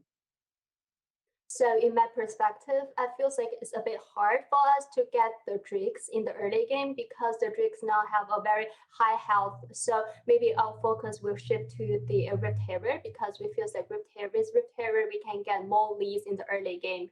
And after game 1, I'm very curious about the changes or adjustments made by the team besides ban out LGD Spellra in order to have a very good performance. 那其实也想问一下的是，你们在第一局比赛结束之后，整个队伍有进行哪一些的重新的调整和准备呢？就是除了在搬掉对面第一局发挥比较好的一个剑姬之外。第一局输的感觉主要是原因是刚刚才进行线下比赛吧，然后大家有点不太适应，然后就热手就适应起来了。So I think the main reason for us to didn't manage to get the win for game 1 because we are not that used to the matchup on the studio because this is our first matchup to play on the studio in the summer split. So I think we need some warm up and after that we can get the win. And let's move on to game 3 because in game 3 the opponent's team they got some leads in the early game, but I want to talk a bit more about the mid-game team fight before you guys were able to get the first Baron because this really marked a very crucial turning point. So how did you guys manage to find a very good angle to make the heart engage in the main lane in game 3? 那其实说到第3局，好像杭州 LGD 他们有在前期拿到一些优势，但是呢，在22分钟左右的一波中路的团战，我觉得是非常关键的转折点。你们也是顺利的拿下了第一条的大龙，在那波团战之后。所以说，在当时中路你们是怎么很好的找到一个开团的点位的呢？因为当时他们那个位置，因为我们开团比较好开嘛，当时他们那个位置算是有点给机会了，我们只要就抓住机会就行。In the main lane, the opponent's team, they really gave us this very good opportunity to make the heart engage. So what all we need to do is just catch this opportunity and make the heart engage and win the team fight. And yeah, you guys really showed a gorgeous teamwork. And after today's game, TT still have a very decent chance in getting into the playoffs. And there are 3 games left in the regular split. So in your perspective, which part do you think the team still need to make some improvements on in order to get that ticket? And do you have the confidence in getting into the playoffs? 那在赢下了今天的比赛之后 ，TT 还是有非常大的一个机会来冲击季后赛的。你们还有3场的常规赛比赛等待着你们，所以说你觉得可能队伍哪些方面还可以再进行一些调整，包括说成长，你有没有信心来进入到季后赛呢？我觉得就是我们队伍的话，就中后期处理，然后就让教练多复盘一下吧，因为我们中后期有时候会打得特别迷嘛，然后沟通这方面就进步一点就好。就多沟通一下。I think the part that we still need to make some improvement on is the plans in the mid to late game because right now in the late game we still have a very messy game. So for this part, our coach teams really need to do more feedbacks with us, and also the in-game communications for this part we can still do better in the actual game. So thank you for the sharing and best of luck for the following matchups. 那再次恭喜你们，也希望你们接下来的比赛都能加油。And back to you guys. Bye bye. Thanks very much, Wendy, and Baytron as well. Good to hear from our TT jungler, and I feel like you can hear the play style from TT, right? In the answers that he's giving, like he just wants to go in. He wants to be the one to start everything off. We saw it in the Poppy today, getting to hear it in the interview as well.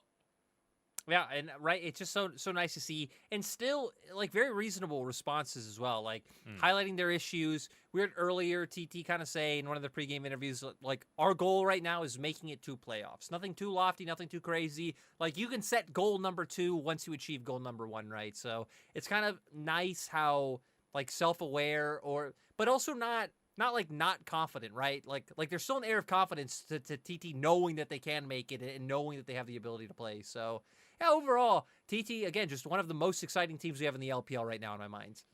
Yeah, and do you know, I've got a couple more exciting teams coming your way, Lyric, because it's Weibo versus JDG after the break. This is going to be a hell of a matchup, and I'm going to be honest, I would not put it past these bottom lanes bringing out Neela, but we'll have to wait and see. It's 12-14. It's Weibo versus JDG fighting for seeding.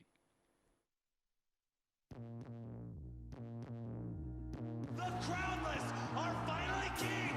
The LPL are kings again. Stand strong! Nothing can break us! Oh boy, yeah, he needs to be so careful. That's just a bit of a mistake, but a fantastic capitalization from Summit, who's already starting to become that self-sufficient top laner that I was talking about. I really should have stretched first. Oh well. Okay, I'll admit it. When the producers told me that this week's match of the week is FPX versus Weibo Gaming, I was a little unsure how I could possibly sell this one. But after thinking about it, it kind of sells itself. Allow me to explain. You remember Summit. Of course you do. He joined the LCS, became MVP, and disappeared into the night. Well, he's back, in a slightly harder region. But ZDZ doesn't have the damage. He's gone too deep as well. It's pure chaos in this fight. It's Jojo throws a lick towards Care. There's a root as well. Can they get the place back? Doesn't look like it because Summit is here to clean house. The boomerangs are flying, and it's an easy kill onto Jojo. And what better way to prove yourself than versus the Shy? Because at the end of the day, it is the Shy's world. And well, we're just living in it. It's going to be hard for them to really make this one work. UCal look to try and trade solo players, but they get themselves on the top of this one. This is ongoing in, but a curse of Sam Mummy into the explosive cast, and they're able to get the GA immediately. One Fong, though, still doing well. And the Shy with a slicing Maelstrom right onto the backside. Kepler knows he needs to do something. I will say that Baishon's doing some significant damage, but can they kite this one out? They cannot. This is what the future looks like. Feel free to give up now. And the flank from Angel, he goes golden to dodge out of the Moonlight Vigil. The Shy has found Cream on the side. They are picking apart OMG. 1 by 1. Abel is left but dead.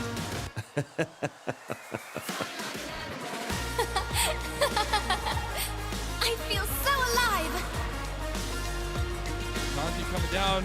The Shy is doing so much damage with the needleworks, and he just eviscerates Aki. Snip, snip goes your life. The Shy once again looking unstoppable.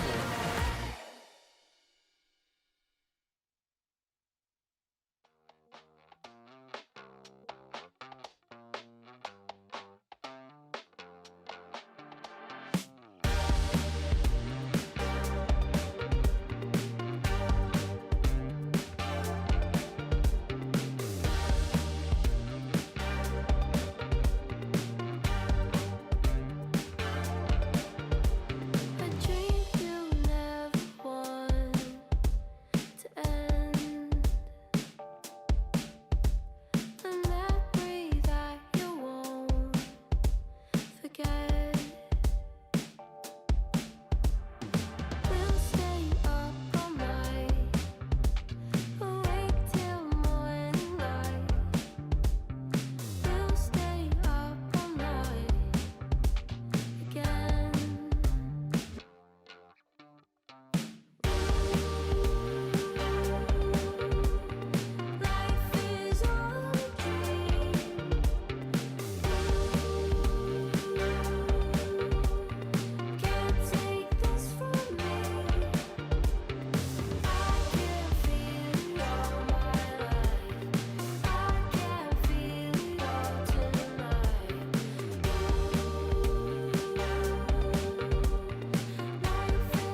최근에 잘하고 있는 선수라고 생각하고 주의할 점은 카나비 선수가 좀 손해를 두려워하지 않으면서 라이너에게 영향을 주는 걸 선호하는 타입인 것 같아서 그 부분을 좀 주의하면 될 것 같아요. 사실 그 게임의 흐름은 솔랭을 통해서 알 수 있는데 솔랭에서 확실히 이제 탑의 영향력이 엄청 적은 편이고 게임을 이기는데 보통 미드와 보시 관여를 많이 하는 편이다 보니까 최근에 그렇게 평가가 나오는 것 같고 저는 어떻게 생각하냐면은 어 물론 비슷하게 생각은 하지만 물론 그 안에서 탑이 할 수 있는 일이 충분히 따로 있다고 생각을 하는 것 같아요. Welcome back to the LPL, where we just heard from the Shy say, you know, people say mid and bot impact the map, and he almost agrees. I don't know how he almost agrees much because, like, he is the guy who, if any top laner finds like the biggest impact ever, it is the Shy. If you look at like any of his numbers or watch his games, like, my God, you cannot ignore this man. And I love how he also puts respect on Kanavi's name and is like, yo, I know Kanavi gonna give up his jungle to help his lanes. I feel like the Shy is one of those players that always gives some of the most insightful interviews out of all of our players in the LPL. Like, he always, like, actually considers what he wants to say and what he wants to talk about. It's always nice to see. Let's talk a little bit, though, about both him and the rest of his team up against JDG today. Because it's Weibo against JDG. He's up against 369. And we'll dig into that top lane matchup to round this segment out. But first, we need to talk about what this game actually means in the grand scheme of the LPL. Because both of these teams are fighting for playoff seeding. For JDG, they're in second place right now in the standings. They're looking to try and push forward into first place. That's going to be a challenge, though, because Top Esports only lost one series so far this split. Whereas Weibo, 9-4 currently, a couple of wins behind V5 and RNG. V5 losing a couple of series recently. It's possible that maybe Weibo could slowly but surely increase their lead. The big difference is that the game difference is not so great for Weibo. Yeah, I think for Weibo, I mean, looking for that push, especially towards top 4. Top 2 could be quite hard with the fact that they're at 4 losses, but if they can make their way up to top 4 and at least get to like the phase right before double elim, that would be super good for them. JDG already locked into top 6, kind of looking to cement themselves towards that as well. But heck, for JDG, you could actually realistically even be looking towards that top 2 position and be looking to get that bye all the way straight into double elim. You certainly could be. And looking at the games remaining as well, obviously JDG, only 2 series, this one and then anyone's legend, but, you know, FPX, LNG could be wins for Weibo. I want to see a good performance here today, though, because Weibo, so far, they've been on a hot streak, right? I think 5 wins in a row, including beating V5. This is a team that I feel like a lot of the split have been kind of left out of a lot of the top team conversations, but when you're beating V5, when you're on a big win streak like this, now coming in against JDG today, I want to see them maintain this performance. But we've got to talk about how they have to do that, because for Weibo, I really feel like the key is their lane differences, right? Managing to win lane and take those advantages forward, whereas for JDG, it is all about the skirmish.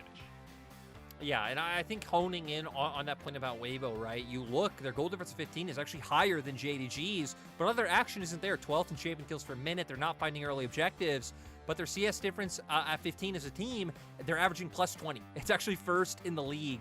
A lot of that coming up from the top lane, but just kind of across the board. Strong laning phases giving them good gold leads. For JDG, it's like they still find lane leads, but it's a lot more about that aggression. They're actually the highest champion kills per minute team in the league. They're finding early dragons, they're finding early heralds, and it's actually coming onto this patch where like the value of neutrals has been upped, where we're talking about some of like these things in lane being hit. It feels like both of these teams were buffed in different ways. Yeah, it's going to be an interesting one, especially, you know, things like the Azir could be a big pickup here for Weibo. You really want to see that much. I just want to see the Azir. I actually don't like seeing Azir. I just think it's going to be so insanely strong.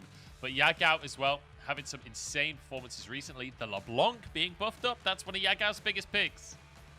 Yeah, I mean, right now, sitting 3-0 on it this split, it's second most played in his career. And JDG, like we said, it's all about these skirmishes. It's all about finding these high-impact kills and linking up across the map.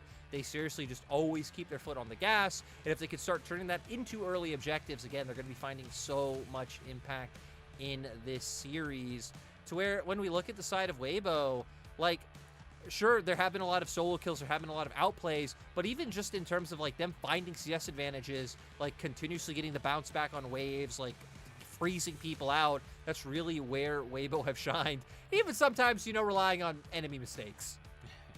It does happen, But on as well, bringing out the Blitzcrank against BLG was so much fun to watch. The flash from Huanfeng, absolutely insane. The mechanics on the Weibo players, nobody can criticize, right? Like, these guys are extremely talented individuals. It's going to be a matter of how the teams come together when it comes to those skirmishes in the early game, whether or not JDG can find that patented snowball that they consistently run away with. Let's talk about the top lane, though, because we've got the Shy against 369. And Lyric, I think this might be my favorite matchup, maybe of all time, in the LPL, when both are playing on form right now as well. Both of them looking fantastic recently. The solo kills, they're in second and third position. And then the statistics as well speak for themselves. Even MVP standings, 369 right now tied for first. The Shy only one behind him, tied for second. 369 at 9, the Shy at 8. And both having just phenomenal splits so far. They bring a lot of personality in terms of their champion pools, like the Shy even bringing out the Jace recently. We know 369, the Gragas, the Kennen, loving these types of picks, and obviously has been a standout on Gangplank, which has taken the hit, so maybe we won't see as much of that. But I feel like both of these guys like to play for lane dominance, but can also both play for the team. So both definitely more flexible, which is great to say about the Shy, when in previous years we've kind of talked about that inflexibility in terms of being able to transfer pressure. But it feels like this split with Weibo, he's been doing way better in that regard, and still just the absolute laning king. That's kind of true for 369 as well. I feel like this year, both top laners have dramatically changed their playstyles, where 369 was, criticized on his team for inflexibility as well by specifically Carson. We've all seen that interview. I'm not going to go into it, but it feels like this year a very versatile player and more than happy to play towards his team as well. So I feel like we're seeing two evolved top laners going up against each other today. The only top laner I feel like I'm sad that we don't get to see somewhere in this mix is Zoom right now, who's not having a good split on Ultra Prime. He won't be in playoffs. It's kind of sad because otherwise the 2020 top laners are back on top, man. The Shy and 369 both looking insane. I think we're going to see solo kills today. And crucially, the Shy is just one solo kill behind Shanji right now in the solo kills leaderboard. And I'm sure that he would love to take back that title. And it's something that just feels really doable for the Shy. And it just feels like something when you have 369 against the Shy, if we don't have solo kills every game, I will be surprised. And going back to the point about flexibility, 369 came out in an interview recently and said, honestly, the difference maker was just my coaching staff telling me, hey, coming into the split, if you really want to win, the big difference maker will be expanding your champion pool, getting more confident on other champions. And I don't know how that didn't happen on Top Esports or why it took so long for that conversation to either happen or to hit home. But it's nice to see that Home, a coach that we've talked about a few times with JDG, has seriously been the ringleader of their success.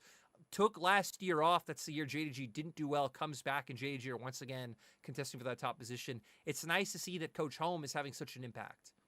Yeah, he is definitely a powerful tool to have on your side, JDG, using him effectively. Like you say, 369 evolving his play, but I feel like the whole squad, Missing, for example, the improvement we've seen from him over the course of the year, versus if you think the start of 2021, Missing was this player that was coming in, good on the hook champions, but very often over-aggressive, very often not on the same page as his team, a lot of room for improvement. Now, I feel like he's one of the best supports in the league, so very consistent alongside Hope. So it feels like this whole squad from JDG, really, really exciting to see the development that we've seen. And also, even Kanavi, almost every player on this team has drastically changed their playstyle over the course of the year. Kanavi to me is the funnest one because he's also just sitting one MVP behind 369 tied with the Shy.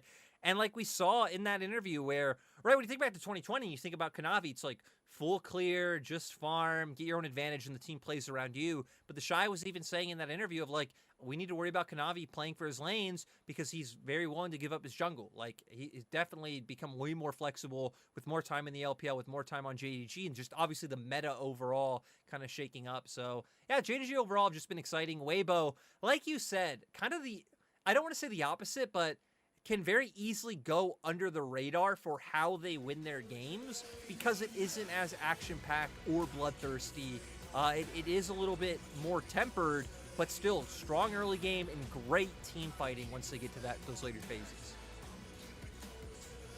Well, it's going to be Weibo stepping onto the stage first, and I have to say, I've slowly but surely fallen in love with this squad again, with the Shy coming in at the start of the year, with On as well. Trying to replace Sword Art. I think a lot of people expected Sword Art to be the main support this year. You know, came back from America. Everyone was anticipating that On gets swapped out, but I feel like Sword Art has played much more of a coaching role down in the bottom lane, helping On get on top of his game. And then the Shy as well, as we've already talked at length about his development over the year. Now this team, a lot of quirky picks, a lot of crazy gameplay, but so much fun to watch when they do get a lead in those lanes, which they often do. It's very difficult to take control of the game again. And especially when SOFM is finding impact in lanes early, which I feel like in a lot of recent series, it's what he's been doing. Again, it might not be non-stop, like action-packed, but he will find a gank down in bot. He will try and enable the Shy up in top lane. And when we hit on them having such like strong individual players, it's really all you need to do as a SOFM. Inside of JDG here, you're talking about SOFM. Impacting those lanes. Kanavi, kind of been the king of impacting lanes, honestly. This split, making it real, taking that slogan to heart, that's for sure. And I have to say, I'm keeping my eyes on that. Like we said, LeBlanc getting buffed up. Zoe has been kind of sneaking into the meta a little bit again as well. We've seen some Zoe players, we've seen some Zoe MVPs as well come up through recently. Does feel like perhaps picked it up the yesterday. meta, perhaps the meta leaning towards Yagao here, perhaps. Could be a good little playoff split for him. I think especially when you have things like Blind Pick Silas coming out and you're like, okay, I want something that can like find pressure early and like look for these early game skirmishes. Like Silas's ult doesn't have a lot of value against things like Zoe. It's like, cool. Like there are definitely areas where you can bring out the Zoe. For the LeBlanc, Yagao's actually already played it 3 times this split, so it's not even something he was too shy going towards. With the durability patch already here, now with it getting a slight buff, definitely could open more opportunities for Yagao to pull it through. And I feel like we're just kind of praising every player on both sides. But Yagao's another player who, again, just all split log's been phenomenal. These two teams are top teams for a reason. This is an absolutely banger matchup. If you are missing this matchup for absolutely anything in the world right now, anything, the most extreme scenario you can think of, I'm sorry, but you're just it's not good at enough. the wrong place at the wrong It's not time. good It's just, yeah. You're What not a are you doing? hardcore LPL fan after all. You thought you were. Turns out not. Angel there on the front lines. He's the guy. He's going to bring out that Azir for me that I've been talking about all day long. With the changes to Scorch, I feel like it could be such a good pick. It's been banned all throughout the first series. But yeah, we'll have to wait and see. With Renata changes as well, we could see some more shifts in the bottom lane. Because I feel like in our first series, we just saw the 2 supports go, okay, Renata's been nerfed. I guess we're just back to Leona and Nautilus again. I guess that's just LPL support pool once more. We'll see whether Weibo and JDG agree. Honestly, I'm just curious if Weibo and JDG will lean into 12-14 or not, right? It's day number 1 of the patch. We saw in the first series that they were pretty much just still playing 12-13. I'm curious if that's going to be the theme of today or whether these 2 teams are going to come in hot on the patch. Yeah, if either of them have any like tricks prepared for what could go on.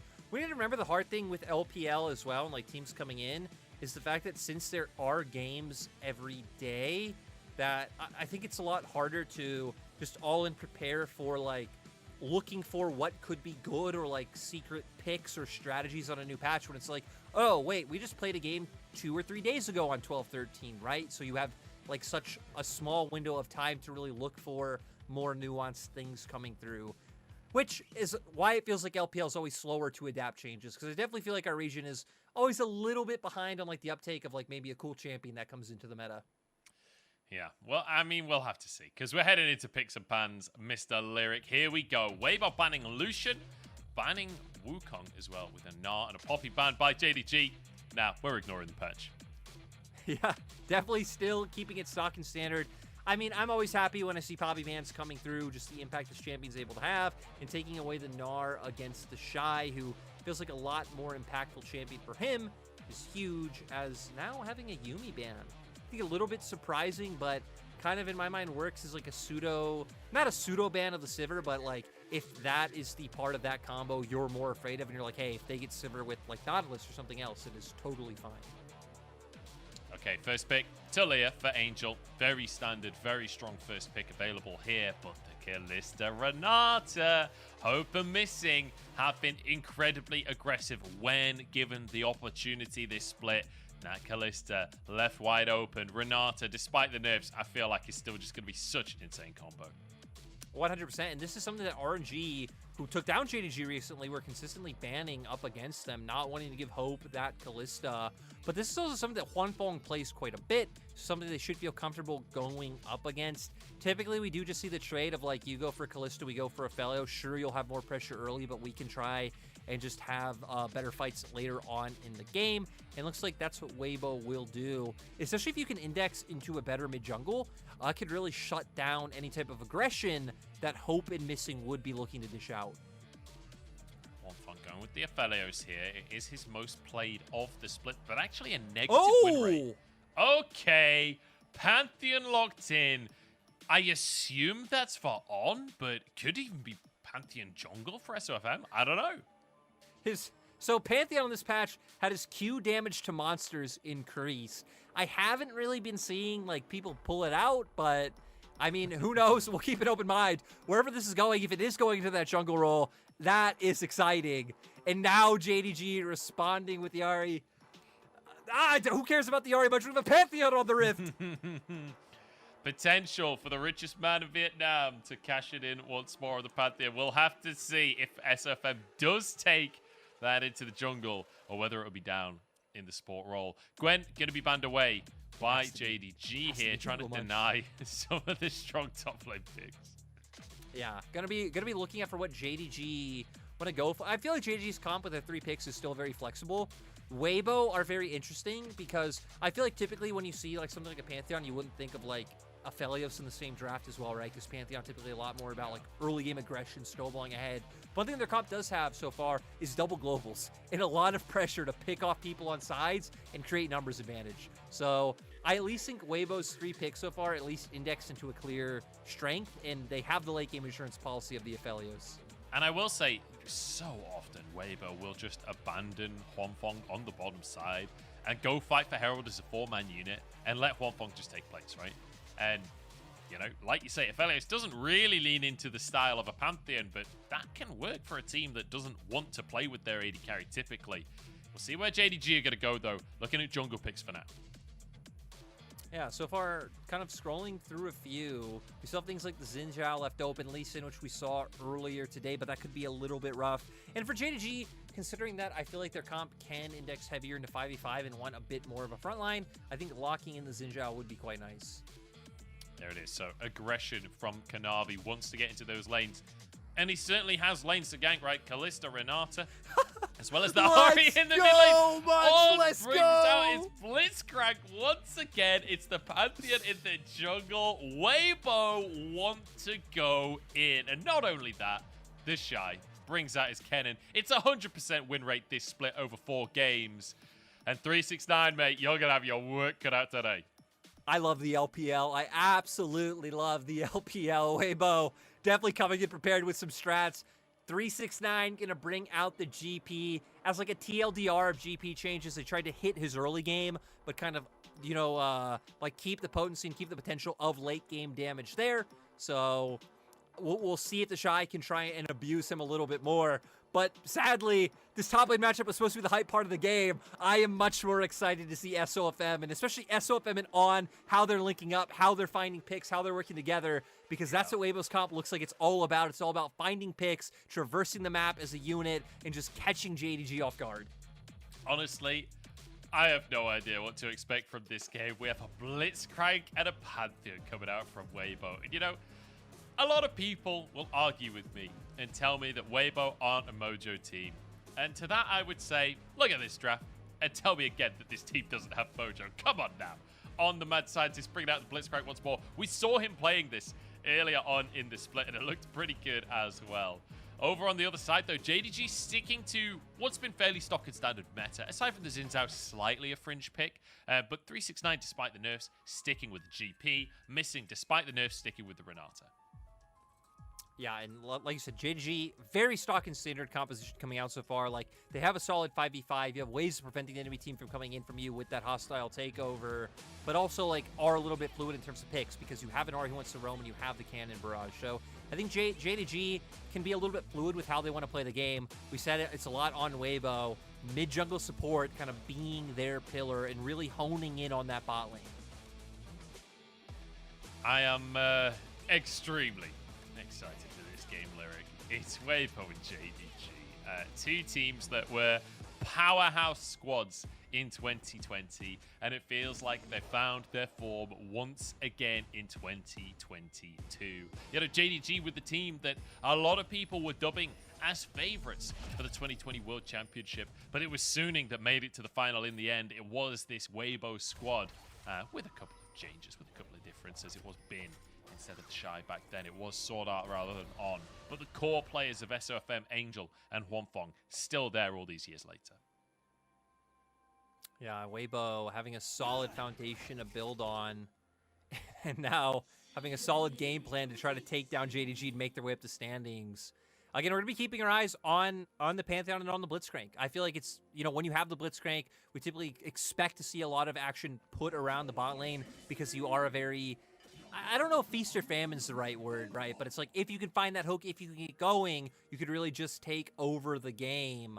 And Pantheon kind of being the same. Curious to see what build SOFM goes as well, because Gore Drinker, Eclipse, just a lot of different options that Pantheon can look to go in terms of build, depending on what situation the team needs, or if they even start snowballing, right? Maybe you index more into lethality at that point in time or not, but Luke's going to make his way up towards the top side of the map early on. Yeah, I am going to be keeping a keen eye on SOFM this game. Kanavi, though, on the other side, an incredibly intelligent jungler, right? Always has been. He's this guy that historically would focus on the farm. This split, though, kind of changing his style to focus on the lanes, and I feel like the Xin Zhao really leans into that, especially with an Ahri in the mid lane, with the Kalista Renata in the bottom side. He will have so many opportunities to get into those lanes and try and find advantages for his laners. He's starting on the top side, so very likely that he moves down towards that bottom lane later on. Yeah, could see if he wanted to go for any kind of like cheesy early gank topside, but if he did, the Shy already has a ward anyway, so he would be totally fine. And when you are playing up against this Blitzcrank bot, you could just put like a lot of emphasis into getting vision around bot side, kind of making sure they can play safe, and that Angel and SOFM aren't just completely taking advantage of them. But on top of just kind of how we expect the game plan to go in terms of draft with bottom lane, I'm also just kind of hopeful that 369 can, you know, show up and make things work out in this top lane matchup, but Kanavi does want to help him out. He does. He'll get spotted on the ward, though. Clears that away. And will just have to retreat back into his own jungle. So the Shy, impervious for the time being, and knows that SOFM is nearby, right? So can maintain the pressure in the top side. I thought he was going to lose the cannon there, but it looks like he will be able to move forward and grab that one. SOFM wants to go for the Scuttle Crab, but Kanavi has his eyes on this mid lane instead. Oh, the charm from Yagao is perfect and sets up for first blood. What a way to start it for JDG. Yeah, great charm coming out from Yagao to make sure that happens. And Angel even used the flash as well. So not only finding the kill, but now setting up potential for repeat ganks to come through. And when we were kind of hitting on that Weibo's composition, maybe wanting to set the pace, JDG never let anyone else set the pace. When JDG are on the riff, they're always the ones looking for the action. I mean, we talked about the charm setup. I didn't expect it to be that good. You know, Yagao finding that perfect moment to punish Angel. And like you say, flash on cooldown now becomes very difficult for the Weibo mid laner. Big damage from 369. He ain't afraid of no nerfs. No, and again, some of the things that were hit from him, like some of his like base HP and armor taken down is nothing.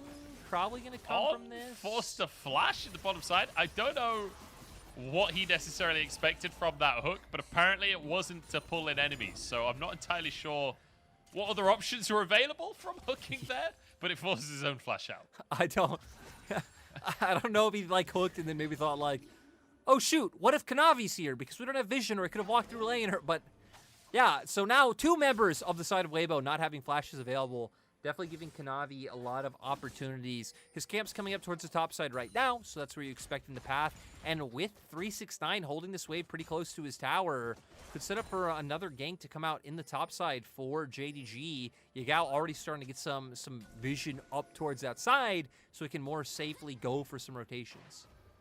Yep, Angel dropping a control ward in their brush and immediately pings onto that pixel brush. They know where Yagao has dropped a ward right there, but SFM don't know if he can necessarily just walk into that river with Kanavi on the top side as well. It'll be a tough one to contest that vision. And actually, a fairly slow early game so far, despite that first blood. But I feel like, on paper, in my mind, that favors Weibo. I feel like if you're going to have a slow early game between these two teams, Weibo is definitely the team that prefers that style of game. Yeah, I think in terms of team identity, 100% that Weibo are more used to that pace of the game being set. In terms of comps, like JDG definitely later on will still have opportunities with the Gangplank and the Renata available to turn a lot of these plays around. And both teams heavily posturing for something to happen, but not able to find it. But look at where On is on the minimap. On has made his way up. And with the wave getting pushed into to JDG, it seems like they're fine of being like, hey, he's fine down there by himself. Let's look for these opportunities. And he should be way more successful on roams than the Renata. Oh, the Shy goes in on the top side. 369 stunned up. Takes a huge amount of damage. Won't be the full all-in here. The Shy not going too far. Charm out from Yagao once again. SFM the target here. Shields a lot of damage, but exhausted. Chased down. The cannon barrage and everyone over the wall as well. On knocked up. Damage out from the orb as well. Charm should be up shortly. On could be in trouble, but Yagao doesn't quite have the cooldowns. JDG just completely controlling the pace of the game so far. Looked like Weibo wanted to set something up topside with the Shy looking for that all-in, but not able to do so. And Yagao's charms, my God, Munch, they have been so on point so far. They have been so good. JDG really setting up. And Kanavi and Yagao just working as this 2-man kill squad. Honestly, it's beautiful to witness what we're seeing from JDG. And this is their bread and butter, right? Finding the scraps, finding the little skirmishes in the early game, and turning those skirmishes into a win. Right now, already 1,000 gold up over Weibo. And let's remember, this is their 3rd year playing together, right? Yagao and Kanavi definitely having a lot of time to build up that synergy, to become that strong mid-jungle duo. One of the best mid-jungle duos in the world, I'd say, with how well they work together. Definitely one of the best just in the LPL outright. Like, we might have a lot of good teams, but not every team necessarily plays through mid-jungle like JDG are able to do. Kanavi wants to move on to the Shy. Oh no, the Shy didn't see it. He drops a ward, but Kanavi's already in the lane. At least there's a plate for the Shy, but I don't know if he lives through this one. Here. The flash forced out. The Shy will survive, I believe. No Spirit Rush available for Yagao, but even still, dicey situation for the Shy. And it feels like now is when we'd want to start to see things starting to come together for the side of Weibo. Not really able to find any pressure. They did try to move on towards the mid lane and start making proactive plays come through. But now with Rift Herald spawning and their bot lane having pushed, this might finally be the time. Yeah, SFM starts this Herald off on the top side. And you see On is there once again. But Huanfeng has moved over. We talked about usually Weibo like to leave an AD carry down in that bottom side. Not today. They're playing as a team. They're playing as a unit. They're playing for this Herald. JDG moving in to contest, but they're too late. It's already gone. The local gold taken. That 300 gold for the Herald now will be in the pocket of Weibo. So JDG a little too slow to the play with the Callista as well. It's unfortunate not to be able to trade any plays. Yeah, sadly, like you said, just too slow in that rotation. Looks like they could try and pivot this into an early Dragon take for their side. They obviously have a Callista as well, so would just be very easy trying to secure this objective. But will give Weibo a window to where they're already coming off of resets, so can get to those lanes to where JDG might be in a little bit of a precarious position with how long it can take them to take that Drake. Yeah, I think it's okay. I think it's okay. I'll be all right. The Infernal Drake taken. First one of the game. And crucially, the tempo, once Munch, again, the tempo. Think of the tempo. Think of the tempo. I'm just trying to remember the dragon changes. I believe it's 9% or is it 6% damage on the drakes? I'm just double checking. The infernal. Infernal is 6 now. 6% increased damage, or attack damage and ability power, not damage inherently. But yeah, big change. Big Drake to take for themselves. An Ocean Drake for the second one. Does mean it could be the Hextech Drake Soul, which is really terrifying now. Yeah, I mean, again, just especially if you can just stack up 2 to 4 of them in a row, just feels so nice for your side to get those added bonuses coming through. So JDG going to be off to an early start with that one, and it looks like now they're going to start playing more towards their bot side. They have Cannon Barrage available as well, so it definitely gives them a lot of tools to be able to find an impact, especially when we look at inventories, right? Gore Drinker already coming out for Kanavi, so going to be able to survive and take up so much damage coming through. And it looks like they're already starting to get on the same page of trying to allow Yagao some freedom by hovering around mid lane, clearing out some of this vision, and looking for some ganks of their own. Yeah, I'm keeping my eyes on Kanavi in the short term. I was talking about SFM earlier because he looked in Pantheon, but right now, Kanavi is the king of the early game. Putting so much pressure down. A kill onto Angel, a kill onto SFM. Angel does have his flash back up. We talked about the potential of an opportunity in that mid lane. Luckily for Angel, that hasn't come to pass. But I love how On has just basically not been in the bottom lane this game. Like, every time I look at On, he's somewhere else on the map. He's trying to get involved with SOFM, with Angel in the mid lane, and just fighting over vision with Missing. Yeah, but both junglers going to find each other. Yeah, SFM just stuns Kanavi, though, and kind of diffuses the play, honestly. The Shy moving over to try and defend his control ward, and will be able to do so. Apparently, Kanavi bullied out of this one. With 369 pushing, though, and with SOFM leaving the play, surely this control ward should be no more. But then again, doesn't feel like JDG are confident to actually go for that 2v2. No, not wanting to look for it so far. Especially with Slicing Maelstrom still being up for the Shy. Kanavi will be able to come back and look for that one now. But, I mean, with decision, right, the Shy definitely not going to go down to any ganks. I mean, he even has the control ward in the other brush as well. So now we're going to be looking at Weibo with what they can do, because look at the minimap. SOFM actually coming down through lane, does have the Rift Herald up, so going to be able to get some gold on this, and if Hope walks too far forward, he will surely be dead. Yeah, Blitzcrank is not the kind of champion that you want to toy with. Hope needs to be cautious because this tower isn't going to exist much longer. Cannon Barrage onto Huanfeng here. Might be able to defend it. Angel now caught in the jungle here. Yagao low on mana though. Can't actually follow up too much. Will be Weibo escaping with their lives here, but crucially, thanks to that Cannon Barrage, JDG defend the tower. Oh, actually, not for much longer. Oh no, in comes Pantheon, locking them up to Talia to follow up with the Infernum over everyone. Hope is down, Missing forced to flee, and Weibo back on top of the bottom side.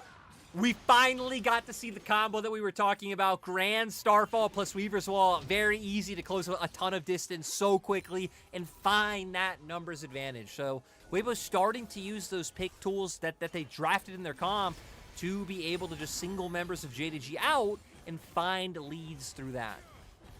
Yeah, great stuff from Weibo to answer back, because I was getting a little nervous for them, I have to be honest. With the way that JDG had been so proactive in the early game, didn't feel like we were seeing the same from Weibo, but now managing to find themselves an important skirmish there. Crucially, 4 plates, even if they didn't finish the tower, still a lot of gold into Huanfeng's pocket. You can see he's finished his mythic now, got that Gale Force online, and they have a minor gold lead. Let's take another look at that Weaver's Starfall, we'll call it.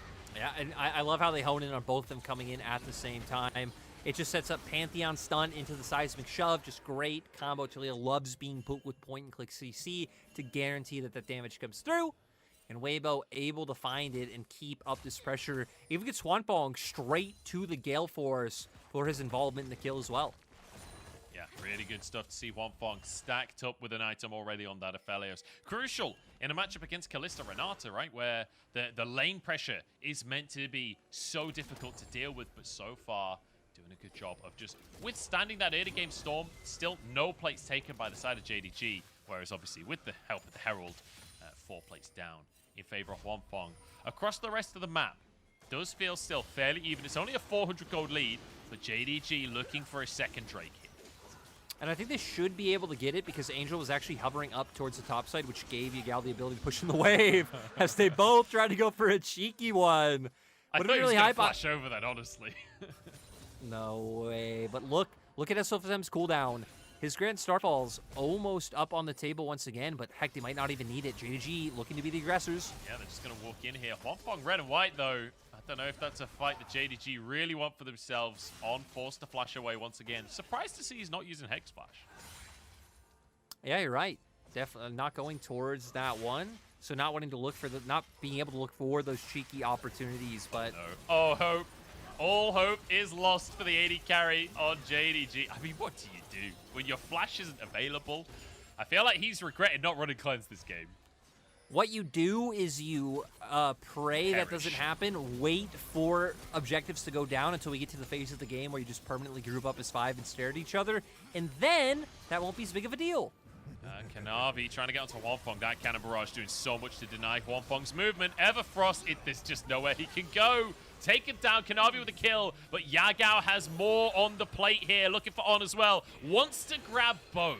And once again, JDG and Sabatch. I feel like we're watching a boxing match here. Punch after counter punch. Yep. The rumble in the jungle coming on through is missing. Actually might look for that himself. But I loved, Yagao knowing, hey, like, the Aphelios trapped in here. I can go straight for the Blitzcrank and guaranteeing and making sure they get the 2 kills. On the opposite side, though, the Shy has been having a field day. 30 CS up so far. This turret's almost gone. And just continuing to show that lane prowess that we know the Shy for. During that time, we can see SOFM picked up the second Herald. We've hit on it. Has more HP on this patch, so feels more guaranteed that you can look for those 2 charges. I'm just going to say, Lyric, the Shy running Airy, probably has Scorch. 369 running Corrupting Pot. The Shy is winning through the power of patch 12.14. He may not be on his ear, but damn it, it's the same change that he's abusing here. Really good stuff to see the Shy dominating the top lane as per usual. No solo kills just yet, though. It's Kanavi. I mean, we all witnessed what happened here. Catabarrage, the true counter to Aphelios. Yeah, I think the most important thing in this play was the timing, right? Like, Kanavi was waiting in that brush for like 20 seconds, waited until he knew the recall from Pantheon probably came off, and then looked for the engage. So kind of nice abuse of a small window that the enemy team wouldn't expect you to have to be able to pick up that kill. And now we've kind of hit this dichotomy, right, of where Weibo have been prioritizing the gold lead, sitting 1k up, but JDG comfortably on 2 dragons so far, and on the prowl. No. Weaver's Wall available here, but Angel in all kinds of trouble. Weaver's Wall going to be used. Oh, the job from Yagao. Knocks him straight off the wall. What a shot there. And rewarded with their kill. 2, 0, and 3. 6 stacks on the Dark Seal now. Yagao is having a field day. Oh, a hook from Missing as well. It's going to be an exhaust, but no more follow. I do gotta say, Weibo at least found something elsewhere. The Shy able to pick up that turn on top side. I feel like 369, not only respecting the 1v1, but knowing like, hey, my whole team is on the bottom half of the map. Just go for the recall, back up, give up the turret. It's gonna go down anyway. But Weibo at least able to keep up the pressure on the map.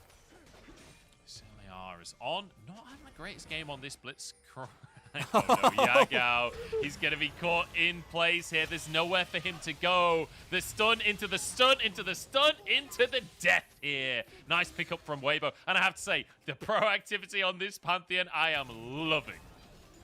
Yeah, so if anytime the ultimate's up, he looks for the opportunity to go in. I also like that he did opt just into going into the normal Gore Drinker route, because it feels like in this composition, if we get into skirmishes right, he's going to be the one having to be that frontline role and kind of absorb a lot of this damage. So making sure he can survive in these extended fights is the way to go. And even kind of looking across the board, just overall for Weibo, such a good setup to be able to go in. Rocket Bell and topside, Gale Force for the Aphelios, look for the Moonlight Vigil. Your 2 other carries able to jump in. Angel's trouble, 369 wants a solo kill.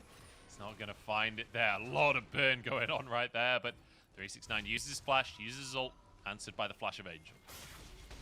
Overall, 369 still showing why he's been so feared on the GP. Has 1 pentakill officially on the books. Has another unofficial pentakill this split as well on the GP.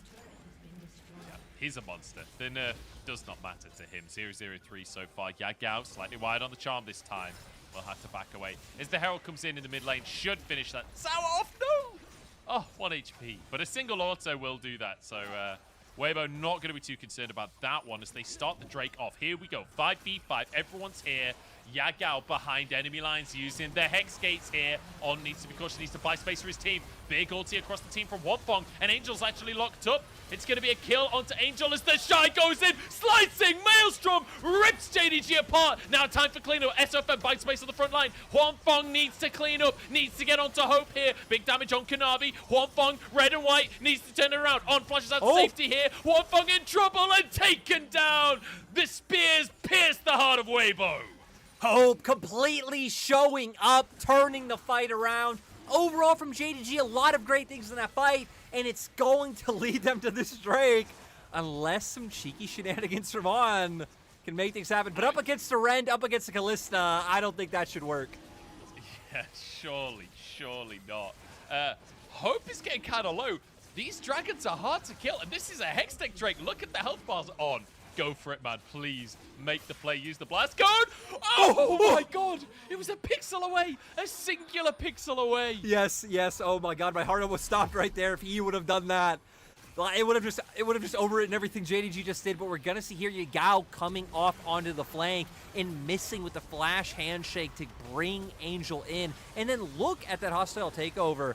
Gets 2 members, but zones the other 2 away. The Shy does his best to try to find something back with the slicing Maelstrom able to come through, but then Hope able to skirt around the fight. The fact that Kanavi is able to survive for so long with that Gore Drinker, with the ultimate pop, really just buys space for Hope to be able to flash in there, get the Q off, and just keep stacking up spears for the Rend.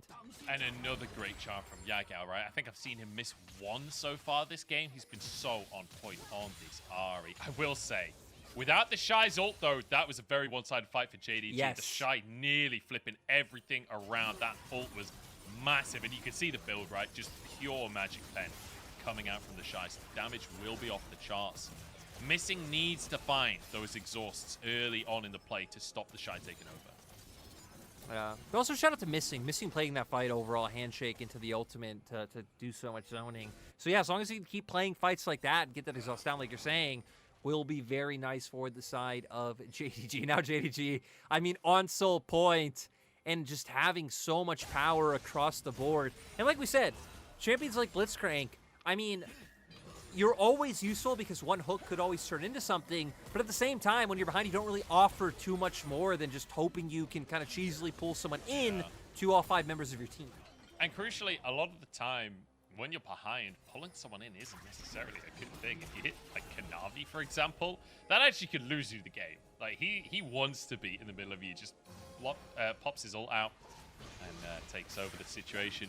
JDG grouping up in the mid lane here. They really want to force something Missing using the battle song. But Weibo will back away. This should just be the tier 1 taken by the side of JDG here. They have the counter minion to tank that tower up.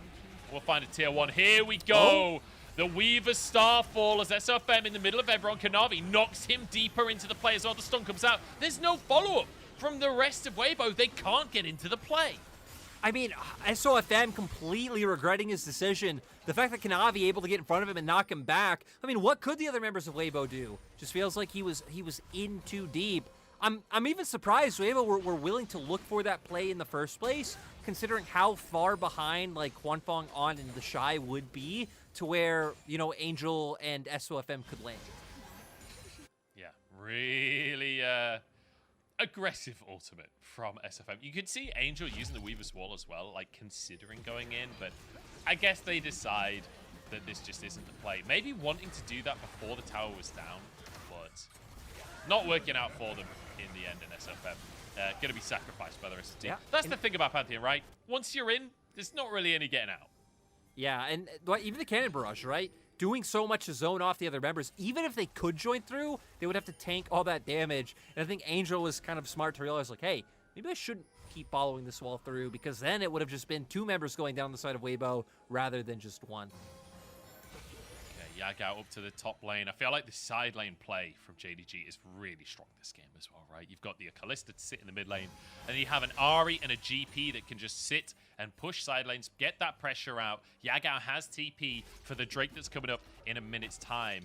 And I'm a little nervous here, I'm going to be honest, for Weibo, because now losing that gold lead that they focused on all through the early game, and JDG on sole point with the buffed up Hextech Drakes as well. This feels dicey for the side of Weibo. They're not even going to have the 3-item Aphelios. No, it's going to be rough, especially because we hit on like GP. Took some hits early, but got some like decent buffs late. Your passive now the scales with crit. Your barrel slows now scale with crit. The barrel damage overall late. The base damage got increased. But some of the bonus damage or crit did get taken away. So, you know, it is a little back and forth in terms of like the buffs and the nerfs. But overall, GP could feel just a lot stronger right now, especially look at 369's items. Has the collector. Oh, on pulling someone in, flashing out immediately. That's kind of barraged down. Trying to figure out whether that's worth it or not. Kanavi chunked here. The Shy needs to be the man you're keeping your eyes on, though, in this fight. If he flashes in, if he gets a Maelstrom, it could be massive. Yeah, again, we're going to keep our eyes on him. Has the flash available, has Rocket Belt as well, so has the ability to get on top of JDG's backline, and it feels like Hope has to be the priority target for the side of Weibo. But Yagao kind of marking the Shy, keeping him from being able to find the flank, and it feels like the Kennen has to be the difference maker. He certainly does. Has flash, has proto belt, can get into the play. Missing needs to find that exhaust. Here we go. Drake just going to be started. Weaver's Wall used as Weibo try and move in. We're just going to 50-50 this one. Hope takes it though. And a massive Renata ult. Weibo in full retreat. But the Shy goes in. Gets onto 369. Massive damage across the team. And now a chance for Weibo to turn things around. In comes the Skyfall. 369 in trouble. But SFM gets one shot. And Wonfong trying to finish it off. Double kill on the Aphelios. 3 for 2, but a soul for JDG. Yeah, JDG definitely walking out happy as the victors with the fact that they do get the Hextech soul. SOFM, my God. Where'd he go? Where'd he go, Bunch? I do not know. I need to see that moment again in slow-mo. As Angel started it all. I can't believe the two teams just 50-50 this. I mean, we see Kanavi uses the ulta to get the knockback, and then they start running forward. But like you hit on, the Shy, the fact that he gets on the back line, I mean, look how low 369 Hope and the other members are taking. Angel as well, able to get some of that nice AoE down. And like, what was that? It was like 40% HP. 369 just destroyed him with the Collector as well. On in a bit of trouble here, but I think he'll be okay. I think he'll get away with his life for the time being. It's a 1,000 gold lead for JDG. We're still damn close in this one. And Wonfong is coming online. Now 3 items on that. Aphelios not got an Infinity Edge just yet, though. So still needs some time before he's fully going to do the damage that you want from him. But the Shy as well, you know, doing a lot in these fights. Does feel very tense between the two teams. I said, even with the Soul, I'm not sure I can count Weibo out. Oh, no, definitely not. I definitely, like, JDG should be able to take this, should be able to win fights, as we've seen. But, I mean, Weibo have a ton of AoE damage coming out between Talia, Kennen, and the Aphelios. So, JDG group up a little bit too close together. You land a seismic shove into a Moonlight Vigil with the Shy sitting on top of everyone. I mean, that could just be all of JDG going down. Also, a singular Blitzcrank hook, right, could change the game, especially if Hope gets caught on, just toying with him. The fancy footwork, except he doesn't even have feet on this skin. Silences everyone, is in trouble though. Taken down, punished for his arrogance here. The Shy with a big slicing Maelstrom. Is it enough though? Yagao survives. And there's no follow-up whatsoever from Weibo. Overstepping from the top laner and the support. Sadly, JDG not able to find more off the hostile takeover. Feels like that could have been huge, but now going to try and look for the Baron. Weibo having some members to try to defend. SOFM's up. He does have Smite available on top of the Grand Starfall. Yeah, has his ultimate. Angel going to use his Weaver's Wall to join the fray here. Very aggressive play. A charm in from Yagao. Everfrost onto Wonfong. Big damage out from this Ahri. Wonfong is sent packing. In the meantime, Baron is going down. Kanavi's going to be able to finish that one off. On too late to the play. Baron taken. JDG, they're going to take the game here, aren't they? They find one onto the support. They're looking for Angel as well. They're looking for SOFM. They're looking for chase down picks. Angel will fall. A double for Kanavi, who has been in command of this game from start to finish. And JDG can just keep looking to control the pace. They're going to push in. 369 is TP as well. He's actually TPing to the top wave, so they're trying to get pressure on multiple fronts of the map and should be able to knock down quite a few of these structures. Don't know if they could get an inhibitor, but seems like they're going to be angling for it. I think they can. Still 20 seconds until Angel's back on the map here. They've got the damage. They've got the Baroned up cannons. And there goes the mid inhib as well. So a lot of control now in favor of JDG. We were talking about how close the gold was. Well, it's 8,000 now in favor of JDG. They're in a pretty good spot. And I mean, just looking across the board, right? Randuin, Splack, Cleaver, Hexdrinker built for Kanavi. Wits End now coming out for Hope. Just like a lot of resistances on their side. Because when you look at a lot of Weibo's damage, it's indexed into burst. And we can see here, JDG with the commanding position, they pretty much just run the Blitzcrank down, and then Kanavi able to get the slow, which they can then chain into the charm to make sure the Shy goes down as well. And there we hit on, there was the hostile takeover, but luckily Angel, because he has the unsealed spellbook, was able to turn to the cleanse, be able to get out of that one, so not able to find more off of it, but the Baron, you know, probably an alright reward. Probably okay. You know, yeah, it's all right. It's not bad for and an inhib as well. Why not? Why not? You know, yeah. treat yourself. So treat okay. yourself. Saturday Saturday is treat day, as they say. I will say, you've been talking about Huanfeng. You know, I've been saying how he's getting close to his Infinity Edge, etc., etc. Like you're saying in the fights though, with missing, with JDG, with 369's ultimates as well, it feels impossible for Huanfeng to ever move forward and get damage down. No, right? I mean, what Cannon Brush does to a mobile carries is just completely stops them in their tracks. And especially with JDG, again, look how much defensive itemization they've gone towards. It's started to take them down. 369 now, even having a Guardian Angel on top of it.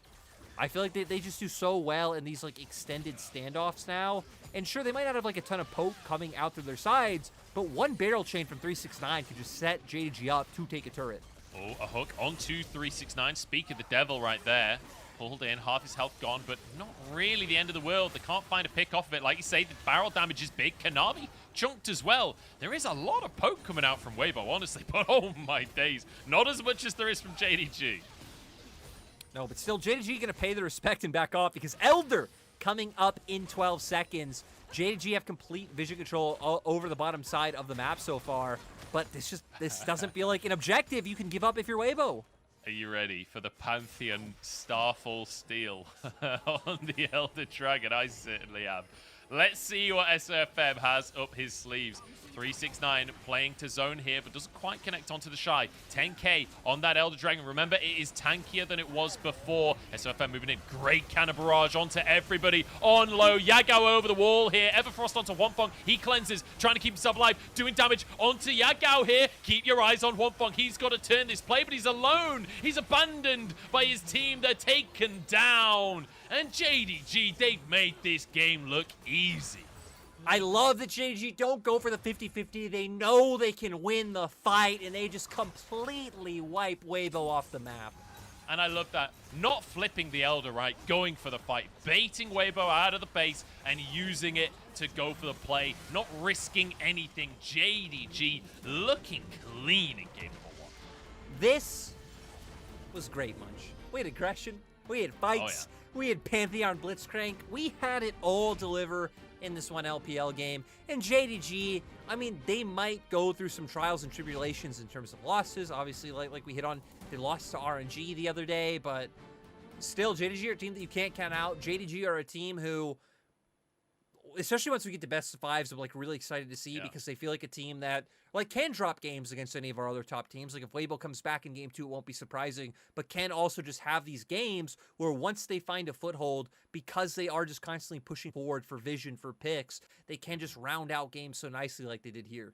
And I feel like there's a couple of candidates for MVP on this one. Like, obviously, 369 looking fantastic. His ultimates were incredible. Kanavi really, like, getting the ball rolling early on. And I feel like MVP will go to one of those two players. But honestly, the Renata ultimates coming out from Missing were so crucial during those team fights.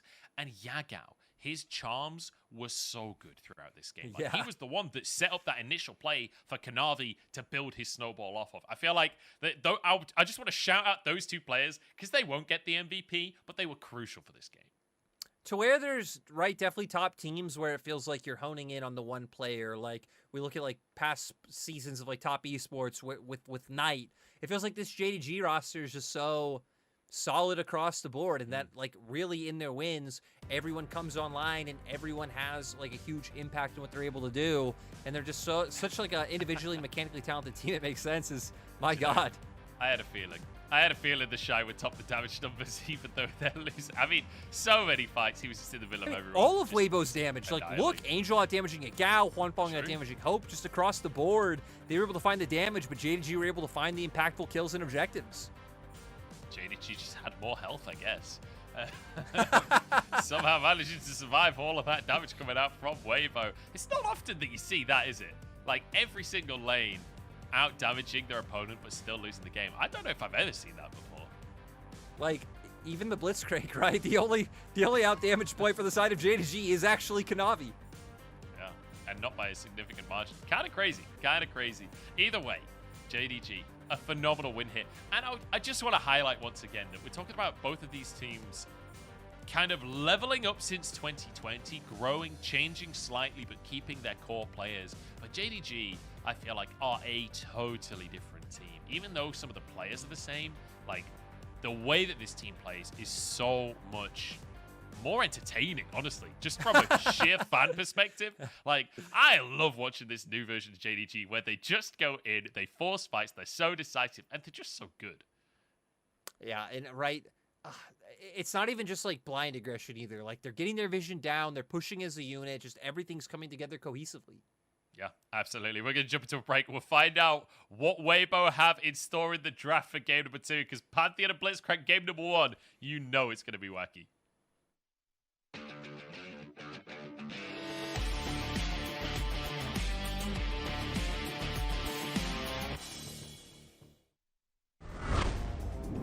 Yeah, thought they've been in good position.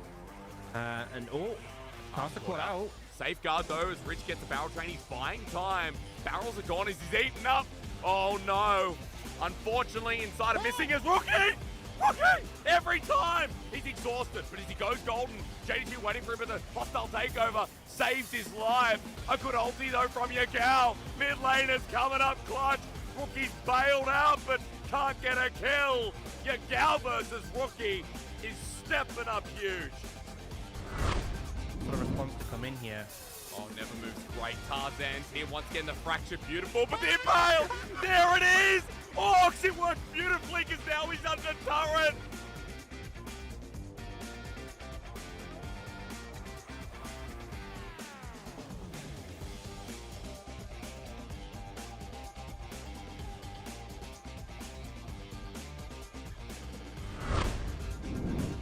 There's a lot of back and forth this top lane matchup.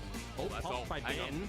Someone's about to go to Mega now. Remember that Bin has flash though, so waiting as he walks in, he out flashes it. The ulti's not against the wall. Bin now has the leap onto Summit.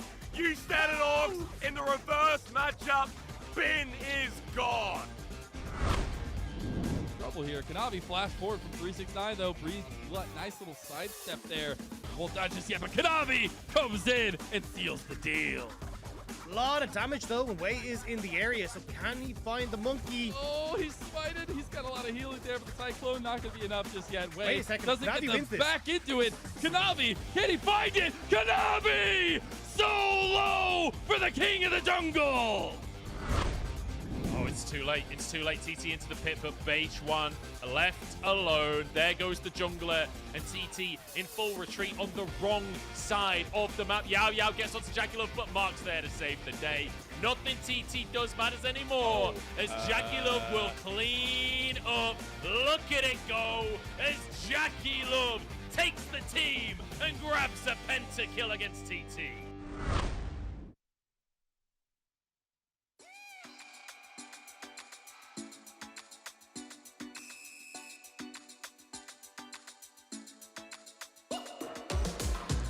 When you're feeling down, wanna come my way, gonna lift you up. Let me hear you say, yeah, we're living on love. Yeah, we're living on love. Yeah, we're living on love. Yeah, we're living on love. Oh, oh, we're gonna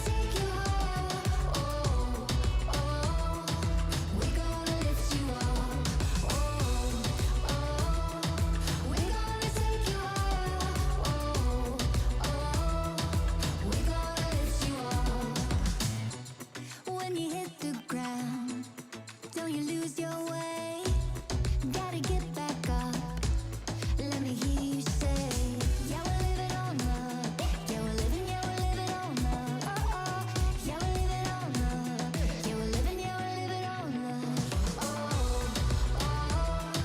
we're gonna take you higher. Oh, we're gonna lift you up. We're gonna take you higher. We're gonna lift you up.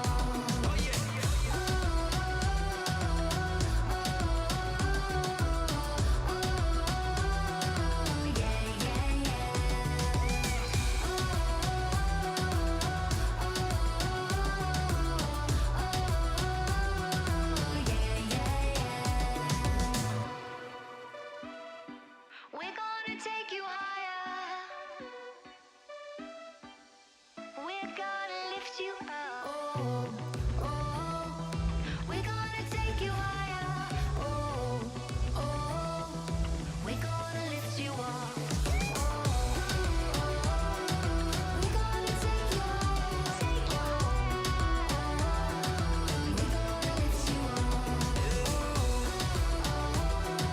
We're gonna take you higher. Take you higher. We're gonna lift you up.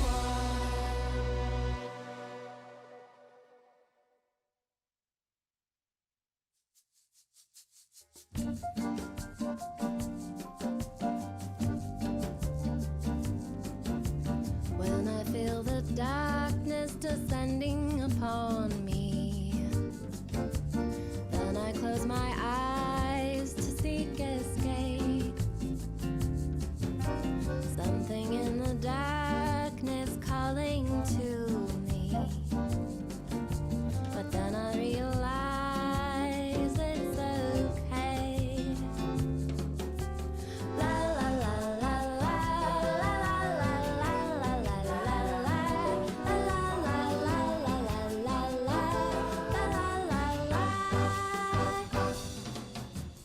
I'm going all in, it's too late to fold now. Don't you wish you could start brand new? Still running in place on this hamster wheel.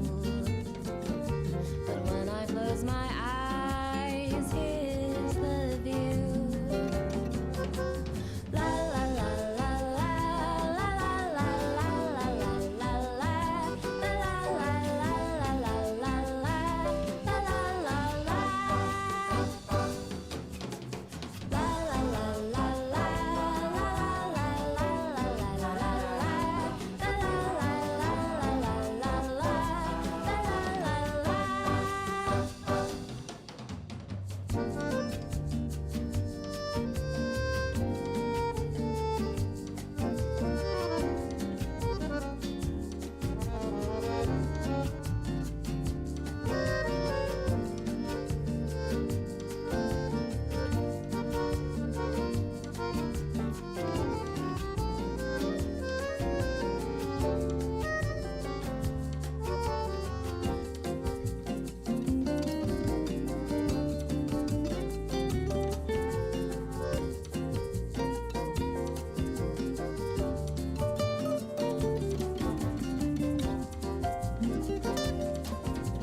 我觉得赛季赛发挥的很好，然后这次面对到比赛的话，就希望帅哥下手轻点。想要拿 WBG 的话，就我们上单就是首先不能被突破嘛，因为这赛最近比赛比较能突破，就这样。Welcome back, everybody, to the LPL. My name is Mudgeballs. I'm joined by Lyric as we head towards game number 2. And my goodness, what a game one we had coming out from JDG. They came out of the gate swinging here today. Yeah, I mean, they look great. I love 369's interview, which pretty much both his answers were the same of like, the Shy is aggressive. I hope he doesn't kill me. To beat Weibo, I need to not get overwhelmed by the Shy. It's like, great.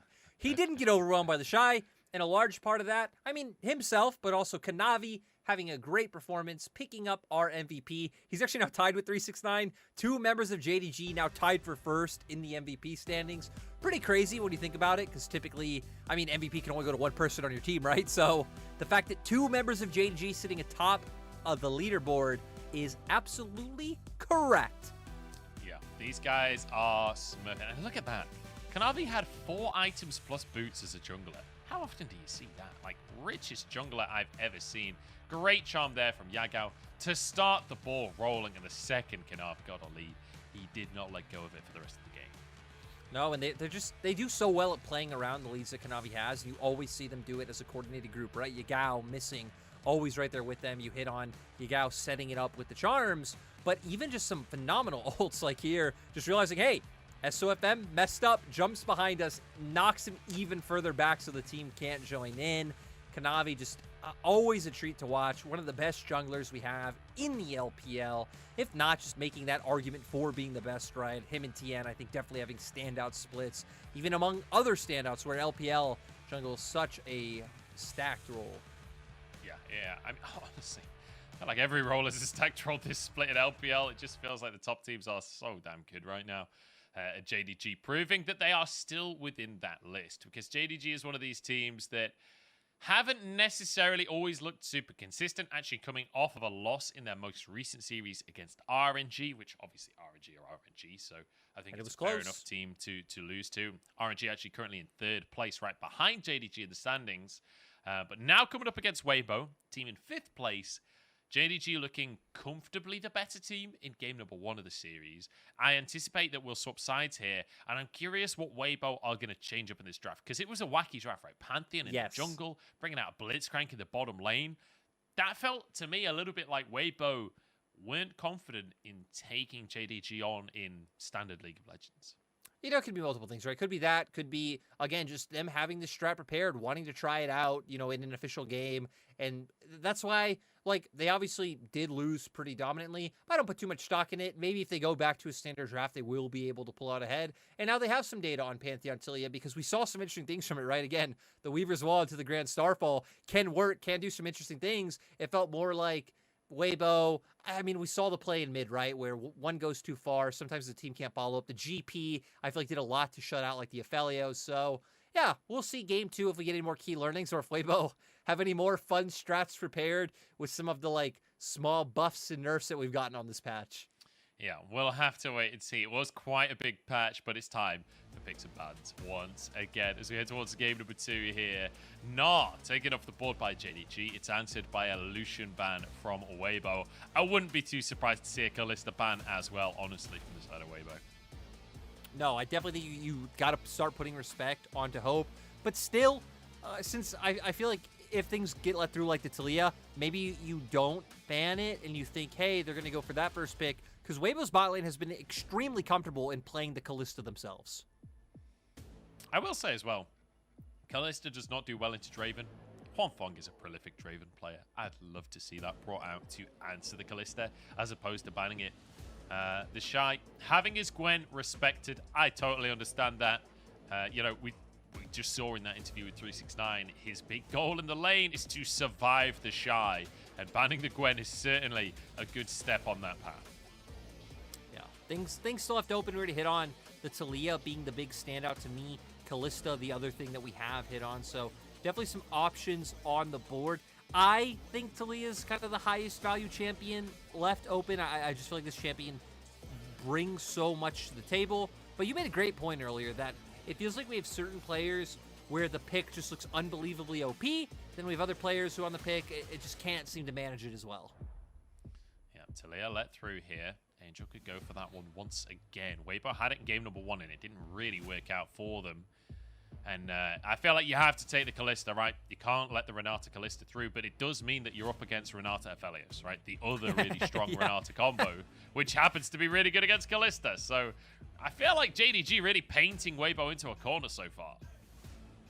100%. I mean, the fact that they were able to get their first win of the series on red side, I think feels pretty good when we have things like the Zeri kind of being the go-to ban on red. And again, even things like the Talia have typically been one of those standard bans. So JDG having more flexibility with their bans this time and being able to get that first pick is huge. Now having their bot lane I mean, you could either look for jungle here, still having things like the Wukong and the Viego left open, or you could even look to match mid early. Obviously, Ahri off the board, but we still have things like the Azir, which we know Yagao is huge on. We hit on the LeBlanc buffs early in the day, and that being something very comfortable for Yagao, but I definitely think either jungle or mid is where JDG will be looking. Yeah, it looks like it will be that jungle, unless we have some crazy shenanigans from Yagao. It's very likely that the Wukong goes towards Kanavi. So now to the side of Weibo. I mean, you could go for the Blitzcrank again. The old ballista combo that we used to see. We've not seen it in quite some time. It looks like it will just be matching up that jungle pick. And remember, this will be SFM's 20th Viego game of the split. He has a 57%, 58% win rate on the pick. I mean, this guy has more stats on Viego, like a better aggregate of data than most champions do across the entire league, honestly. I mean, like, look, he's 20 games on Viego, like after this game, right? On an Angel's most played champion is at six games. Ahri and Nautilus, respectively. So, I don't know. I love that SOFM is a guy who knows what he likes. But now looking at the bans, Weibo showing respect to that LeBlanc from Yagao, knowing that's something he'd pull out. And I like the JDG also showing respect to the Blitzcrank, saying, hey, even though it didn't work out in game one, I mean, no one ever wants to have to deal with just hoping that the enemy Blitzcrank hook doesn't hit at the right time, right? But once again, you're against a Renata and Aphelios. Like, in lane, Ballista. The Ballista combo is incredibly oppressive against Enchanters, right? So, taking that off of the board, I totally understand it. I'm definitely on board with that. I'd love to see a Jarvan from On. I feel like that could be so good. Maybe would struggle against the Renata. I don't really know, but I just want to see it, man. Yeah, we still have things like the Rakan left open as well, Nautilus, and no! Oh. So we are going to keep getting these, like, cheeky strategies coming out from Weibo, and On just constantly increasing his champion pool. On has played so many champions this split. This is again, 16th Munch, 16th. We've seen this Ashe against Renata, and it did look really good. It was alongside another long range. I think it was with a Sivir or something like this. But I remember I really casted a game of Ashe support, and it did not work out. It looked terrible, and it really just ended up doing nothing. So I kind of hope that Weibo can't... I mean, I guess to be fair, like, the pick itself didn't, but, like, in the draft, it just wasn't able to work out. But now JDG, rounding out their composition, going full-on 5v5, getting the Silas plus the Sejuani. And now Weibo, where they're going to go with their top lane, I don't know, so far showing the Shyvana, something that the Shy hasn't played yet. And when the Shy is looking to surpass Shanji on solo kills, I love that we get him bringing out the Shyvana for himself. I know, brings out Shanji's pocket pick to try and take the title off of him with. It's definitely an exciting time to be watching. It was Cold that won with the Ashe support for OMG. Very, very fun game to watch. I would go back and watch that one if you missed it. But Christian, I just want to quickly mention, this will be his 10th champion this split that he has one game on. He has 16 total champion picks, but 10 of them are a singular game now with this Ashe locked in. On likes to experiment, it's fair to say. Yeah, I mean, Weibo overall, right? The fact that they're willing to pull out these unique strategies today, I think, is really interesting. Definitely indexing more into a pick comp once again, in my opinion, considering that they have the Ashe plus Talia, again, like long-range engage tools to come through. But still, they have a front line in the Shyvana, so can opt into 5v5s, but I think JDG way heavier indexed into the 5v5, having the Renata to shut things down, having numerous divers to get on top of Thornfang and Angel in the backline. Yeah, so last time we saw the Ashe support, it was alongside a Sivir, and it was with a Silas, it was with a Poppy, it was with a Gwen, and it was all about Cold just blasting those ults out off cooldown to try and punish the enemy. Well, there's a Talia in the mid lane for the side of Weibo here. Yolanda and Ashe are in that mid lane. Talia is going to follow up. Yeah, gonna be able to try and look for those picks, and just even the amount of vision it brings for a jungler. This pick does do a lot and can bring a lot to the table. Also, just things like your ultimate are such a low cooldown, just spamming that constantly to try to find the opportunity. So for Weibo, we're gonna see what they're able to do down towards that bottom side once again. To where for the side of JDG, I feel like Kanavi, just such a fluid jungler, once again kind of having numerous lanes that can set up for these opportunities to come through. I can't believe how passive of a lane, I guess, we've got in the top side now with the Sejuani locked in from 369. But I guess it lines up with what he said in the interviews, though, right? That he's looking to survive that top lane. Whereas in the bottom lane, it's going to be about more than survival, right? We've got aggression coming out. A really, really strong combo in the Aphelios Renata, but the Ashe and the Kalista, you've got Hail of Blades and you've got Lethal Tempo. Crucially, the Hail of Blades for On, so that you can go for that Ultimate Hunter. Funnily enough, to go back to that top lane matchup, like in hitting on the lack of aggression, typically both of these champions were kind of brought into the split as aggressive counter picks to the Gnar for their ability to look for those all-ins, especially post-6 and find that kill pressure. This is the first time this split we're actually having Sejuani against Shyvana. So I'm very curious to see how this matchup goes when both of these champions are wanting to look for that all-in at level 6. I'd expect the Shy, potentially level 6, to be able to win out just with the amount of damage he brings to the board, but 369 having the Ignite as well, so having the extra combat summoner could definitely be the difference maker. Yep, On just charging forwards. Oh my god, the damage are missing. They already forced a flash out. They've already got first blood. Weibo, they are pissed about game 1. And this goes back to what we hit on about the laning strength that's able to come out from Weibo. Second in the league at GD at 15. All of that coming just from their individual laning phases and starting this game off strong. Yeah, strong to say the very least. My god, the Hail of Blades. We see the value now, right? Where he just rails Hope and Huanfeng able to stack up those Rens. It's a hell of an advantage to start things off with, because look at the CS difference in that bottom lane. 11-3. A huge XP lead for Huanfeng as well. Yeah, and Kanavi now going to try and find something back on the opposite side of the map. We've seen this play all the way around. Wukong. Yeah, we've seen this so many times this split.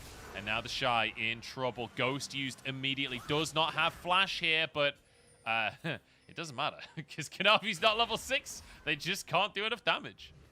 No, and the Ghost actually being enough, right? Kanavi not able to connect and try to get that last auto attack to then allow for 369 to get the CC down. But the Shy might have given up his life.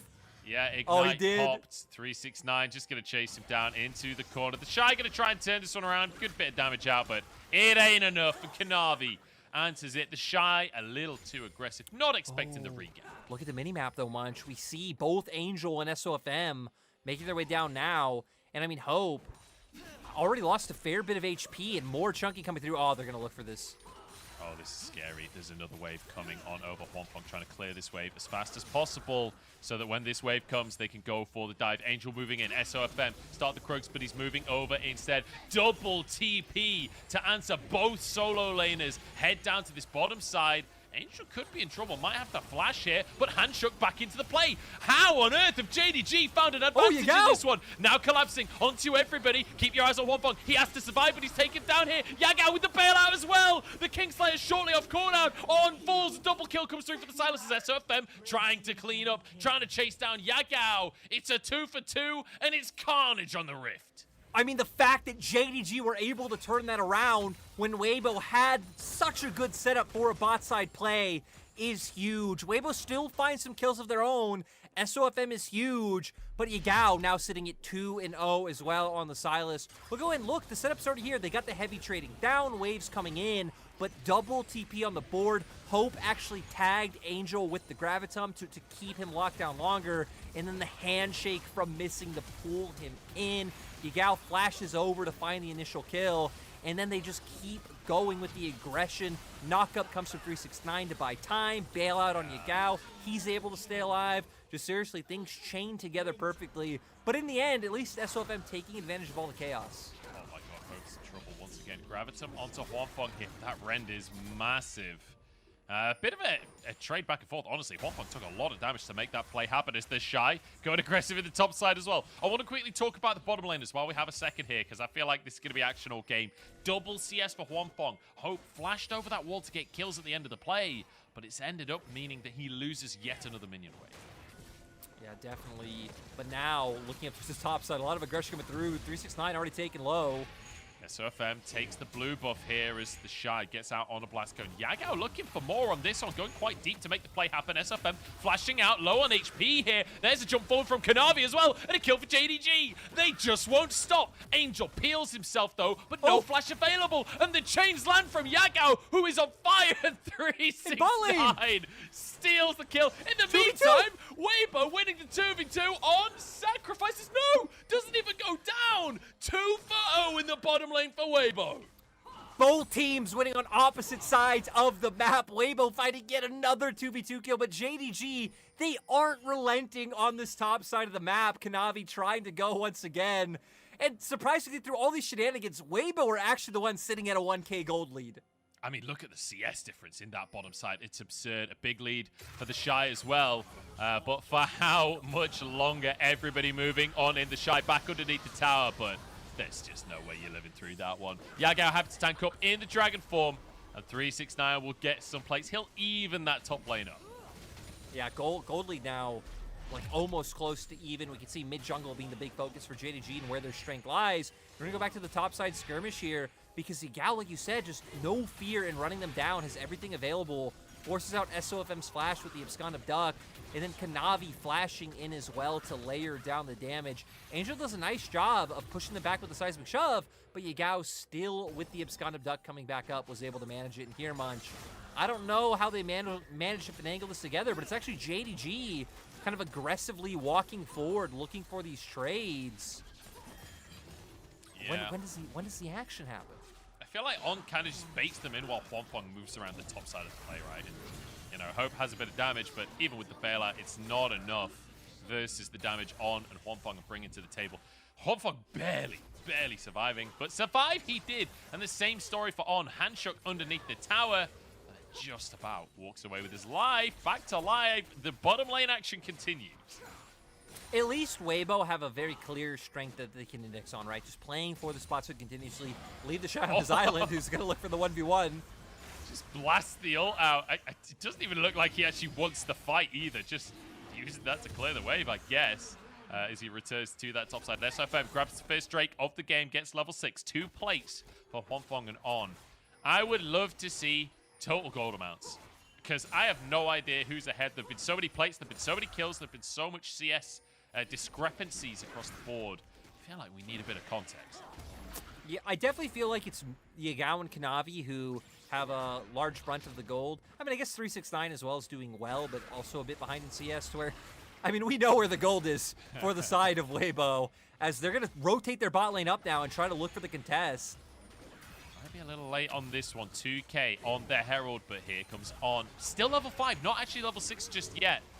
And JDG will grab themselves that Herald. Bit of a late rotation here from Weibo. On just hit 6. Oh, goes wide on the Enchanted Crystalline Arrow.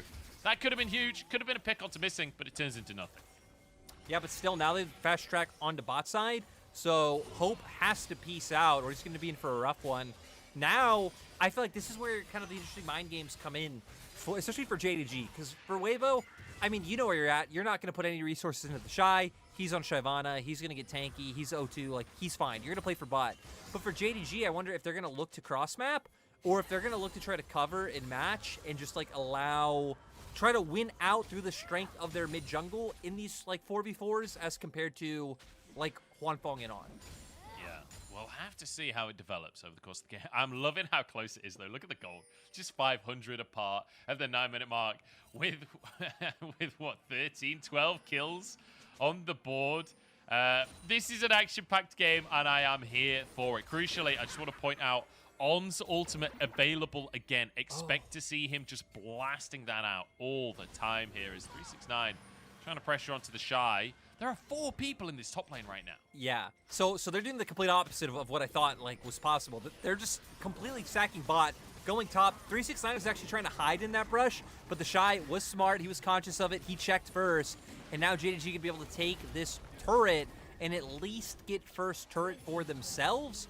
But they're going to have to be wary, especially of mid lane, if Yagao can get punished, because Yagao actually was just forced to flash.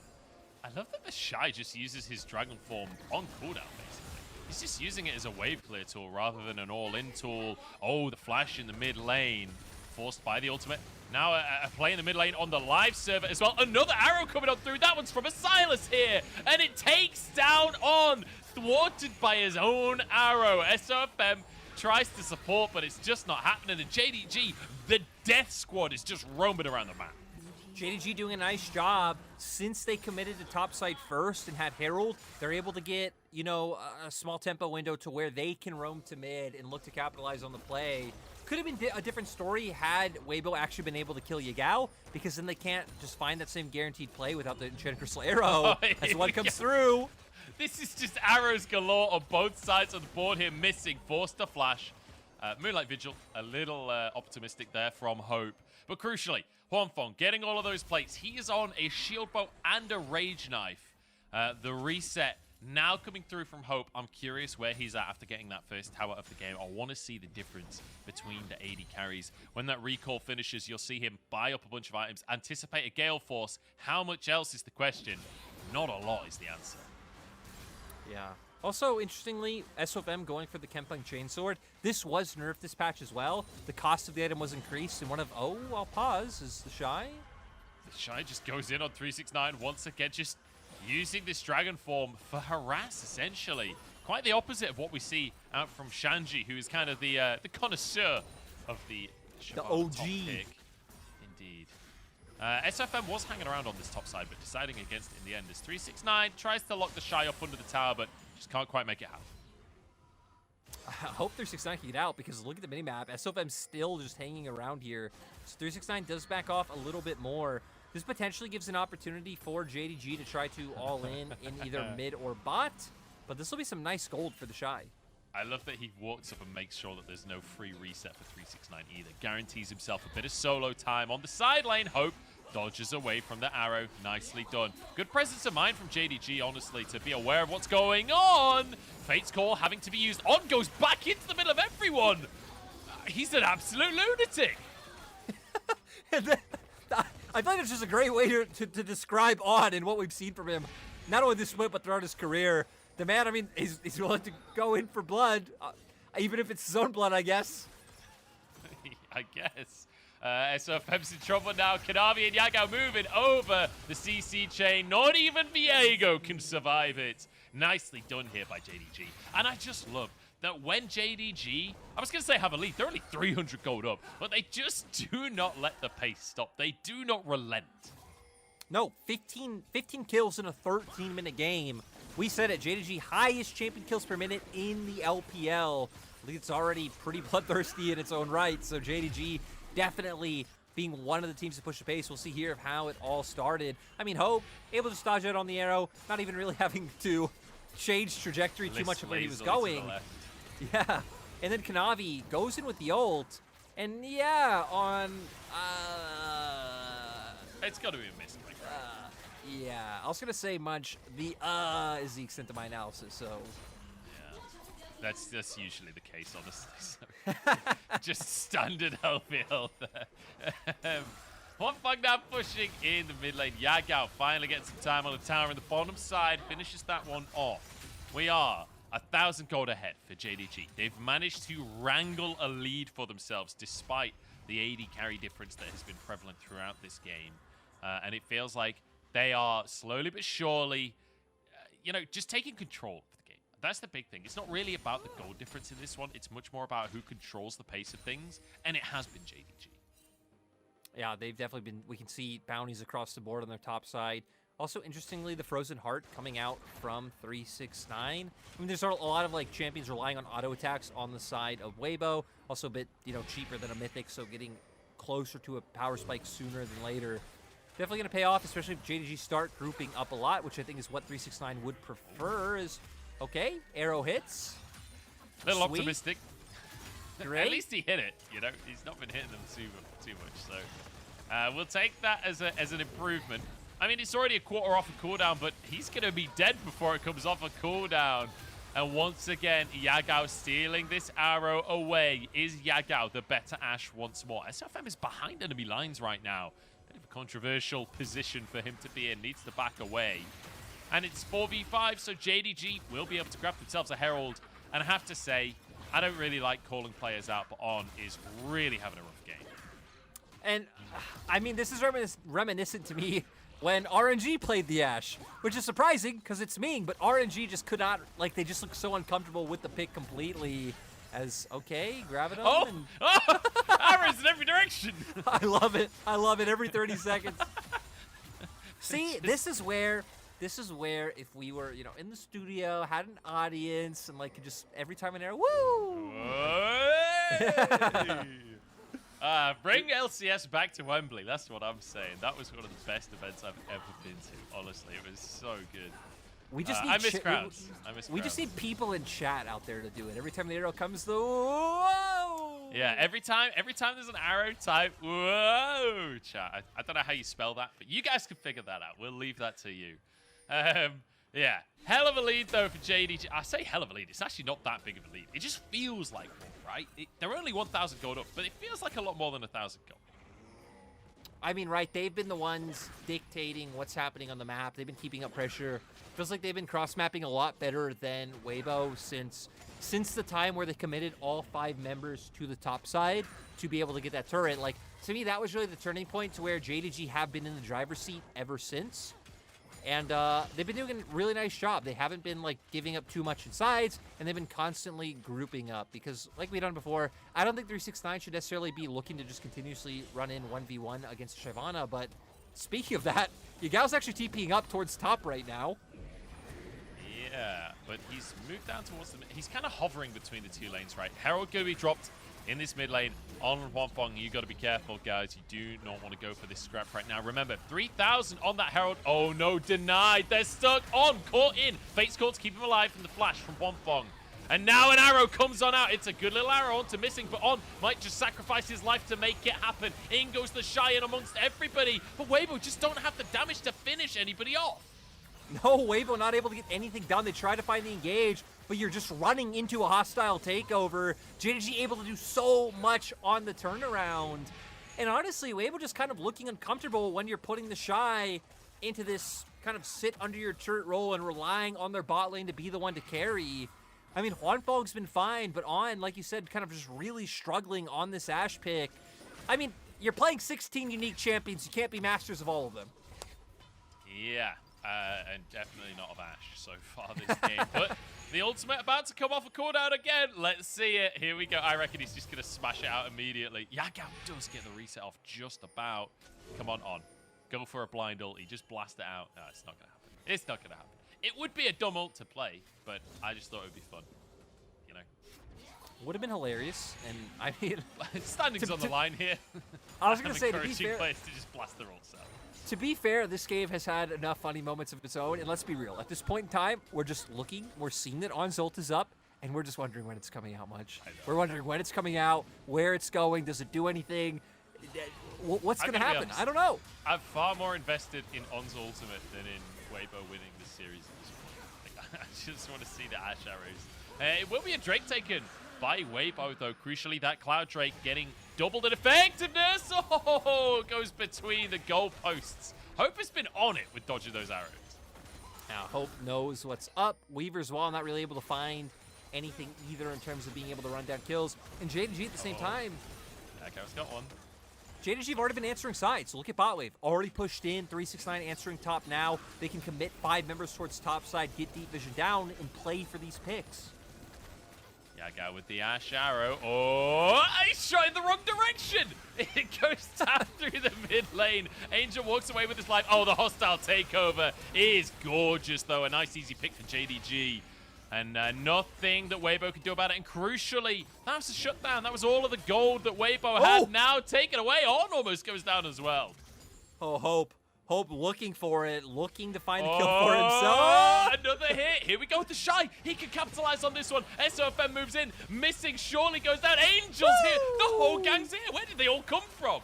You know, much, it doesn't matter how they got here. It matters that they got here. The arrow connects. They finally get the kill. And we have something to be excited about for Weibo. But sadly for Weibo, we have to go into this replay, which was a nice play from JDG. Kanavi gets over the wall, punishing Angel, trying to get some of this poke down. Where, I mean, you just can't, right? JDG have members on top side. They're already in your face. You're not going to stop this vision from coming through. But then this arrow munch. This was the arrow we've been waiting for. And the Shy, right place at the right time. SOFM able to run back down from that turret. And they're able to manage as Angel also used TP to get here. There we go. That's one answer. He certainly did. Oh, Huan Fong in it. Oh, no! He's alone in the mid lane. Oh, the arrow, though! It's not enough. But hey, you know what? We got another hit from On. Huan Fong was alone in the mid lane. And then from one side, an invisible monkey. And the other side, a lion jumps over the wall and throws a block of ice at him. Like, what on earth is this Narnia story that we're watching right now? Into the mid lane go JDG. They've got a pick onto Huan Fong again. And that'll lean to a tier 2. JDG just looking so good so far. It's 369. Maybe I cursed it. 369 getting heavily poked out. Yeah, luckily, they do have the Shirelias.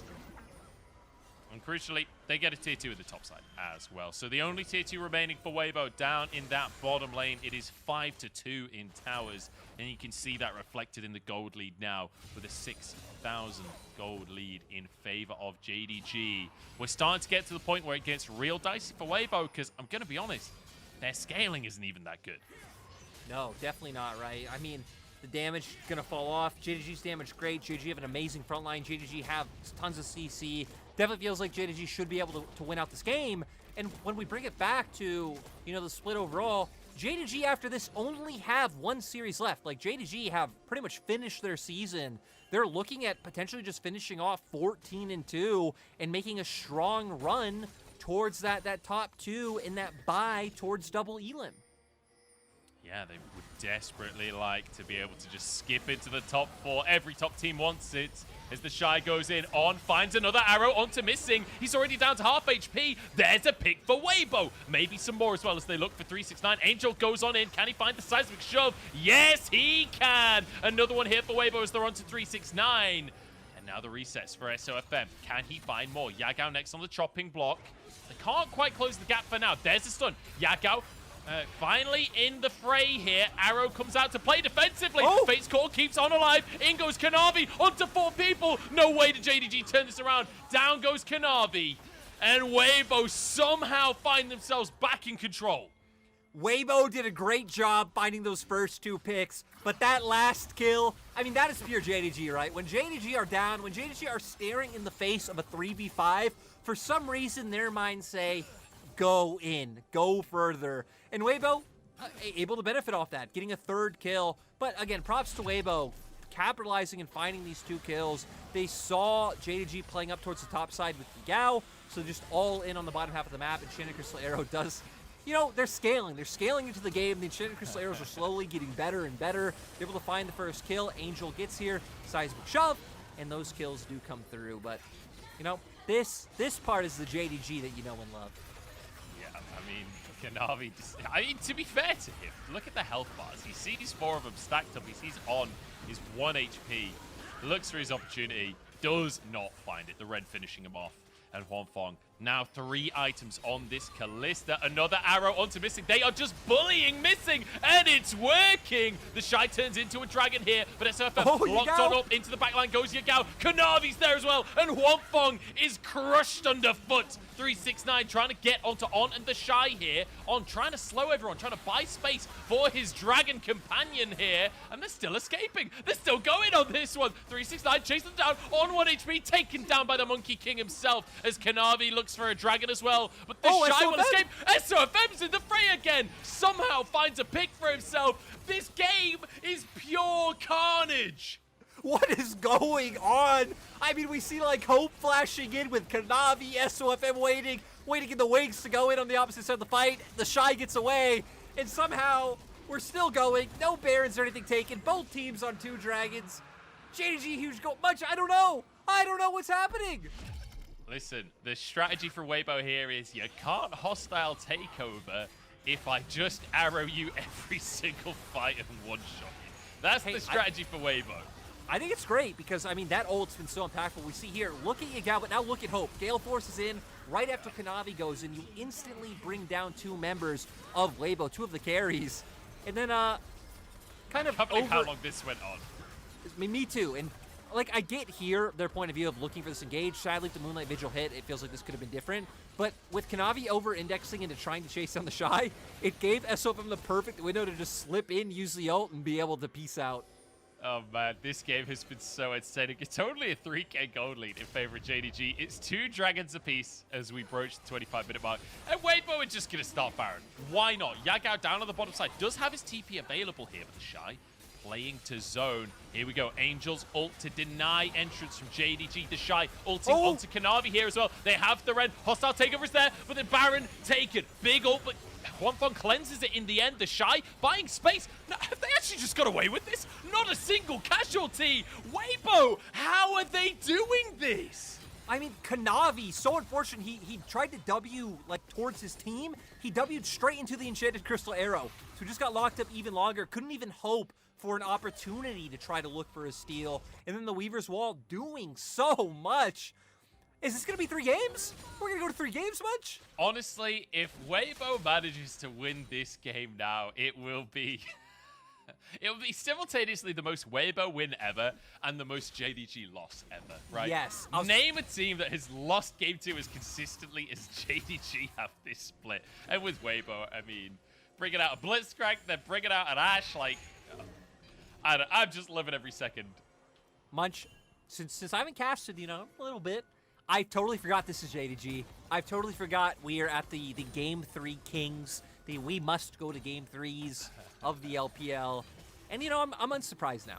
Actually, now I see Weibo as favorites, knowing that this is a Game 2 JDG.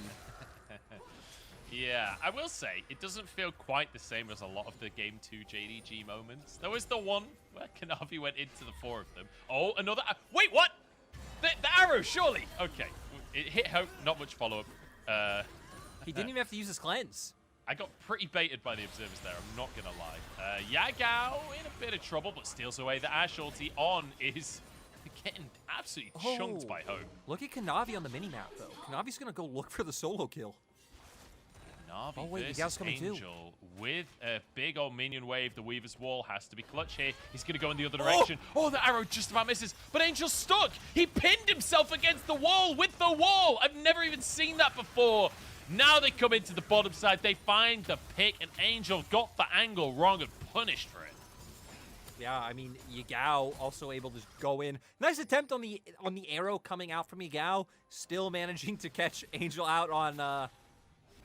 I don't know if that's a mistake or what, because like you said, not something I've seen before either, but manages to get Angel, and now having some pressure. Sadly, no objective on the map for them to turn that into. This has been one of the weirdest games I've cast in a long time, Lyric. Yeah, so Weaver's Wall, kind of the wrong angle here, but then... Oh, yeah. He's just stuck, look. He's on the right side of the wall, though. That's so strange. I don't know. I think he accepted his fate, right? I mean, you sent the wall that far. What are you gonna do? You know all of JDG are wrapping around. You are just doomed. So Angel accepts his fate. Still though, Weibo not losing anything considering there was no dragon or nothing up across the board. Yeah. Okay. Speaking of dragon, it's up in 50 seconds here, Lyric. Talk me through the game plans of our two teams, because honestly, there has been no discernible game plan from either side. Honestly, I'd kind of like if JDG would even like preemptively move towards the neutral sooner, because right, a lot of times we've been seeing them give overkills to Weibo is when 369 or Yagao are answering in sides. And it's like, cool, you guys are keeping up your side pressure, you're always like forcing someone to answer, but at the same time, Weibo can just drop those waves and look for more impactful kills. So I'd like to see 369 and Kanavi start making their way over, and I think any front-to-back 5v5, JDG should just outright win. They have more tanks, they have more CC, they have like ways to find these picks. And we're gonna see Kanavi with the flank. Kanavi's got the perfect flank. Angel the target, but he will survive for the time being. Actually well counted back, but on with the Fate's Call as well. Actually gets away with it. So a good flank from JDG, but fruitless for the time being. SOFM will be able to escape. That was a little too close for comfort, but he does survive for now. Onto the Drake goes JDG. Yeah, but they've wasted 3 ults already. They're going to look for the engage, Yagao. Oh, On's in so much trouble. Yagao goes onto it. Flashes the... He survives! I can't believe he got away with that. JDG get the Drake, though, in the meantime. And the rest of the team in a 4v5 now, but the Shy burning them away. I can't believe... On just flash juked Yagao and got away with it. We said it, On is scaling into this game, Munch. With each minute, On's power only grows stronger. His IQ goes up by 1 every 0.25 seconds. And yeah, JDG have their gold lead is like slowly decreased more and more as this game goes by. We'll see here how this all happened. Yagao, I mean, that is like max distance of Scott Duck. Beautiful, but not able to connect with the Everfrost. And then the flash away. That was amazing. Oh my God, I love it. This On has had the highest highs and lowest lows in one game I think I've ever seen. I've never seen a player perform at such a high level and such a low level simultaneously in a game of League of Legends. This is unbelievable. I am all for it. And it just makes you wonder, right? When we get to the 40-minute mark, what kind of plays are we going to be seeing? Is Angel actually TPing in? Baron going to be up in 40 seconds, so both teams already starting to posture for the vision to go down. We might even just get a fight right here and right now. Yeah, we may well do. Oh, a TP from Yagao from the river to the brush here. SFM and the Shy are the targets on in trouble. There's an enchanted arrow available. The Shy just not tanky enough and taken down. Finally, JDG find the front to back fight that they have been praying for all game. On trying to clear the wave here, but he does not have the damage. And JDG, they finally put an end to the nonsense that has been happening in this game, and they will break open the base.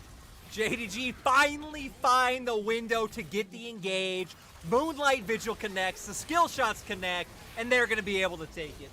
Honestly, it's a 2-0 at the end of things, but this was one of the funniest, most enjoyable series I've cast all year long. JDG take it 2-0. They continue their run up the ladder here. But Weibo, take a bow, guys, because that was a hell of a show. I cannot disrespect On after that game. That was great. That was amazing. Again, I mean, you hit it right. There were some great moments from him. Like, the lows were there, but as the game went on, the highs were there as well. Talking about JDG, though, actually talking about our victors, just, I mean, we saw Stock and Center JDG in the series, right? Yeah. And it feels like that's JDG every time. You know exactly what you're going to get. You know the team fighting's there. You know the individual prowess is there.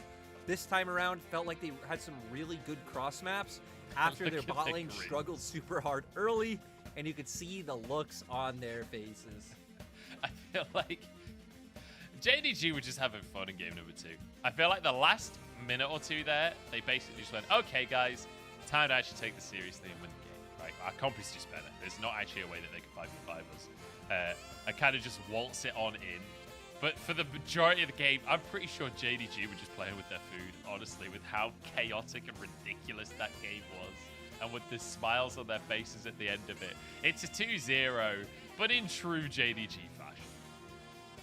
Yeah, JDG are just such like a weird team, right? They're a team that, like, I can understand why they aren't in the limelight as much as like a top esports or a V5, and like why there could be some skepticism there. But at the same time, like the way they win games also is like what inspires some faith in me, because it's like, hey, they can dominantly crush you and like look like the best team in the world, but also if there are shenanigans, like JDG can pull through. JDG actually have, it's either like top 2 in terms of win rate when behind at 15 minutes. Like JDG are a team who can manage and navigate through any situation. And we even saw today, right? Kanavi, amazing performance in game 1, kind of the whole squad, but this game, I wouldn't be surprised, and I'm expecting the MVP to probably be Yagao.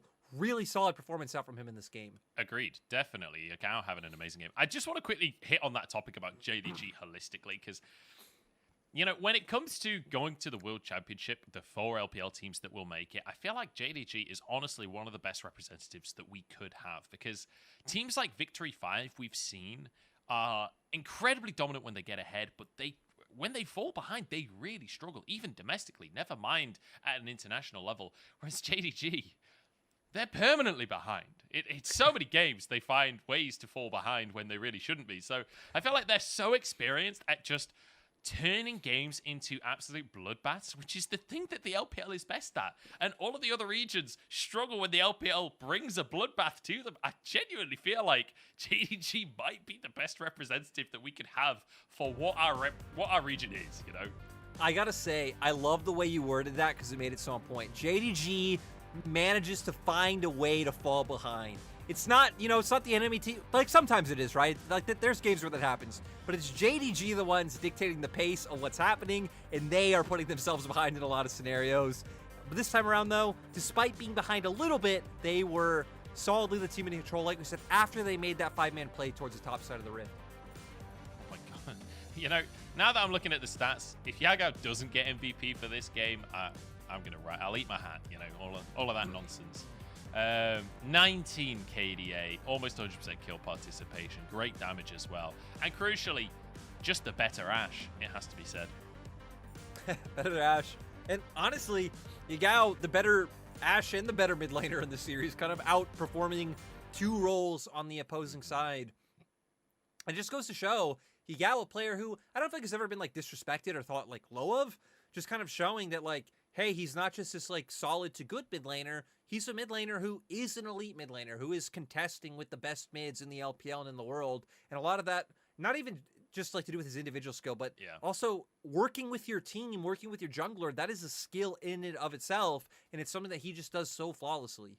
And I feel like Yagao was always known as this player that plays Zoe and LeBlanc, and that's it. But this split, he's shown like his Azir is great, his Dalia is great, his Ahri is great. Like, I feel like Yagao has really expanded the biggest weakness of his, which was the champion pool, right? I feel like this split, he's been really addressing that. And on the Solace today, looking absolutely fantastic, which is really good to see. I mean, like, it goes back to the point that you brought up early on today about the coach on this team home that does so much to help these players improve on their weaknesses, figure out what their weaknesses are, and find ways to fix them up. And I feel like we were talking about it with 369, with Kanavi, with Missing as well. Yagao is a similar story this split. Yeah, again, to me, it's just too much. It'd be too much of a coincidence for like JDG over all these years to praise Coach Holmes so much, and then we see 2020 compared to 2021 where he's gone to now, and him not have a huge impact. Yeah. Yeah, definitely agree with that. Definitely agree with that. He's a GOAT. He's an absolute GOAT. And we'll see if JDG can take this form to international level, because I would love to see it. I really would. Like, outside of just who wins worlds and all of that kind of stuff, just from a sheer entertainment value, I want to see JDG on the international stage, because those games will just be pure banger from start to end. Bit of a heartbreaker for Weibo here today, though. That'll be their 5th loss, and crucially, the end of their 5-win streak. They do still have 2 series remaining, FPX and LNG, so they could still get a couple of wins on the board. They could still get up to, I believe it's 11 wins, but ultimately a bit of a disappointment after how good they've looked recently, and after beating Victory 5, I thought that they would give us a better showing today. I mean, Weibo it's one of the reasons why we haven't been maybe not as sold, because I feel like Weibo are a team that, like, it wouldn't surprise me if they, like, go to Worlds, or even if they manage to make a dark horse run to win LPL. But they just haven't had that same level of consistency or dominance. Like, we've seen them drop series or games that it's felt like they shouldn't have had to drop. So it is kind of sad that it was in such a depressing fashion, especially Game 1. Like, Game 2, there was at least some fight in the early game, but I think Game 2 also showed that they rely a lot on having the Shy on something he's comfortable on and he can carry with. Yeah, I mean, the cannon was terrifying, that is for sure. Just not enough. Our MVP this game is going to go to Yagao. I think we all knew that was coming. The Solace was really, really impressive to watch. Fantastic during the skirmishes. Great ultis coming out across the board here. And just a very impressive showing all around. Nothing you can criticize there. No, seriously, like you said, his Ashe arrows were better than the opposing teams. His, like, engages were great. He was just completely the better mid laner than Angel in the series. And overall, Yagao, I don't know. I feel like all we do is praise this team, but that's all we can do much. They're just so solid. Yeah, they're absolute monsters. As we take another look at some of the clips of Yagao just taking over the game, and we saw the Ashe arrow come out from On, but Yagao turns into a dragon and just takes the whole team on. And it's just great as well, the coordination, right? Him, Kanavi, Hope, all jumping in at the same time to be able to make sure that these plays go through. Yeah, fantastic stuff in general. And JDG doing a really, really great job to just take over. And when it came down to it, this final fight was very one-sided, right? When they finally decided it was time to end the game, they destroyed. And I will say, the nice thing about Silas is, you know, for On, the arrows don't really do much aside from the stun. That's all they achieve. For Silas, the arrow also does like half of the opponent's health. Like, it properly chunks whoever you hit out. Like, Huanfeng was 100 HP when the arrow hit. It was like half and stunned by the time it was done. So, a tough one for Weibo. A great win here for JDG. And all things considered, just that absolute bagger of a series. We're going to head over to the stage once more, though, because Wendy is standing by with Kanavi. Hello everyone, welcome to the interview. And now we have invited Kanavi from JDG with us. Congratulations on this 2-0 victory. And my very first question is, in game 1, WBG had chosen Pantheon and Talia, this mid-jungle combo in the first 3 picks. And we have noticed you have practiced Pantheon a lot in the solo ranks recently. So how would you evaluate the strengths of this champion in the current meta? 那首先恭喜你们今天很漂亮2-0拿下了比赛的胜利。第一个问题要问到的是第一局游戏内，其实对面也是很果断的在前3手就选下了潘森和岩雀的这样的一个中野组合。我们有注意到卡纳米选手在最近的排位当中也有练习打野潘森，所以说你怎么评价这个版本的打野潘森强度呢？其实潘森这个版本打野怪的上位加长了，所以我也玩过5把，但是感觉对我来说就是有点不好，所以一般吧。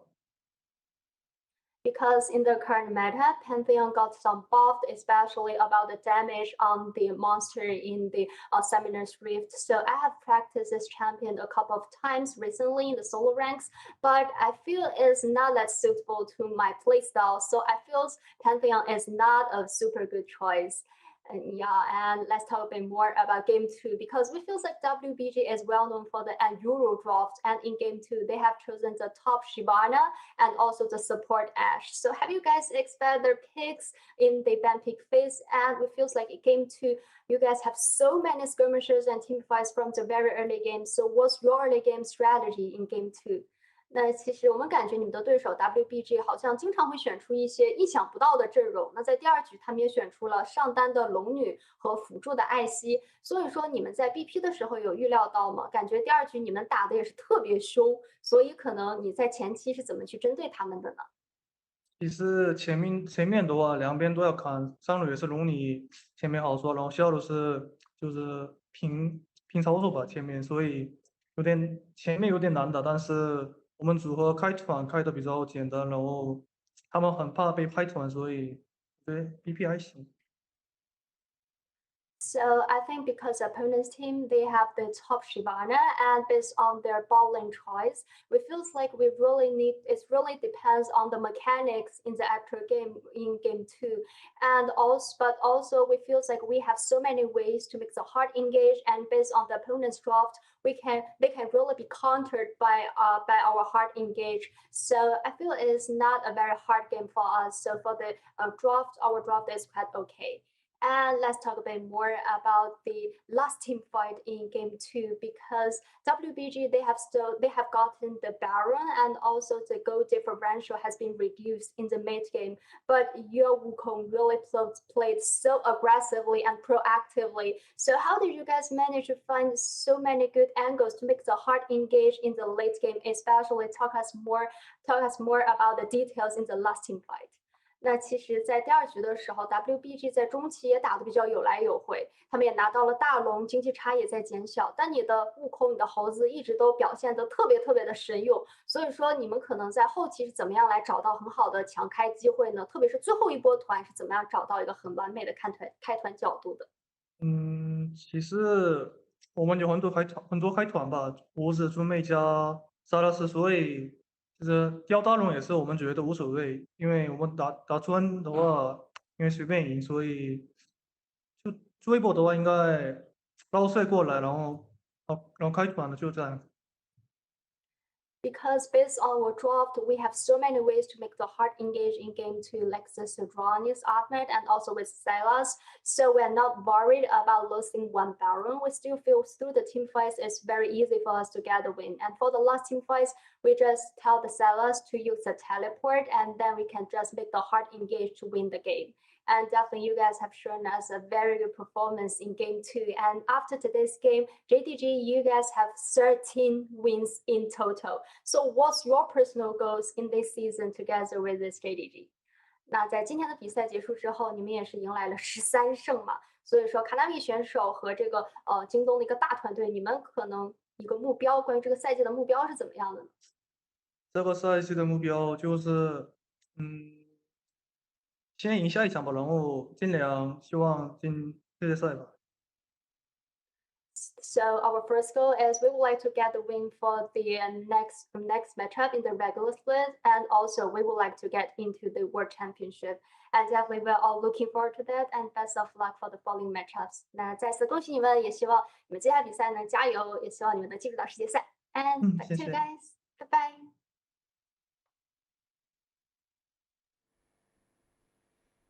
Thanks very much, guys. Good to hear from Kanavi. I love how on the Pantheon pick, he's kind of just like, yeah, Pantheon's not good. I don't know why I picked it. Yeah. Which I actually feel like the Pantheon looks pretty good generally. I feel like it's like it depends on what we're defining as good. Like, can Pantheon win? I think yes. Is it a pick that we should see, contested? Definitely not. But definitely a fun strategy that I think can work. So, you know what, Kanavi? Try it. Just give it a go. But I don't know. Overall, JDG looked great. Weibo were being very experimental today with their drafts, right? So Yes, who knows how much stock we can put into today's series. I just love that they do this against JDG. Like, this is such an important series, and they're like, yeah, you know what? Let's mix it up. Let's see what happens. Let's take a look at our results as we round out today, Mr. Lyric. And I don't know if you remember, it feels like quite a long time ago now, but LGD played TT earlier on today. 2-1 to TT in the end. LGD actually giving a pretty commendable performance, especially in game number 1, but thwarted in the end by TT. And then JDG managing to finish off Weibo in relatively one-sided fashion, certainly in game number 1. Game number 2, got a bit messy, but they take the win at the end. Yeah, and it leads us to this moment where, if you notice, nothing has changed in terms of who's locked in and who's locked out. Obviously, JDG have technically made their way up to first, but you know what? Things like that won't matter until the end of not this week, but the end of next week. That's when we'll know who's in first. Because until then, Munch. Actually, there is a bonus change as well.